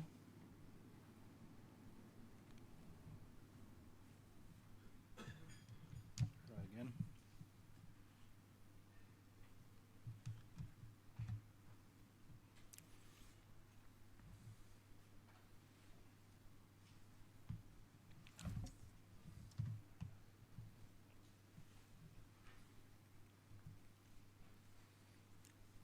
Okay, looks much better now. Thank you, Paulo. Ladies and gentlemen, yes, my name is Anastasios Gavras. I'm giving this presentation, in fact, was prepared together with my colleague Simon Becot, who's in fact, together with Paulo, technical responsible for this project. So I will, in fact, give you a little bit the big picture of why this project started in the first place and what we mean by decentralized communication services. Paul, I think you need to give me a signal when I need to stop, right? So today in the telco world, we have basically a federation like we know it.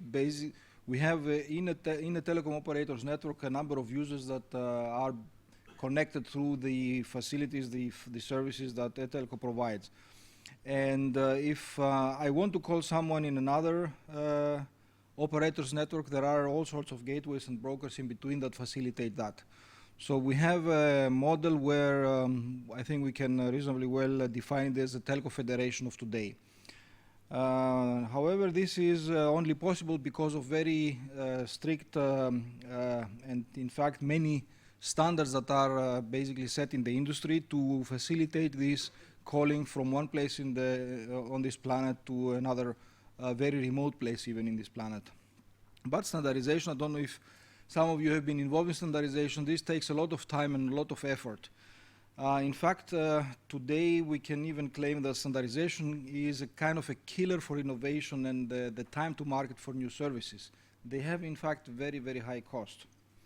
I think anyone that has done this really can witness that.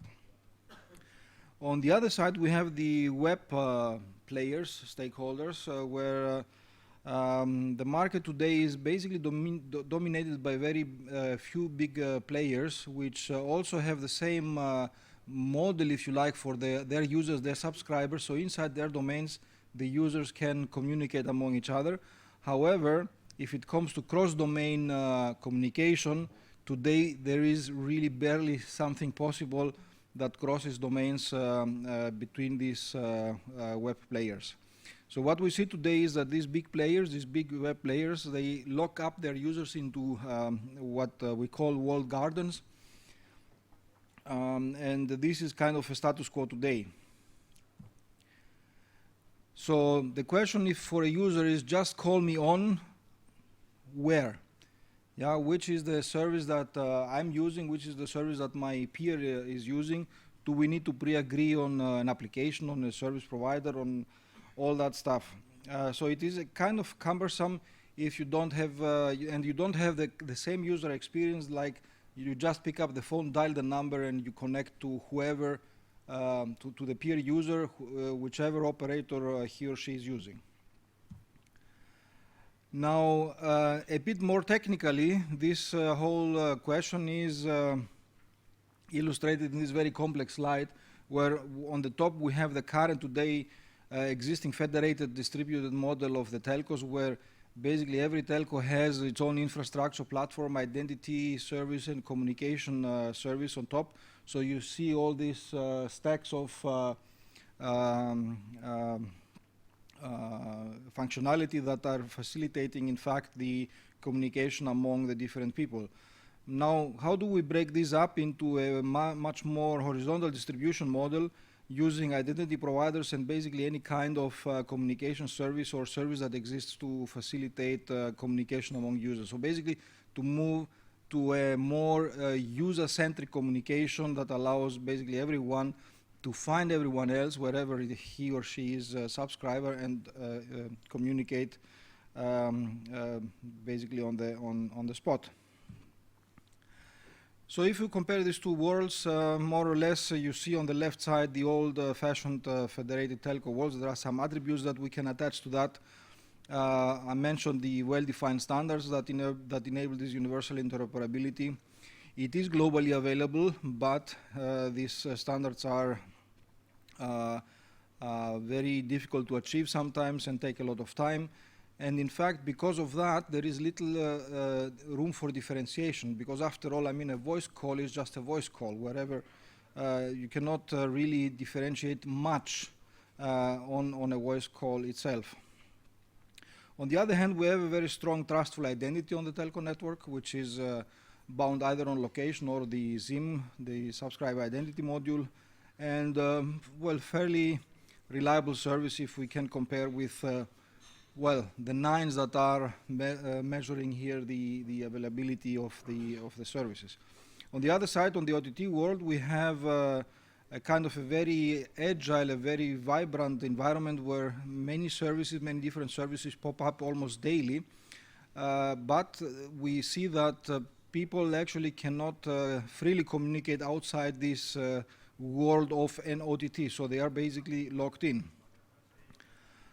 So OTTs are today, of course, also not constrained by standards. They create their own standards, if you like. They publish or may not publish their APIs.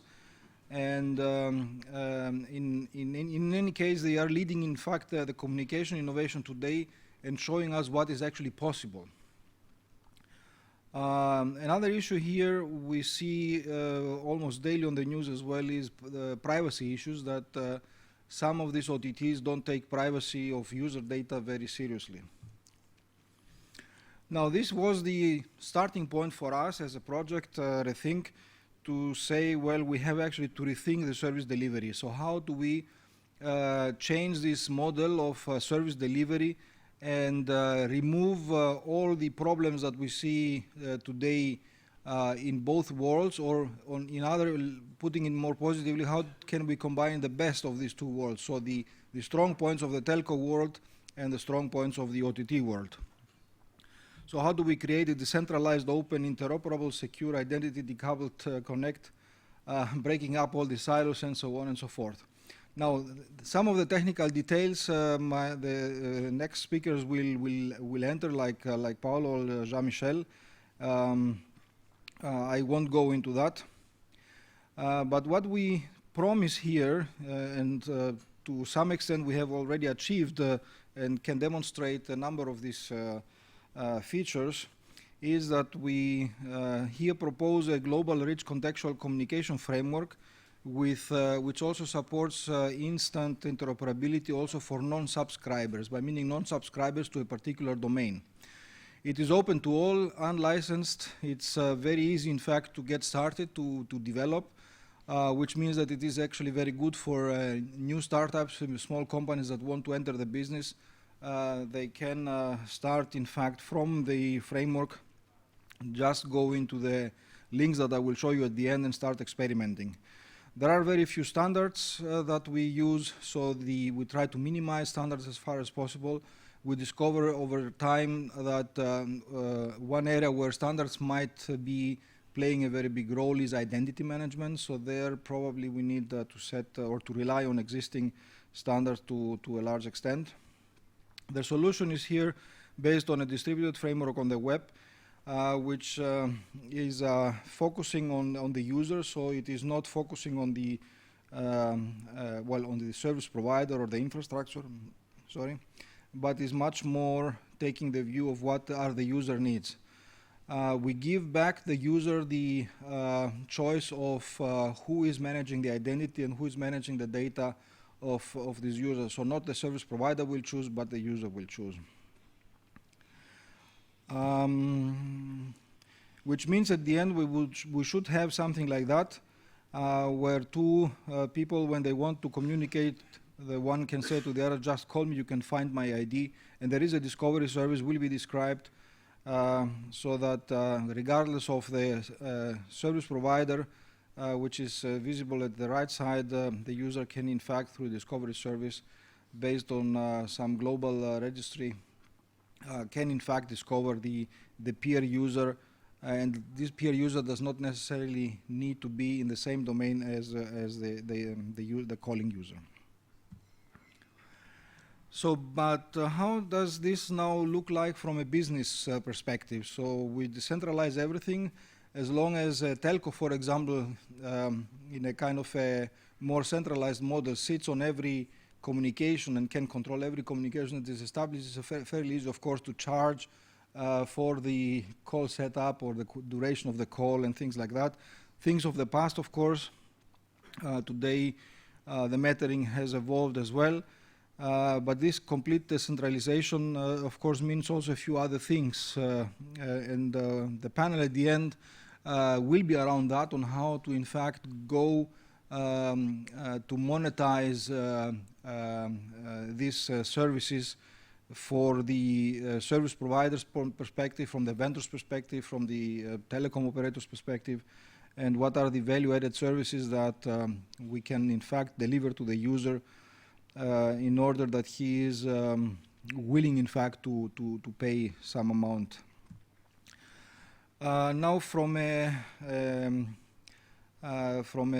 service delivery point of view, what we claim here is that the time to market and the deployment costs dramatically decrease, because we have the existing infrastructure out there, the framework is there, and the cost to launch new services and to scale would be basically residual. There is no need for big investments in infrastructure, because a developer, a service or application provider can in fact use what is existing in the infrastructure today.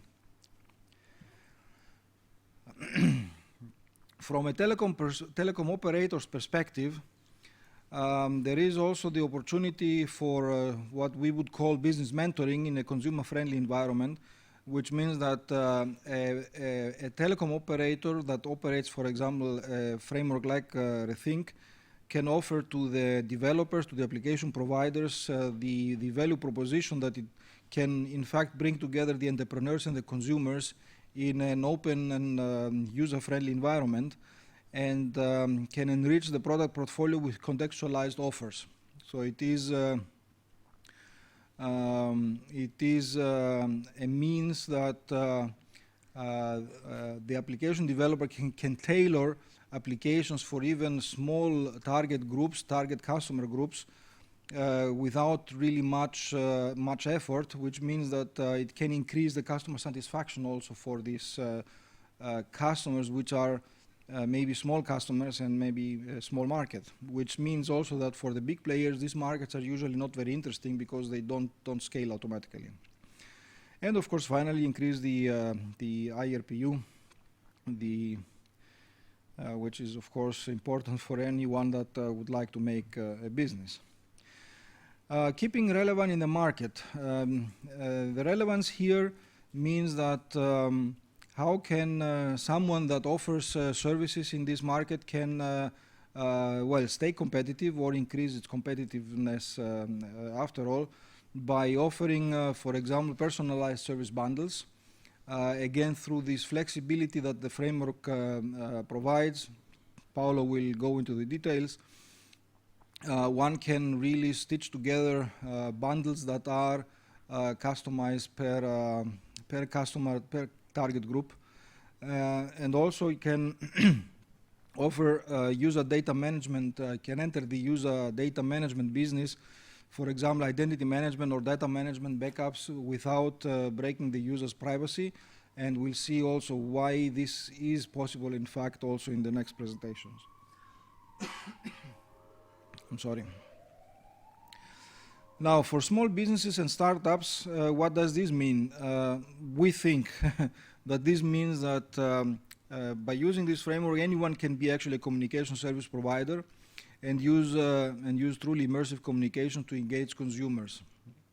Meaning that if you are an application developer, you can almost automatically become a communication service provider for the communication needs of your application and directly engage through this framework with your customers, which also means that you do not need big financial investments in order to deliver the services to your customers, but just by using this framework, you are almost there. Decreases dramatically the financial sustainability is, in fact, in other words, that you do not need a large upfront investment in order to get into business. And also the promotion of the entrepreneurship here reduces the failure rates by having the ability, in fact, to access a rich communication framework. So the entrepreneurial spirit has a very big potential, in fact, to get unfolded here. Now, We Love Startups is here from a telco perspective, in fact, from a big telco perspective, or the incumbent perspective, a statement. And some of the partners in the project here are, in fact, some of the biggest telcos in Europe. So they look here to this solution as a framework that facilitates this, the uptake of these services from different smaller businesses and startups. And I guess I stop here by thank you very much. Here are 2 links that you should actually visit. The second one goes directly to the GitHub. All the code here is available open source.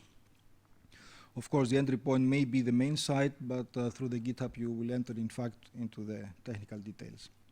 And that's it. Thank you very much.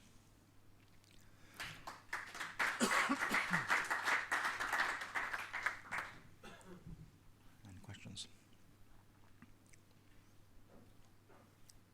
Any questions to Tassos? Okay, seems not. So go directly to the second presentation. Thank you, Tassos. Thank you very much.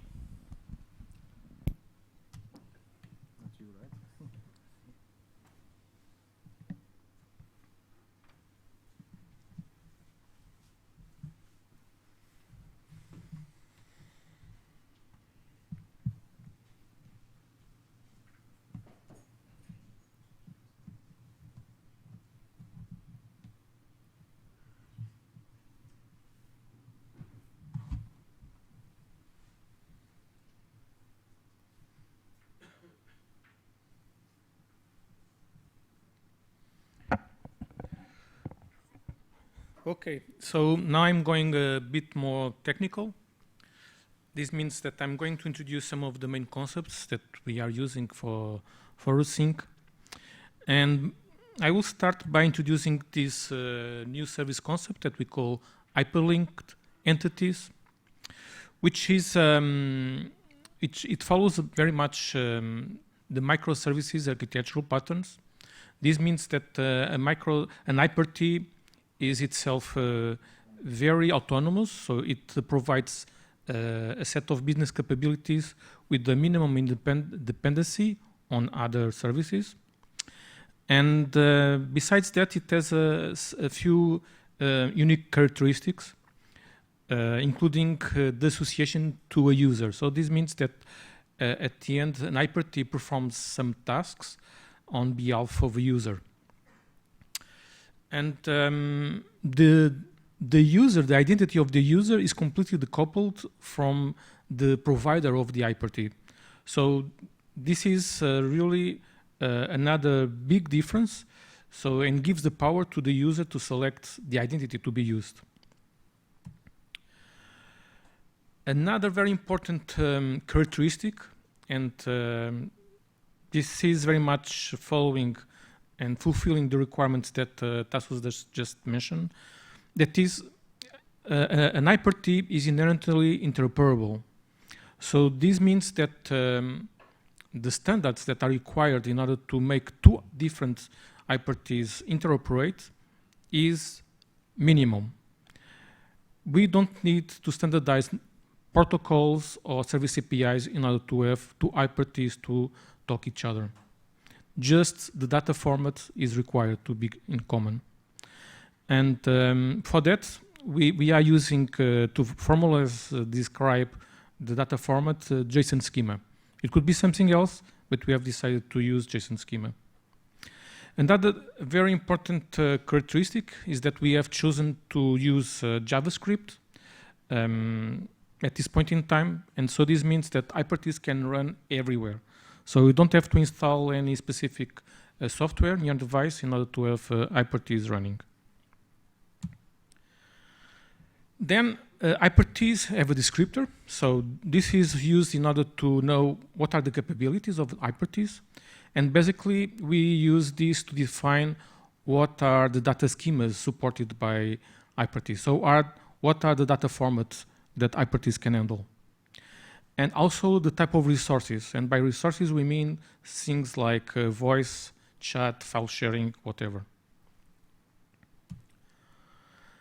Then the way how hyperTs communicate to each other is through data synchronization streams. And for that, we are using a very specific communication pattern that we call reporter-observer. And this means that we basically have two types of hyperTs. So we have one that we call the reporter. That is the one that has, the only one that has permissions to write on a stream, synchronization streams. And then we have the observers that are the ones that, if they are authorized, they can have access and receive the streams of the changes that are performed on the data object. hyperTs are identified with a virtual address. We are compliant with the URL scheme. So you can see like this one here. So we use a customized URL scheme called hyperT. And then each object it's identified with an URL.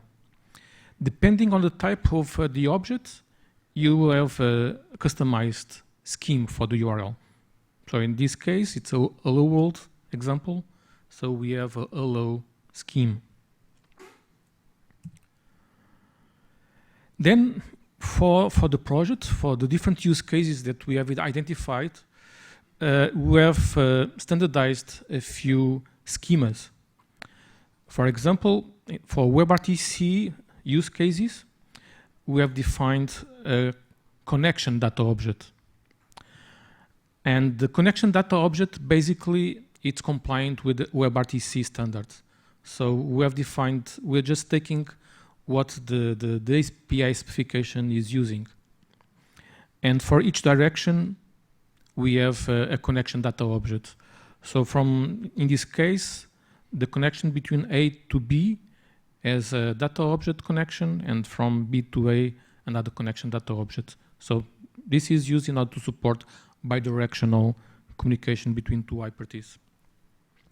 And as you can also see in this case, the connection itself is also identified with an URL. That in this case use the scheme, the URL scheme connection.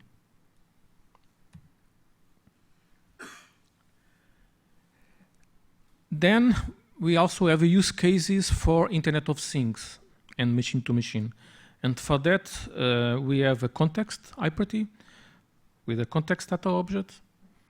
We are also following IATF draft for the definition of the data schema that is used for the communication between hyperties.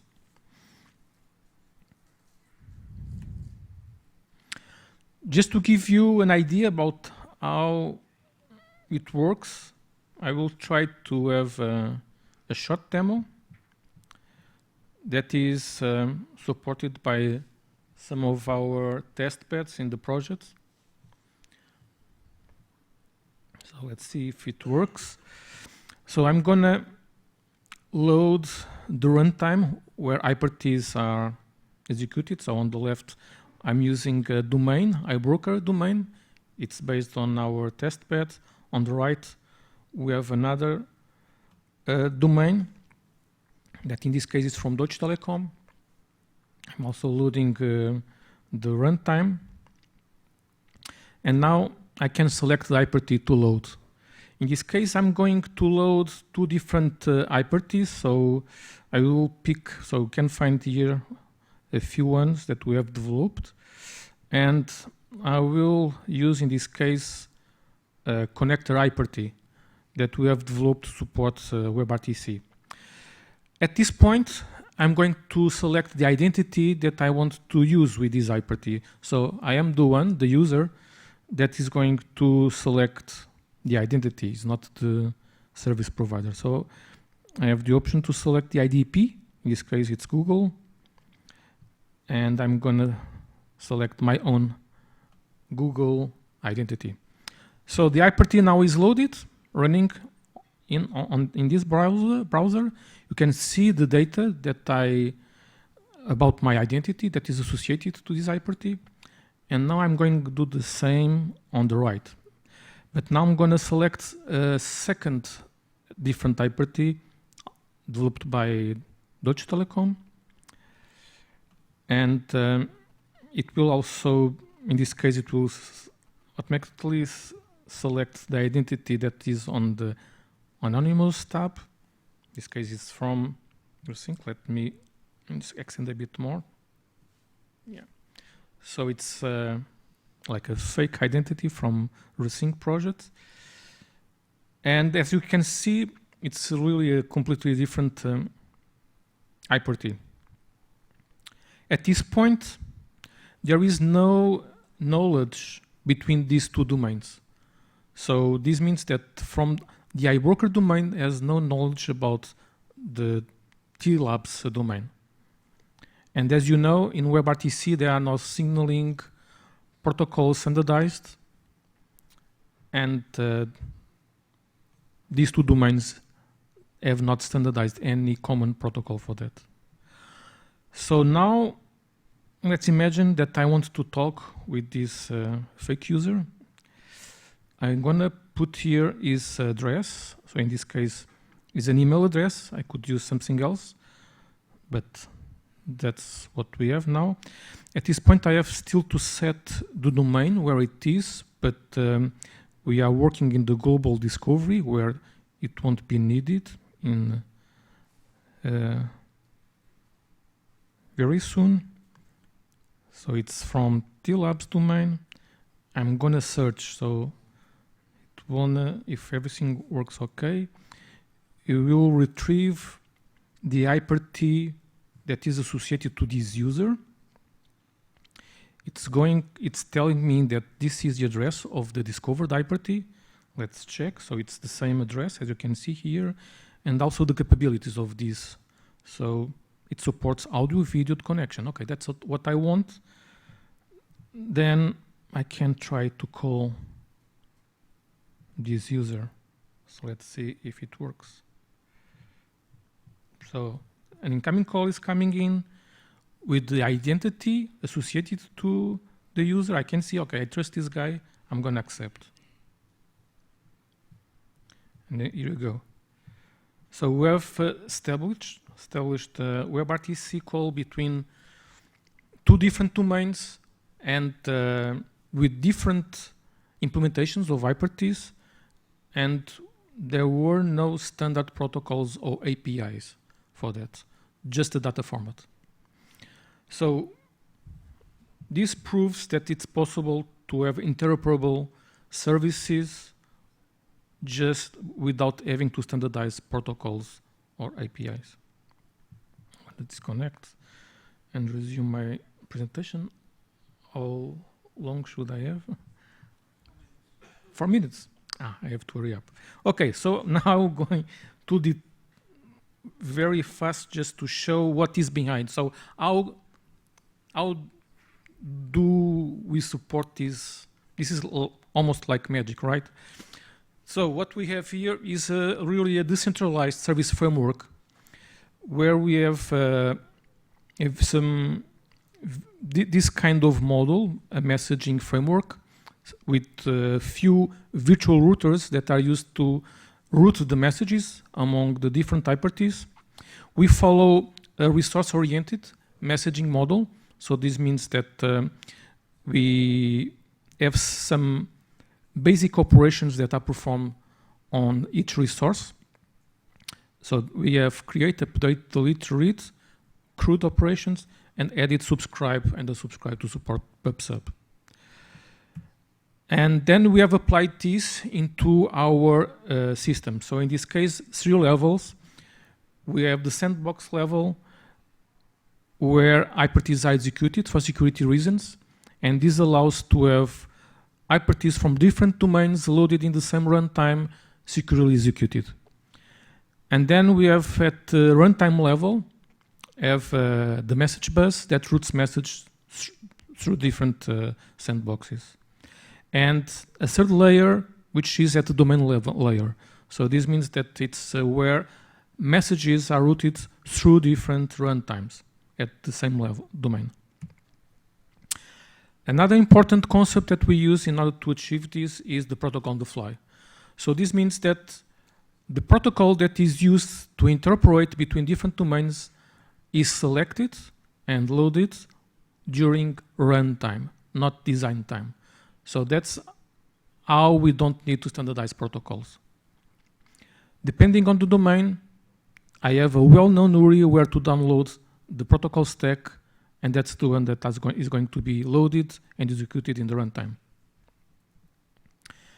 And then we can programmatically set up the data synchronization streams between the hypertext. So in this case, I can set up a synchronization stream between this hypertext, that is the reporter, and the different observers that can be run remotely in different runtimes or locally in the same runtime. And finally, we also support end-to-end encryption, and in a decentralized way. So we use IDPs that can be selected by the users that are used to generate tokens that are exchanged between the different endpoints and used to encrypt the streams between the different hypertexts. Jean-Michel will explain a bit better how it works, but that's the idea. So at the end, this is the big picture. So we have a catalog from where you can download hypertext, protocol stubs into the runtime. As soon as the hypertexts are instantiated, they are registered at the backend from where they can be discovered. And then we can also have global discovery. So also Jean-Michel will explain a bit more about this, but in this way you can also globally discover hypertexts independently where they are. And the demo that I'd show you, actually it's something like this. So we have 2 different domains, the iSmart, the T-Labs domain. There are no network-to-network interfaces between these 2 different domains. What we have is that the protocol stubs are loaded into each runtime, and then messages are exchanged between only one domain. And so we're not using network-to-network interfaces. And I think that's it. So I think I managed to do it in time. So We also have here a more concrete repository where you can start and have a look. You can start there to look for the different repositories. We have a few of them, and start having, so you can just play around trying to develop some hypertext and applications that we support with the toolkit. Thank you.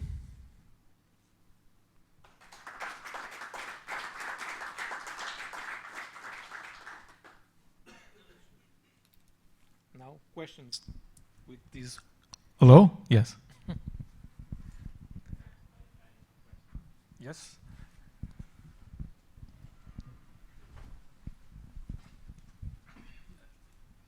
The question is very simple.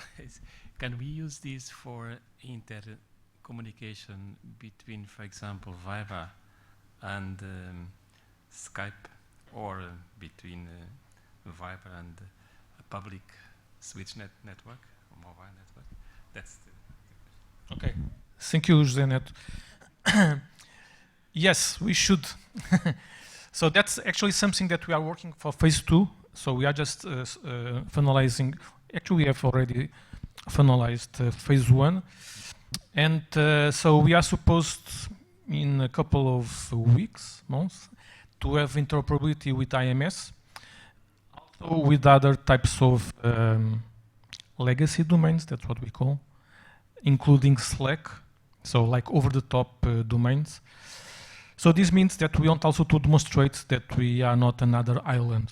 So we want to be also fully interoperable with other domains that are not fully compliant with resync.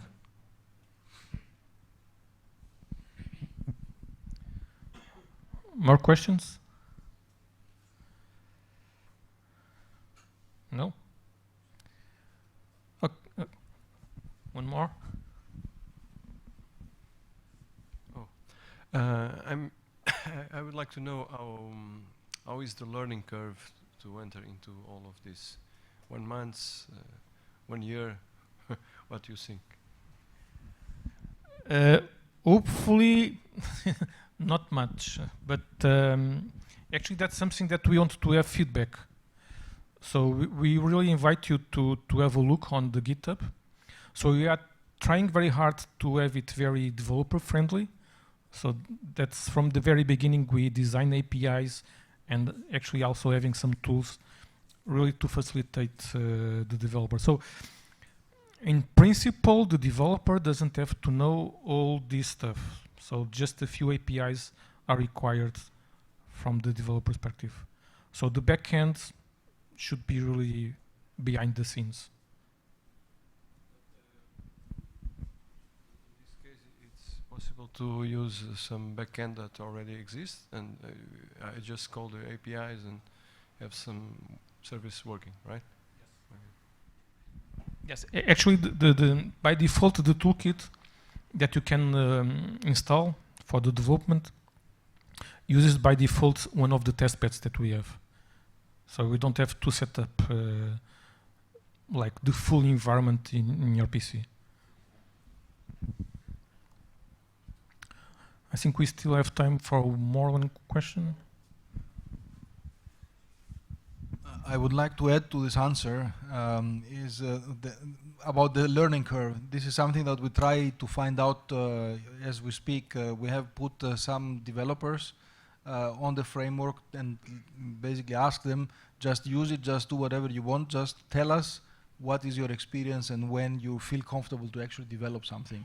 Along that goes also improvement of documentation and what we call also packaging, so that all things that are needed, for example, from a application developer or for a hybrid developer are really consistent in one place. And so we don't have a concrete answer right now. It's something that we will have in a couple of weeks, perhaps.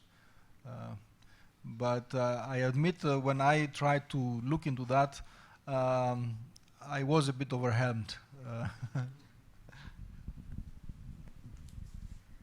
Okay, thank you, Tassos. Okay, I think we should stop here. Anyway, we will still have some time during the final panel for more discussions. Now I invite Jean-Michel. So Jean-Michel is now going to give more details in terms of the trust management, security.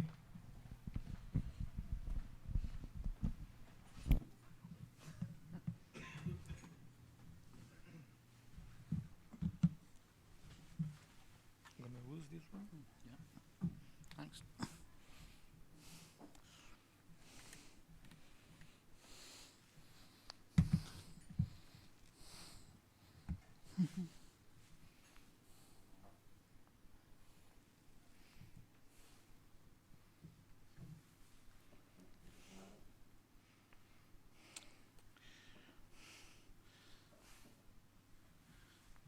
So let's have a few look about identity and trust topics in this wonderful racing framework we are building. Just a few words to remind you of our targets when we build this racing. We have talked about decentralization. That's even the title of this panel. So yeah. We don't want to make our own domain, our own closed realm. We really want to make people choose the domain they want at the time they want. So that leads, of course, to open and interoperable problematics. And that's, you have seen that in Paulo's presentation, that in his demo, that we really achieved to make different applications talk to each other. That's the same thing for identity. I mean, we have some standards for identity delegation. We will use them and not reinvent for it, and we will get the better of it. We have also quoted the word trust. Trust is quite a difficult word. We could mean much more meanings. What we want to say that trust is mostly a way to help people taking decisions. How I am in my context of communication, by the way. I am sure that the people that I should answer to this call. Am I sure that this identity provider or this communication service provider is trustworthy, etc. And the last word I would say is user empowerment. We really have a user-centric view, a user-centric approach. We want to make sure the user gets the best and gets the freedom of choice. So to get back to identity, let's say that identity in racing, like in other business, has two phases. One is authentication, which means prove I am who I am. So we have this stuff in normal web site access. You have heard about maybe SAML or OpenID Connect or Mozilla Persona. It's really a way to choose an identity and to use it several ways. The new things I need in racing is twofold. First, that's for authenticating a user to a site, or but it wasn't what we have in communications is to authenticate user against other users. That's the first thing. Second thing I said about trust, so that was we want to add value, a sort of measure of trust on the identity. Is this somebody I may rely on, etc. The second phase of identity is about reachability, which is not about proving who I am, but being able to be joined. It's it's like the old phone number. I mean, if I get somebody's phone number, I don't care where is its telco. I don't care what is my telco, but I will get him. So that's also what we wanted to have also in this decentralized trust, user-empowered framework. So first thing, choice of identity, portability. And we have designed a new service based on a globally unique identifier, which is used to link together domain-bound identifiers.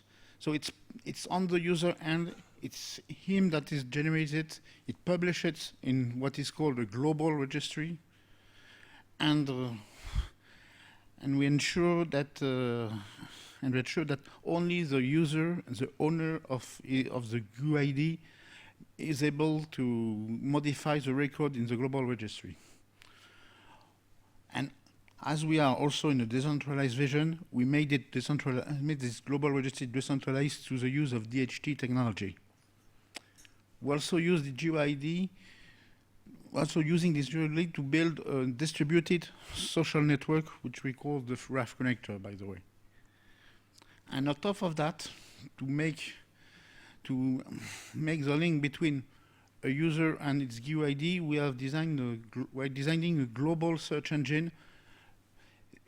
Imagine the Google or the Shodan of the hypothesis.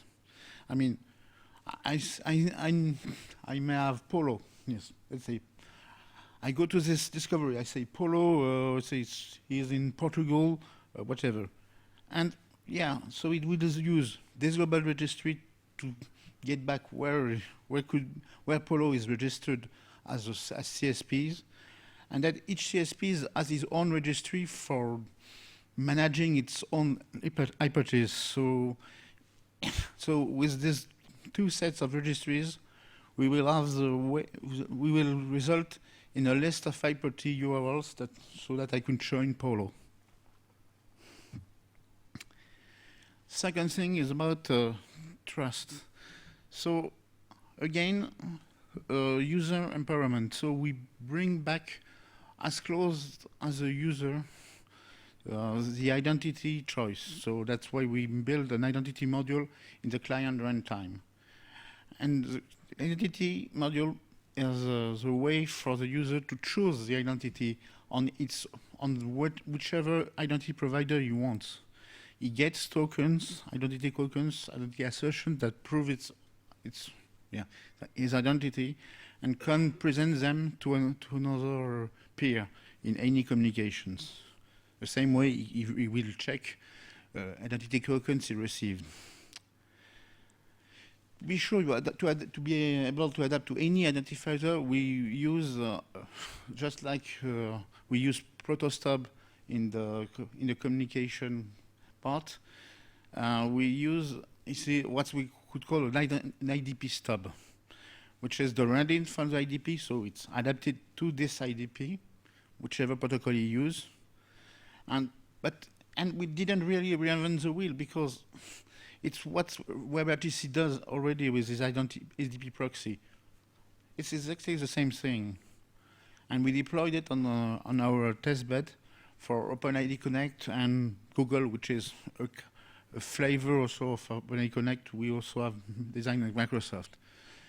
Well, you say you use only maybe maintained anymore by Mozilla Foundation. So, and then there is this trust engine. What we design is a really extensible service to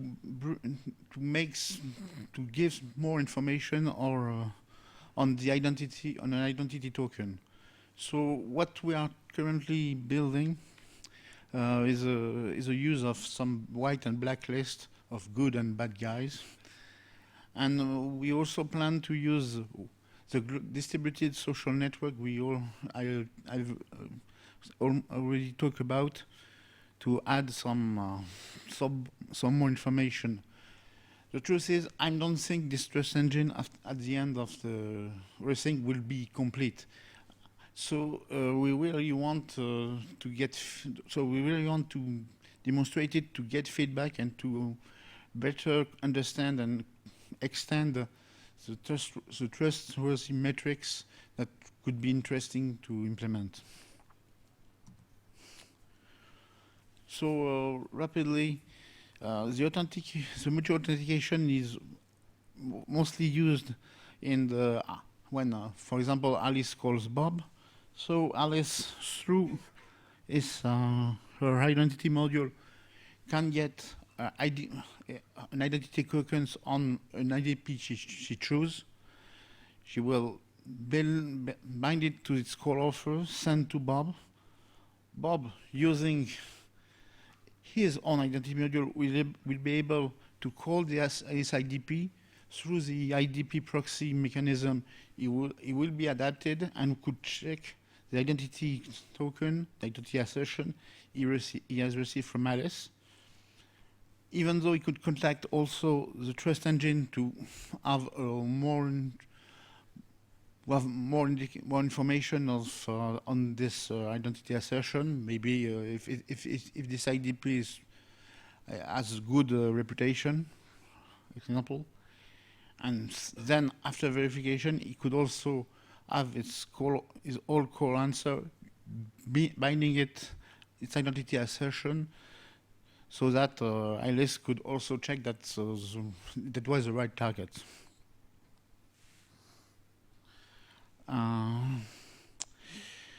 For secure, so yeah, yeah. Thank you. What else? Yeah. So as for global discovery, I've already drafted much more.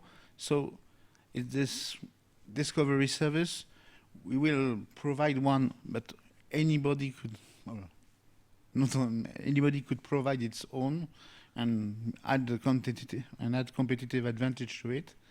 So it's just a search engine that rely on the global registry, which is as you say, the way the user publish his all CSPs he may use.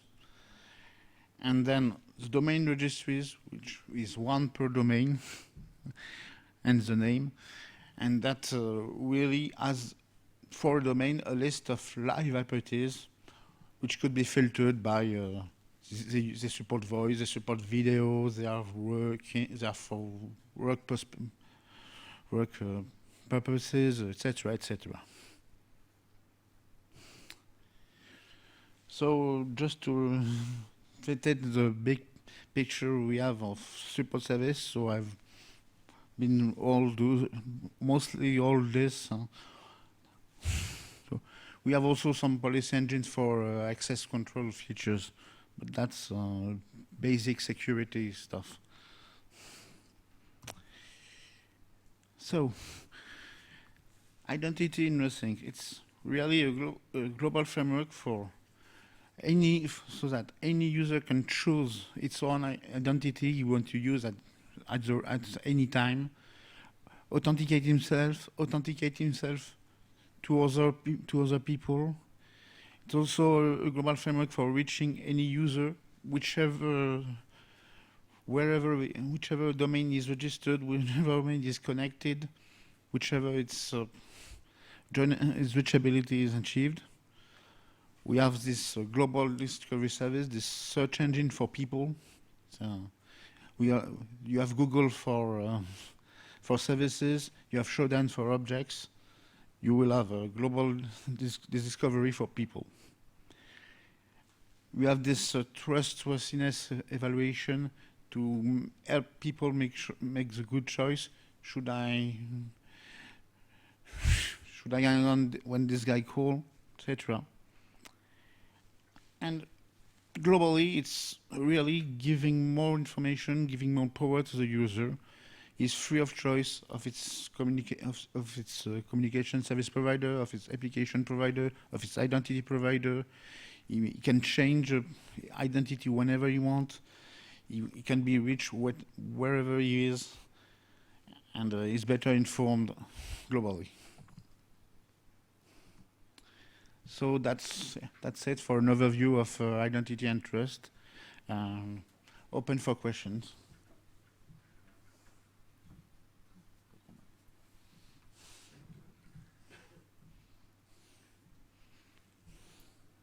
Thank you, Jean-Michel. Questions?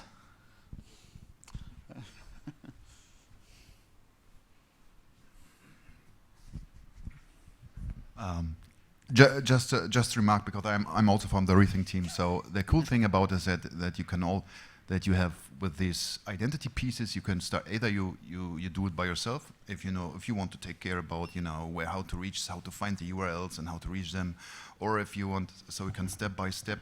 You can say, okay, this is something I don't want to care of, so I take the one piece and the domain registry, or I want to even do not care about all this, how to find this. Then you can even take the discovery, so you can take like building blocks and create experience like in the old telephony system times when you just call a number, don't care which provider the other party is, and with the knowledge that you more or less could trust that this number is somehow trustworthy. Thank you, Ingo. Okay. How about this global registry? I suppose that users also are able to have their own registry node or something like that. Or it's controlled by some organization. How it works? Well, the way we designed it, it's not controlled because it's really decentralized. I mean, which actor wants will be able to have. Well, you must have some infrastructure, of course, to provide it. But whichever actor can provide it, I mean, and they can, and we designed it so that they could connect with each other, so that the global the global registry is I would say consistent in a global way, but is really distributed. Maybe some CSPs or IDPs can do that. Maybe some telcos. Also related to this centralization aspect, how do you manage the whitelists? Is also a centralized thing? Who decides what's white or not? No.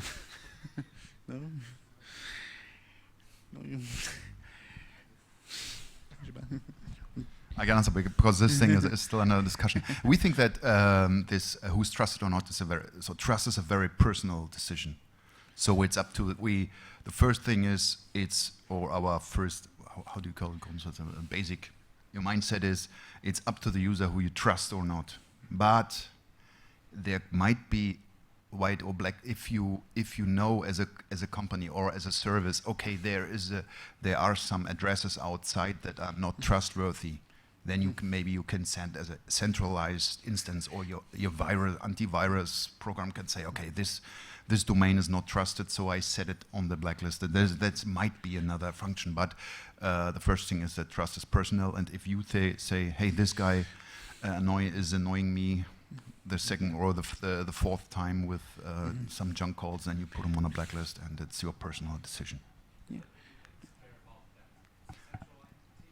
No, this should be bound to the client side, or it's at least maybe to client in terms of either in the client or it's a service that is dedicated to you. So you have an account, so you have an instance there where your blacklist or whitelist is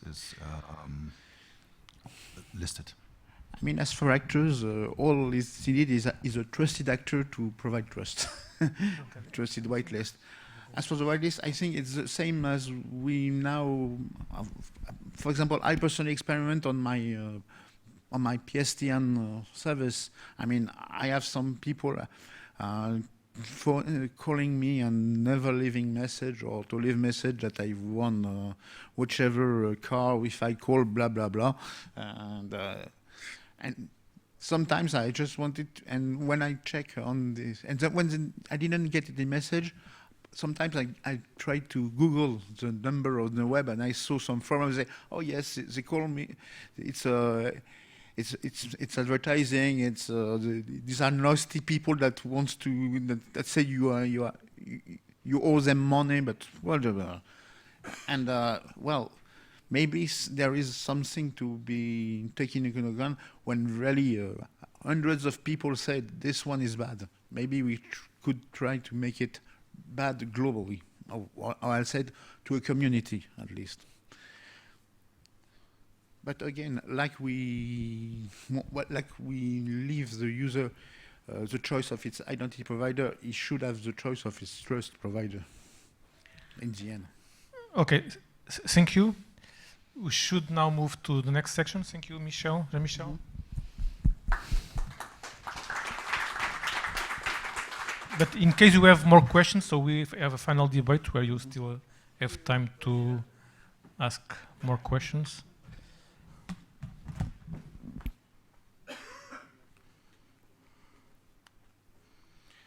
Right, it's setting up here.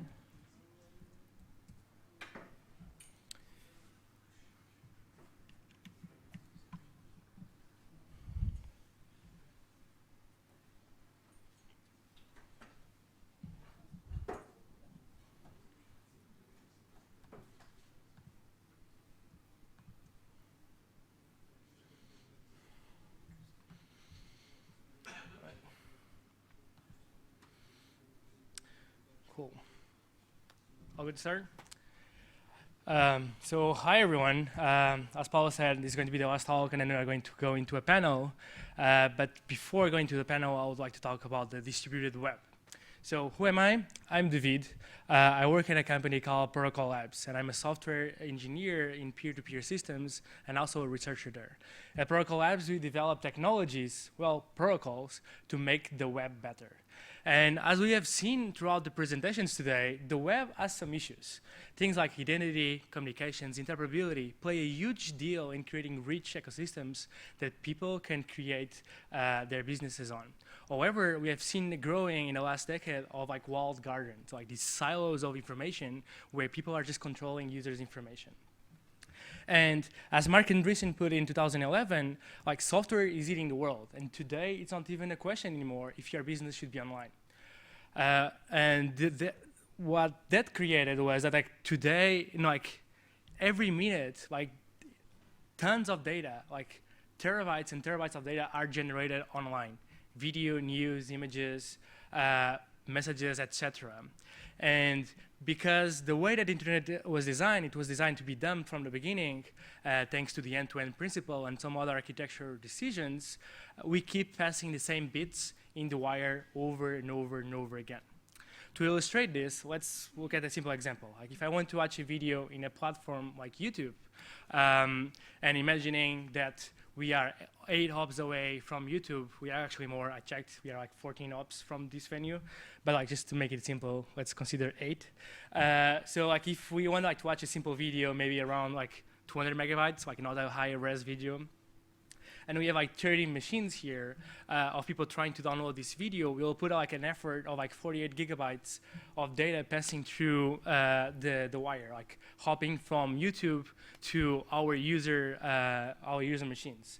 But heck, like something is wrong with this picture, right? Like if the first user gets the data, and if they are in the same area as all the other users, why are we going to the backbone again? Like why are we going to force the network to transfer the same bits over and over again? And these numbers get scary. For example, if we picked the video Gangnam Style, the screenshot that we see here, that was watched more than 2.5 billion times, it's like the most watched video in the history of YouTube, we have more than half of an exabyte of data passing in the wire. And probably a lot of these views are actually from the same machine, because I believe everyone has experience where like they are seeing a video in YouTube, Vimeo, or any other platform, and they click refresh in the browser and suddenly it starts loading again. It starts downloading the whole thing again. We, like as engineers, as network engineers, as software engineers, try to solve this by putting CDNs in the middle, by putting like the content more close to the user, but this doesn't really solve the problem. It's just a simple patch. We still have the added delay of the number of hops that from our machines to where the CDNs are located. And telecoms are also have been trying to solve this problem with the added delay with like larger pipes. Like they are increasing the bandwidth that they deliver to users' homes. But unfortunately, even with all of that effort, like we don't see the bandwidth increasing as fast and as soon as we would expect. We can see like this is a projection or like data from 2007 to 2012. so just already like a little bit old. But we can see that the line and the average connection speed is pretty much flat, with the exception to Japan. Japan is a special case. And what we have seen also is that like as users generate more data and as storage gets cheaper, people will just like pass more and more data over the wire, which means like if the bandwidth is not increasing steadily and in a faster pace, and the data that's being produced is increasing really, really fast, the internet will just feel slow. Like if we could continue with the same behaviors, the same architectures, the internet will just start feeling slow, just because the data that we are transferring is like too large for the pipes that we have set up. And worse, even if we had like perfect connection, multiple gigabit fiber connection to every home, it doesn't solve every issue. We were promised like a decade ago by telecoms and like big software companies that everyone is going to get connected. Do not worry, like just build your app, your service on the web, and it's all going to be fine. But if we think like that's not the reality at all, like in cases where there's like low bandwidth, like if you are in a remote area or in a developing country, you just don't have like the connectivity that you are used to experience in a developing country. Like something like interference, like more and more, there's more devices in the same room, sharing the same space, and there's a lot of interference in these radio signals that we use. There's congestion problems. There is also outage, like data center can go down. Like it has happened in the past, from fires to just like power being cut, like data centers can go down. And when that happens, it doesn't matter if you have a really nice fiber connection to your home, the service is just gone. And what we see is that all of these services that we use today, that we use to communicate with our loved ones, that we use to run our businesses, rely on the assumption that we are going to be always connected. And as soon as we disconnect from the backbone, gone. Like all of these things, like billions are lost in value every year. Each time there is like an outage of internet, a DDoS attack that just like targets a service, and then suddenly all the people that are using that service cannot use it for 2 days, and it's a huge loss. And not to speak about other problems that I could go in more depth, but like security is still a problem. We keep armoring the wire, putting HTTPS everywhere, but the truth is like the data is not encrypted at rest, so someone can just go there, change the data, and we could not even tell. There is the really big problem of IoT, like the web model, it doesn't work for IoT, so it's being kicked out of all of these devices, and people are building custom private protocols to develop their IoT solutions. There is a problem with permanence, like links keep being broken, we keep losing data, and also problems with censorship and control, where countries, governments can shut down the internet for an entire population just with like a kill switch. However, it's kind of ironic because the web was meant to be distributed in the same way that the internet was designed to be distributed. ARPANET, the system that eventually evolved to the internet that we have today, was a communication platform to offer the US government and military to resist nuclear attacks. Like the whole design of the system was like if half of the country vanished, the other half could still work. Here we see like Robert Kahn like showing the first designs of the ARPANET, and he's explaining this store and forward technique, like this technique to transport data over all of these hops, and like to enable the hops to be smart enough to route the data through other paths if an outage happens. But over time, and although the web started as distributed, and it started shifting to a centralized architecture, which is kind of understandable. It's a way more model to reason about, like it's way more simple to understand, and there is like some opportunity costs and like, some socio-economic reasons and pressure that made it move to a centralized architecture. Nevertheless, the fact is that it doesn't have to be centralized at all. In fact, like we are destroying a lot of value or losing the ability to create a lot of value by it being so centralized. And we need to bring it back to become distributed so that we can take our services, our apps, our information to places where right now it is not possible. And it is with this frame in mind that I welcome you all to enter IPFS, the Interplanetary File System. IPFS is a content-addressed file system. It changes the model of the web from a fragile location-based, where a domain name resolves to an IP, to a name resolving to an hash, to a content unique identifier. So what does this mean, changing the model? So in the traditional web through HTTP, you are looking for some resource, and then you do a domain name resolution, and you find the machine that's responsible for that resource, the central point of authority. You contact that machine, and you get the resource back. The problem is like when there is a network split, like when you lose connectivity to that machine, or even just like lose connectivity to the NS, and then you don't know which machine has the resource, right? And when this happens is when the web breaks. But with IPFS, it changes. Because we are requesting a content identifier, it doesn't matter who serves me the content. I just need to fetch it, ask the network who has the content, and then I can verify that I received the right content. And if there is a network split, it's okay. As long as the content lives on my side of the network, I'm totally fine. And even better, like if I already have the content myself, why should I go into the network in the first place? Like I can just like load it. It's kind of like beating the speed of light. You just like load instantaneously. So IPFS, in essence, is a collection of great ideas from production-ready systems already deployed, and a lot of ideas that are present on the academia, and distilled down together to create these better primitives for the web. Today, we have 2 implementations of this protocol that are developed, one in Go and one in JavaScript. The one in Go is for the users that are looking to build systems with IPFS and want to leverage the full system resources to maximize the data distribution. And the JavaScript implementation is focused on putting IPFS on the browser. Yeah, like it is possible. It is possible to run a fully distributed protocol on the browser without installing any plugins at all. And of course, this uses the peer-to-peer transport of the browser, WebRTC.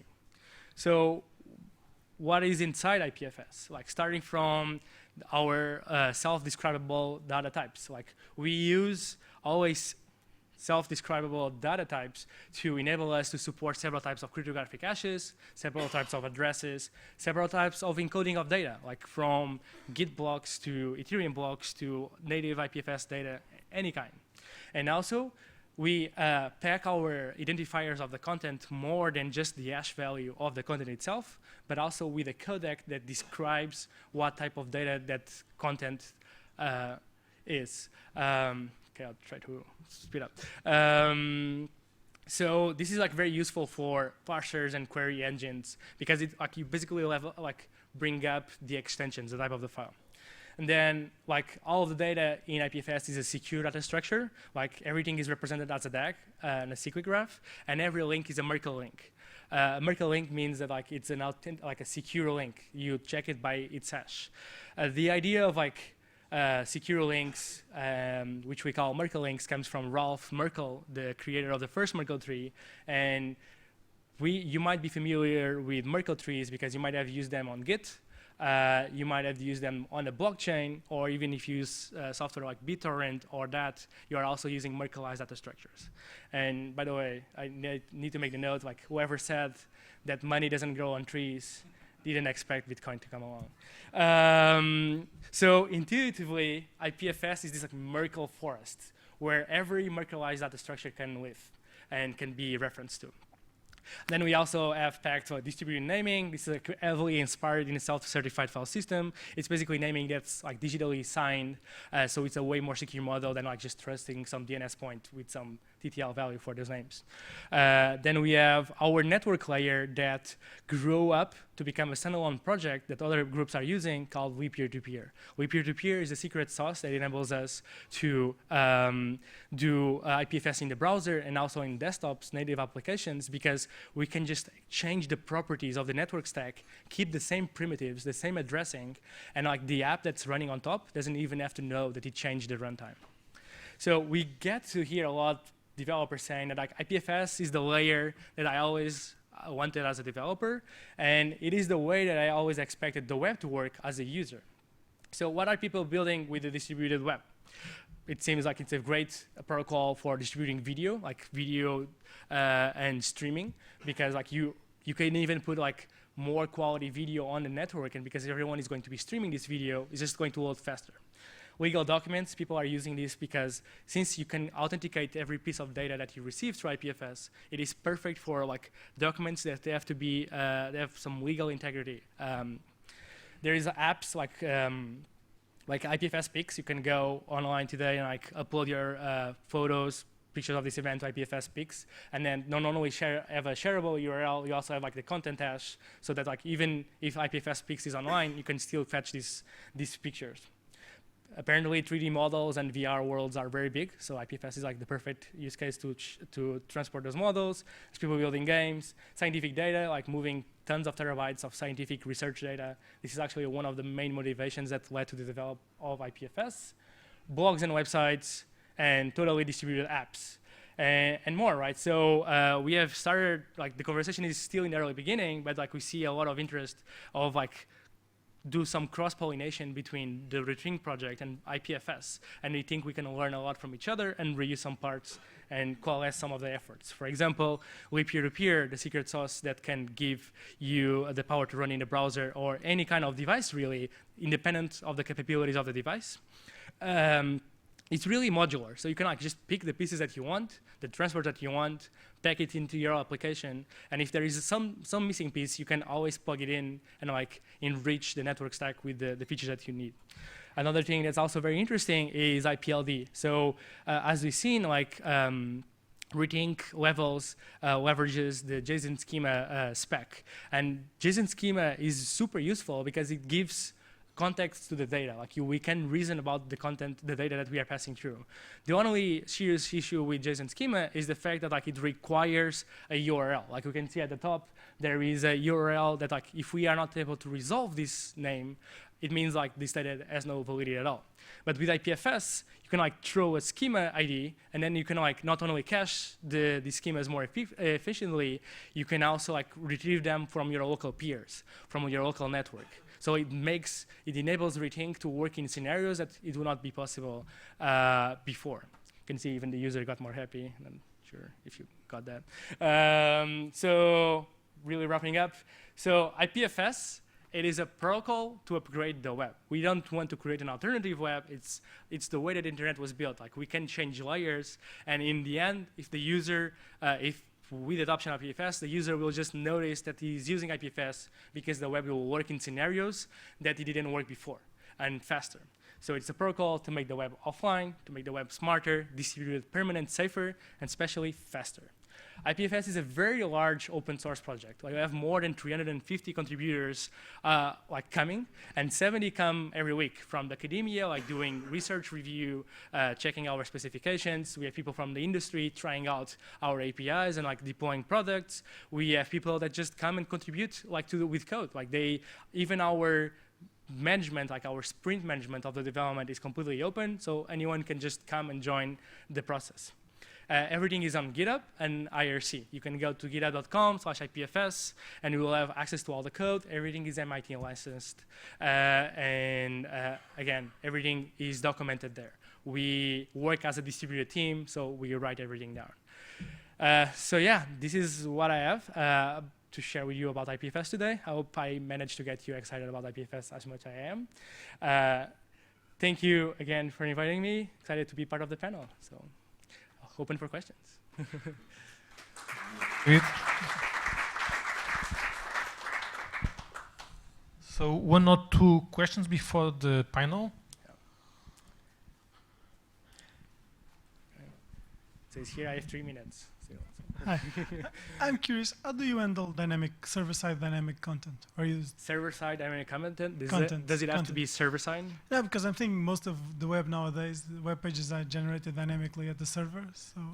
Okay, so even today, like there is a lot of pages that generated dynamic, but like there's also like this, like now there's a lot of pages being rendered at the client. So it can be really at any point in the, like it can be in any node in the network, but the way that we handle, well, let me just jump to the slide, which I didn't have a lot of time to explain, is this interplanetary naming system. So what this here is showing is that like instead of me pointing you to an hash of the content and like pointing you to a fixed point on the model of data, I point you to the hash of a public key. And that hash of the public key is resolvable in a system like a DHT. And you fetch the records that are digitally signed on this DHT, and they will have pointers to actual hashes of content. So me as a producer of content, like if I have my blog or my page, like a newsfeed or something, I can update the data model and then publish these records to the network. If you want something more faster than a DHT, so that like you want your feeds to look like real time, that's where like PubSub comes in. Like you can subscribe to feeds, authenticated feeds, and like when you receive an update on that feed, you always validate the digital signature, you validate that you are receiving an update from the provider that you trust, and then you just get the latest state, and then you fetch that hash, fetch that content from the network. I was thinking more things along the side, like a shopping cart. Like if I go to Amazon and they have a shopping cart, it's dynamically generated for me by the server each time I reload the page, right? So you can have a mix of dynamic and mostly static content. Okay, so in that model, what we see happening is like if you are serving your web page through HTTP, and if you have the data stored somewhere in a network, and if you have to always like mix and match something to serve to the user, what you have is IPFS on the server, and IPFS is the one fetching maybe assets for like pictures of the items that you're putting on the shopping cart. But in the end, you are building still like a very traditional like server-side application. You're just using IPFS maybe to make it more efficient to store the data in your data center or across data centers. The way to make that shopping cart distributed is like to move completely like that app into the front end, the client side, and have the client update the network itself as it touches the shopping cart, as it goes through the store. And you have like those two models. And there is like things, again, distributed authentication is really important because like you want to make sure that the user can tell the world, hey, I want to add this item and it's me. So like when I'm going to purchase, make sure like I just purchase the things that are from my cart. But yeah, so you can do both models. I think you'll benefit more from rendering everything on the client side than on the server. Thank you. One more question.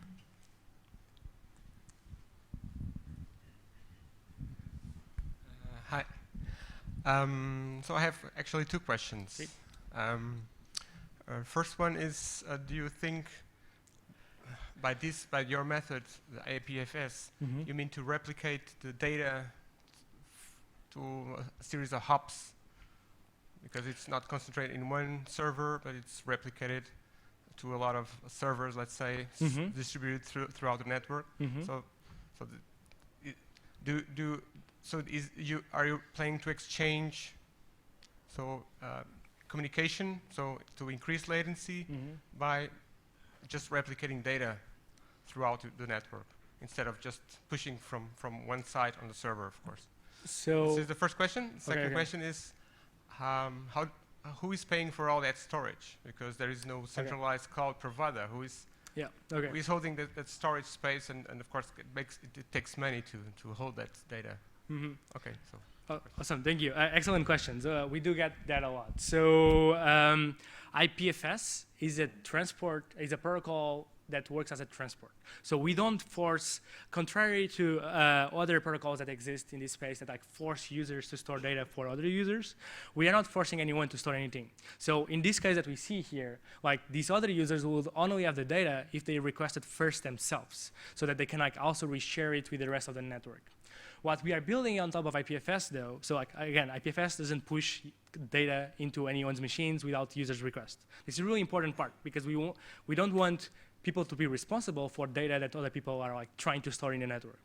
What we are building on top of IPFS is another protocol called Filecoin. And Filecoin is a cryptocurrency incentivized storage network where I'm able to pay to nodes that volunteer in the network. Think about like Amazon S3, but with a canonical way to contact nodes that offer storage in the network. I can say, I have these files, and I have this money, and I want to pay someone that offers to do the work of like storing these files for like a period of time for me.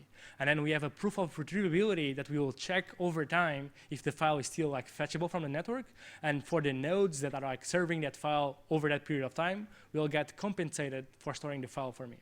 So this enables anyone with disks to plug it in the network and be part of this like economy where we can like pay to have lots of replicas. We can pay to have replicas in very fast points of the network.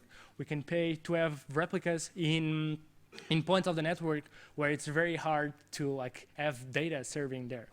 In remote areas, like again, developing countries, there is no data centers there, and the latencies are just huge. So we can pay to the users of like local remote places to store content so that when they request, the content is very close to them. Great. Good. So we stop here. Actually, this is already related with the panel, so it's a very good way to to move to the panel. Okay, thank you, Paolo. May I ask the panelists to take a seat, perhaps up here? I think Jean-Michel, I think Matthew volunteered also for the panel. So the question is here how to monetize decentralized communication. Now, of course, there are many different options that well, people might have in mind on how to do that, but many of these options, in fact, they fail when we do not have, you know, a centralized control over something. Because this is the point, as I explained also in my introduction, where someone like an operator can actually meter usage and actually charge that, right? So I don't know if someone wants to open the floor based on that as a question to the panel. Nobody? Okay. Because, I mean, after all, someone will have to pay for the infrastructure. So there is a mentality, at least for the final end users, that things on the internet tend to be free. Of course, we know that the intermediaries, so the people that are actually providing the service, they have to actually pay either to operate their own infrastructure or to pay someone that operates an infrastructure for them. So they have, of course, to balance out, you know, expenses and incomes and eventually generate some profits. I don't know, but maybe then we can collect opinions from here on how to monetize on these things. Now, I think you gave already a good intro, so I will skip you.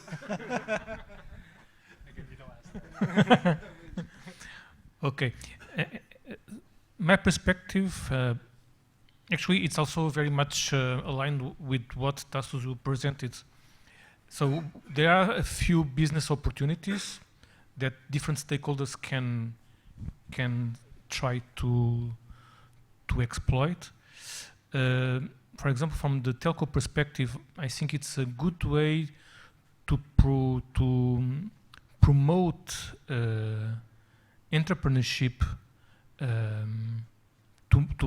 to have entrepreneurs and startups more sustainable, and to have them helping telcos to be more competitive. So I mean really to not just having the web players having this capacity to be more to be more agile, thanks to third parties that build apps on top of their APIs. But then these startups are really depending on these big web players and from their APIs. And with this decentralized approach, startups can really launch into the market services that can be sustainable even if the size of these startups are small. So, and telcos can have a role there, really to promote this kind of business. So to have small business, small startups being sustainable and helping telcos to have a richer portfolio. I mean, I'm talking about telcos, but of course other service providers can do the same. But I think from telcos perspective, that's a good opportunity. I mean, this is a question near and dear to my heart. Because whilst Matrix itself is a non-profit initiative, we obviously also need to find some money to pay the salary for the 16 people working on it. And we've looked at many different business models aside from the Matrix Software Foundation of the sort of things we could build on top. And there are many, many different models here. There's the classic professional services one, just going and providing consultancy to people who want to extend or build things on top of the protocol or the infrastructure, implement specific features, and just generally go and provide services like that. There's obviously hosting services too. Just because it's decentralized, even if it's an entirely peer-to-peer system like IPFS, there is still a point where you need to have a reliable copy of your data sitting on a server somewhere, and that's something very valuable that people can pay money for, and that telcos can definitely get involved in hosting. What other models are there? Well, I won't steal David's thunder on the sort of cryptocurrency models of funding things. But really, the model that we see is that even if the technology is completely open and decentralized, you can still, in a classic world, go and build islands of value on top of it, which is still interoperable. And indeed, when you bridge through to legacy systems, like possibly the PSTN, that's a really obvious place where telcos can make money because they own the gate to the PSTN, to SS7, to SMS, and all that good stuff. And well, what better way than sort of monetize the link between the old world and the new? Well, yeah, big question, and I cannot tell anyone as really the solution. Or it may be the next Sergey Brin or Larry Page or Mark Zuckerberg. Well, of course, you have the professional services where maybe telcos or other specialists in communication providers could really sell, I would say, premium services as for directors. You could say indirect through the, to bringing the ecosystem up and running and adding more people, more services, more sectors. Also, you know that in 5G we will take part in the digitalization of all the industries, and I think if, as Paulo said, the price to enter the game is lower, well, the most players we will have, and maybe the most money will be generated in the game. And well, yeah, of course. Just a moment. Before, because there is a question from the remote view, and this is in fact a question for IPFS. So the question comes from William King, and it is, how would IPFS handle bad actors on the network? So we have several, so again, IPFS, completely distributed, bad actors. We have to understand what kind of bad actions they are doing. Again, we don't force anyone to store data unless they request it first. And even if you request some piece of data, you are not forced to serve it to the rest of the network. You have the freedom to choose if you want to reshare it. So I don't know, if you are downloading some piece of content from a service that provides you a streaming music service or even a offline music service, probably you don't have the legal rights to reshare that data unless the company gives you the rights to reshare as well so that their users can leverage that. Of course, when talking about a music company, they are not going to be a bad actor in the sense of a malicious actor in the network. We do have a mechanism in place for IPFS that enables us to select which content gets easily, so when you are accessing some piece of content in IPFS, you access through the hash. And today, if someone tries to host or reshare some piece of content on the web, you can issue a DMCA takedown notice, and if a website has that piece of content on that on the portfolio of assets that the website has, these takedown notices can even close the website down, can close entirely what the web page. Even if someone shares a file, a picture that he didn't have the rights, but the person didn't know, like there is a legal way to throw down the website. But with IPFS, since you only need to block a unique hash, you don't need to block the entire website. You can actually selectively say, hey, like you don't have the right to reshare this content. And nodes of the network, like you should not be resharing this specific hash because this specific hash is behind some like kind of copy protection law. And the nodes of the network can just stop resharing it, like can accept that notification. And instead of like throwing entire websites down, throwing entire like sometimes businesses down because something is published that didn't have the right, and then someone acts maliciously and says, no, like you cannot share that anymore. Now they can just like selectively block a piece of content instead of like the entire website, the entire business. Well, I'm not sure if the person from watching remotely, like that answers the question. Well, hopefully it answers the question, yes. Okay. Yeah, I also happy to answer other questions by email or through IRC, where we are basically every day. I'm afraid this one came through Slack. Sorry, Matthew. I guess Matthew can fix that for us. So should I go back and answer? Go back to the other question. Can I go back? Okay, can I continue? So awesome. I have a longer answer to the one that I already gave during my talk, which is like at Protocol Labs, we saw two different ways to capitalize on the protocols that we develop.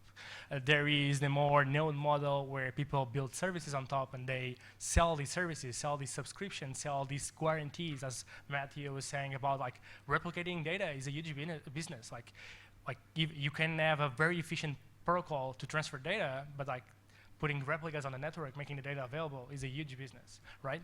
The other way that we saw to capitalize on the work that we are doing and a way to feed, like capture some of the value from the protocol and to direct that value towards the development is by attaching a direct measure to the network, a direct measure of value to the network. And that's where Filecoin comes in. So with Filecoin, we are creating this cryptocurrency incentivized storage network, but the cryptocurrency has a limit, like has a value in total, right? And when we, sorry, just organizing my thoughts.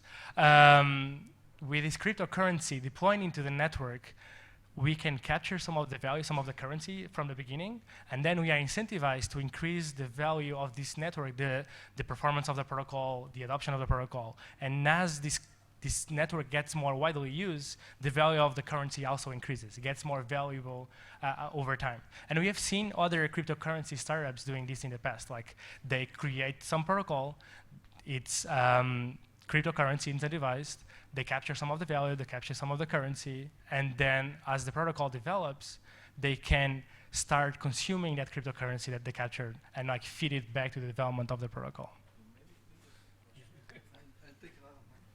Okay, so that, okay. Yeah, well, I would like to pitch in another question that is related to that and was circulating in my mind. Yeah. This currency that you invented, right? This is basically awarding people that store content, right? Yes, it is a way. But yeah. I mean, we have today, or over the last 40 years, we had this, let's say, 3 dimensions in computing and communication. So we had communication, we had storage, and we had computing. So we choose to recompute a value if computing is cheaper than transmitting the value over and over again.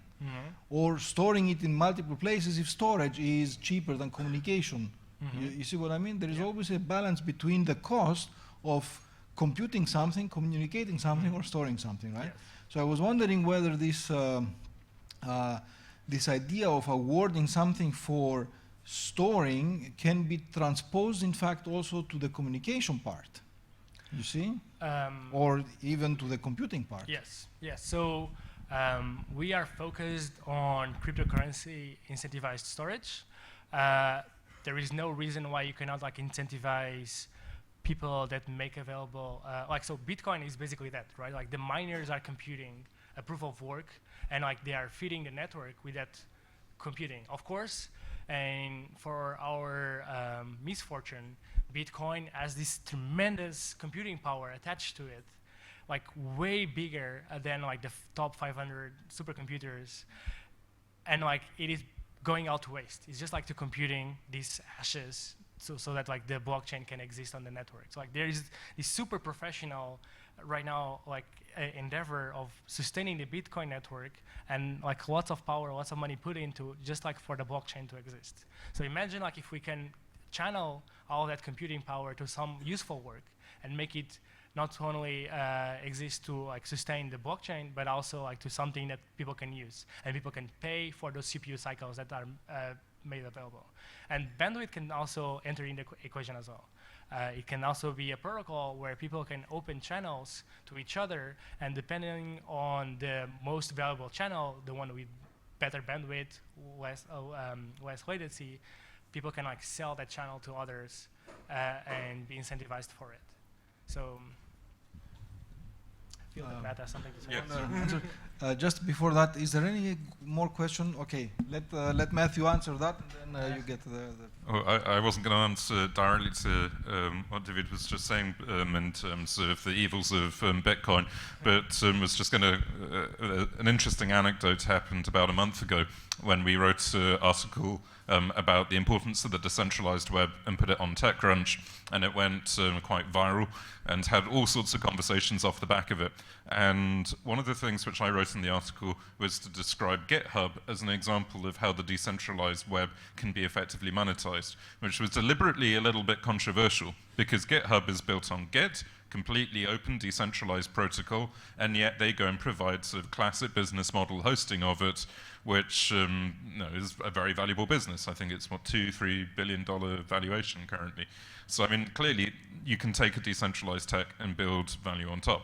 I thought it was an okay analogy, but the enthusiastic response we got from some people who were more positioning the Filecoin and the IPFS argument that it is almost immoral to take a fully decentralized technology and then build another service of value on top of it was a really interesting argument. And so basically, I think there is a sort of fundamental, not battle, but almost two polar alternatives here between a completely decentralized approach, and the guy who was most vocal on this is called Nathan Schneider, who's a reporter at Vice and has written books on cooperatives, and he tweeted us saying, how is it that GitHub heralds a decentralized web? GitHub took a decentralized tool and centralized it, and then went on and on and on at me about how we should be launching a cryptocurrency.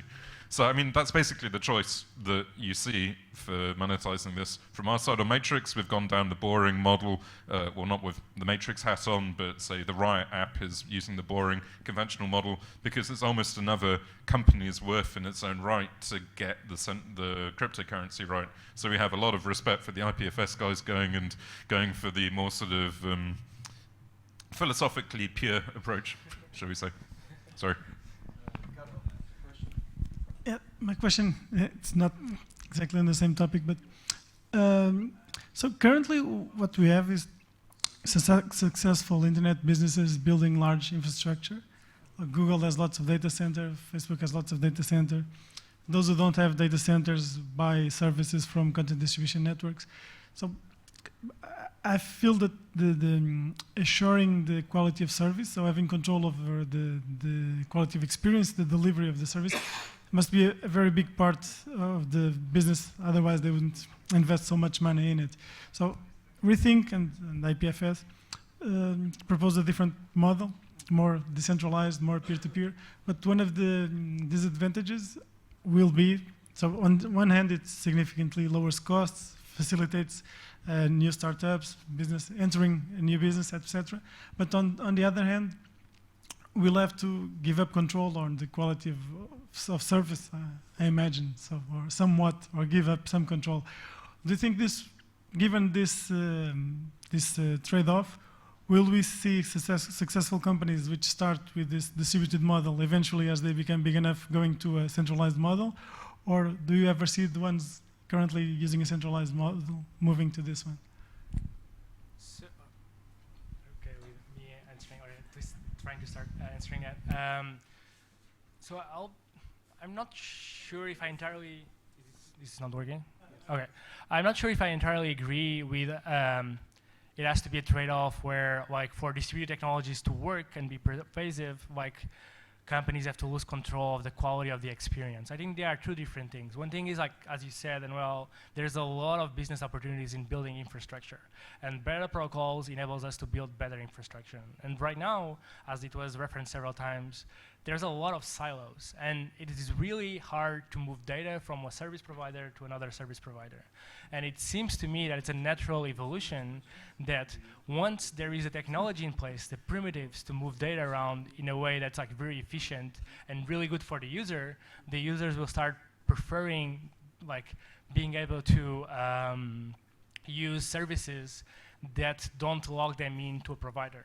I guess, like, picking up the GitHub example, like, again, GitHub is centralized in the sense of, like, support on premise, like, training. They offer also, like, you can host all your Git repos on GitHub, but at any point in time, you can get your Git repos and go to some other company that hosts Git projects.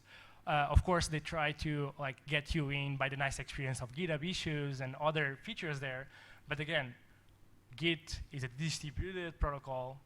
Like, you can have your own premise, you can host your own service, you can move in and out of GitHub as many times as you want, and the value proposition there is really on the experience. And they didn't lose the ability to do that, even over a distributed protocol. Yeah. Maybe an answer from a telecom operator on the quality of service. No, but it's. I mean, it's almost a common law that for mass market services, QoS appears not critical to the common user. I mean, everybody may have experience bad transmission or YouTube or Dailymotion, but most people don't care really about it. In professional or in critical applications, there you could probably monetize the value of QoS. More generally, as quality of experience, that's another way.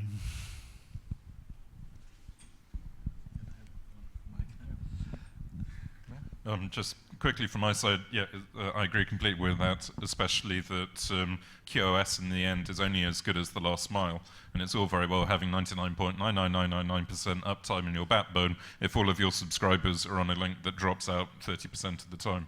But in addition to that, it's worth noting, we've got a concrete example of this. Look at the original Skype, completely decentralized, completely peer-to-peer against the PSTN. And you can look very quantifiably at the difference between them.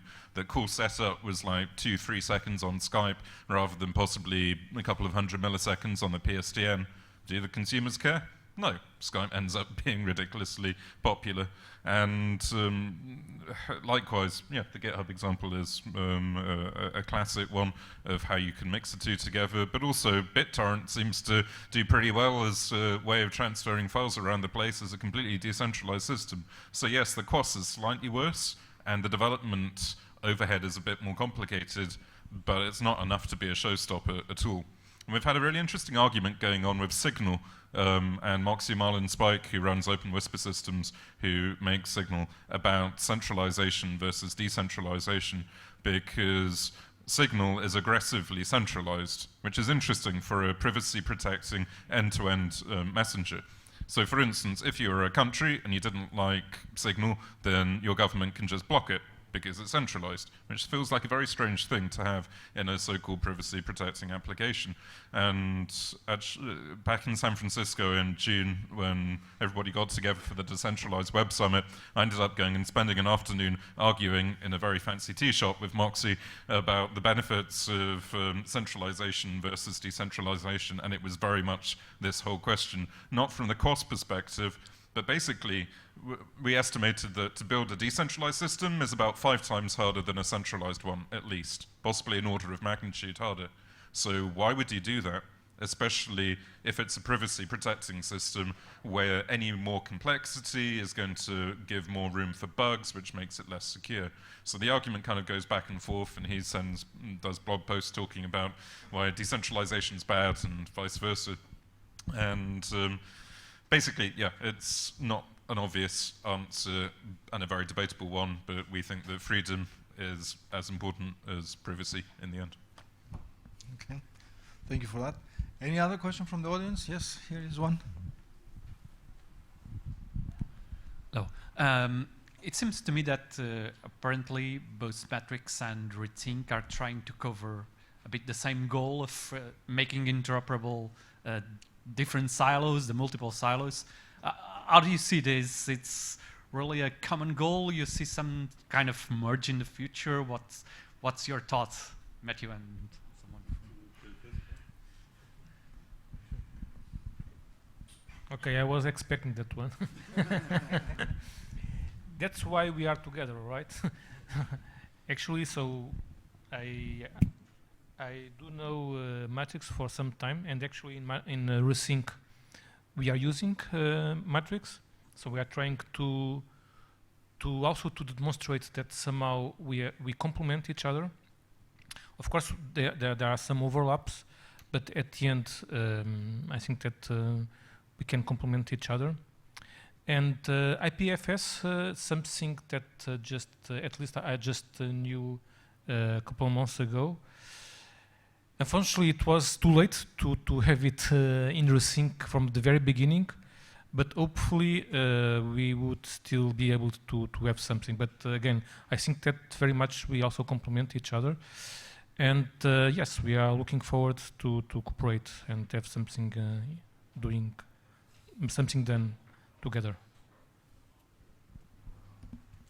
Yeah, I mean, I would echo that entirely, in that it's very different architectures between the Hyper-T going and dynamically loading JavaScript in rather than having a protocol, whereas Matrix is a protocol in the end. And I think it's critical that we have different architectures being investigated, whether it's a purely peer-to-peer approach or a more classic federated approach or the more sort of hybrid dynamic approach that Rethink is going for. And it's really, really exciting to see the different angles here. And we were talking about this just before the session, that historically the space has suffered enormously like 3-4 years ago, that everybody had their own special snowflake decentralized protocol that was going to change everything. And you look at the decentralized social space of Diaspora and Pump and GNU Social and Identica, and literally there's a list of about 40 very, very similar projects, all of which are basically a 1 or 2 person organization, all desperately competing to be the next new thing, and it's a bit unfair, but I think that if any of those guys had actually collaborated a little bit better and possibly sat on some panels at some conferences and exchanged ideas, then Facebook might not be in quite such the dominant position it is today. So I think it's great that nowadays hopefully people are more aware of that, and we're all very interested in working together. As in, we're looking at using IPFS for the file transport in Matrix, because at the moment we have a very crappy thing, as I mentioned in my talk earlier, simple HTTP-based replication rather than a funky DHT-based thing. Everybody shares the same problem of decentralized reputation, and it's really exciting to see the decentralized identity stuff that's coming out of Rethink. I mean, we just do not have that at all in Matrix right now, and I'd be very happy to borrow it / leverage it for Matrix. And I mean, they're basically, everybody's got different areas of speciality. There isn't a total overlap, thankfully, and it's really exciting. Okay, unless there is any more desire or questions from the audience, I was asked to more or less close the panel around 6 o'clock. So it is 3 minutes after 6. So having said that, and no more questions from the audience, I think I would like to thank the panelists here very much.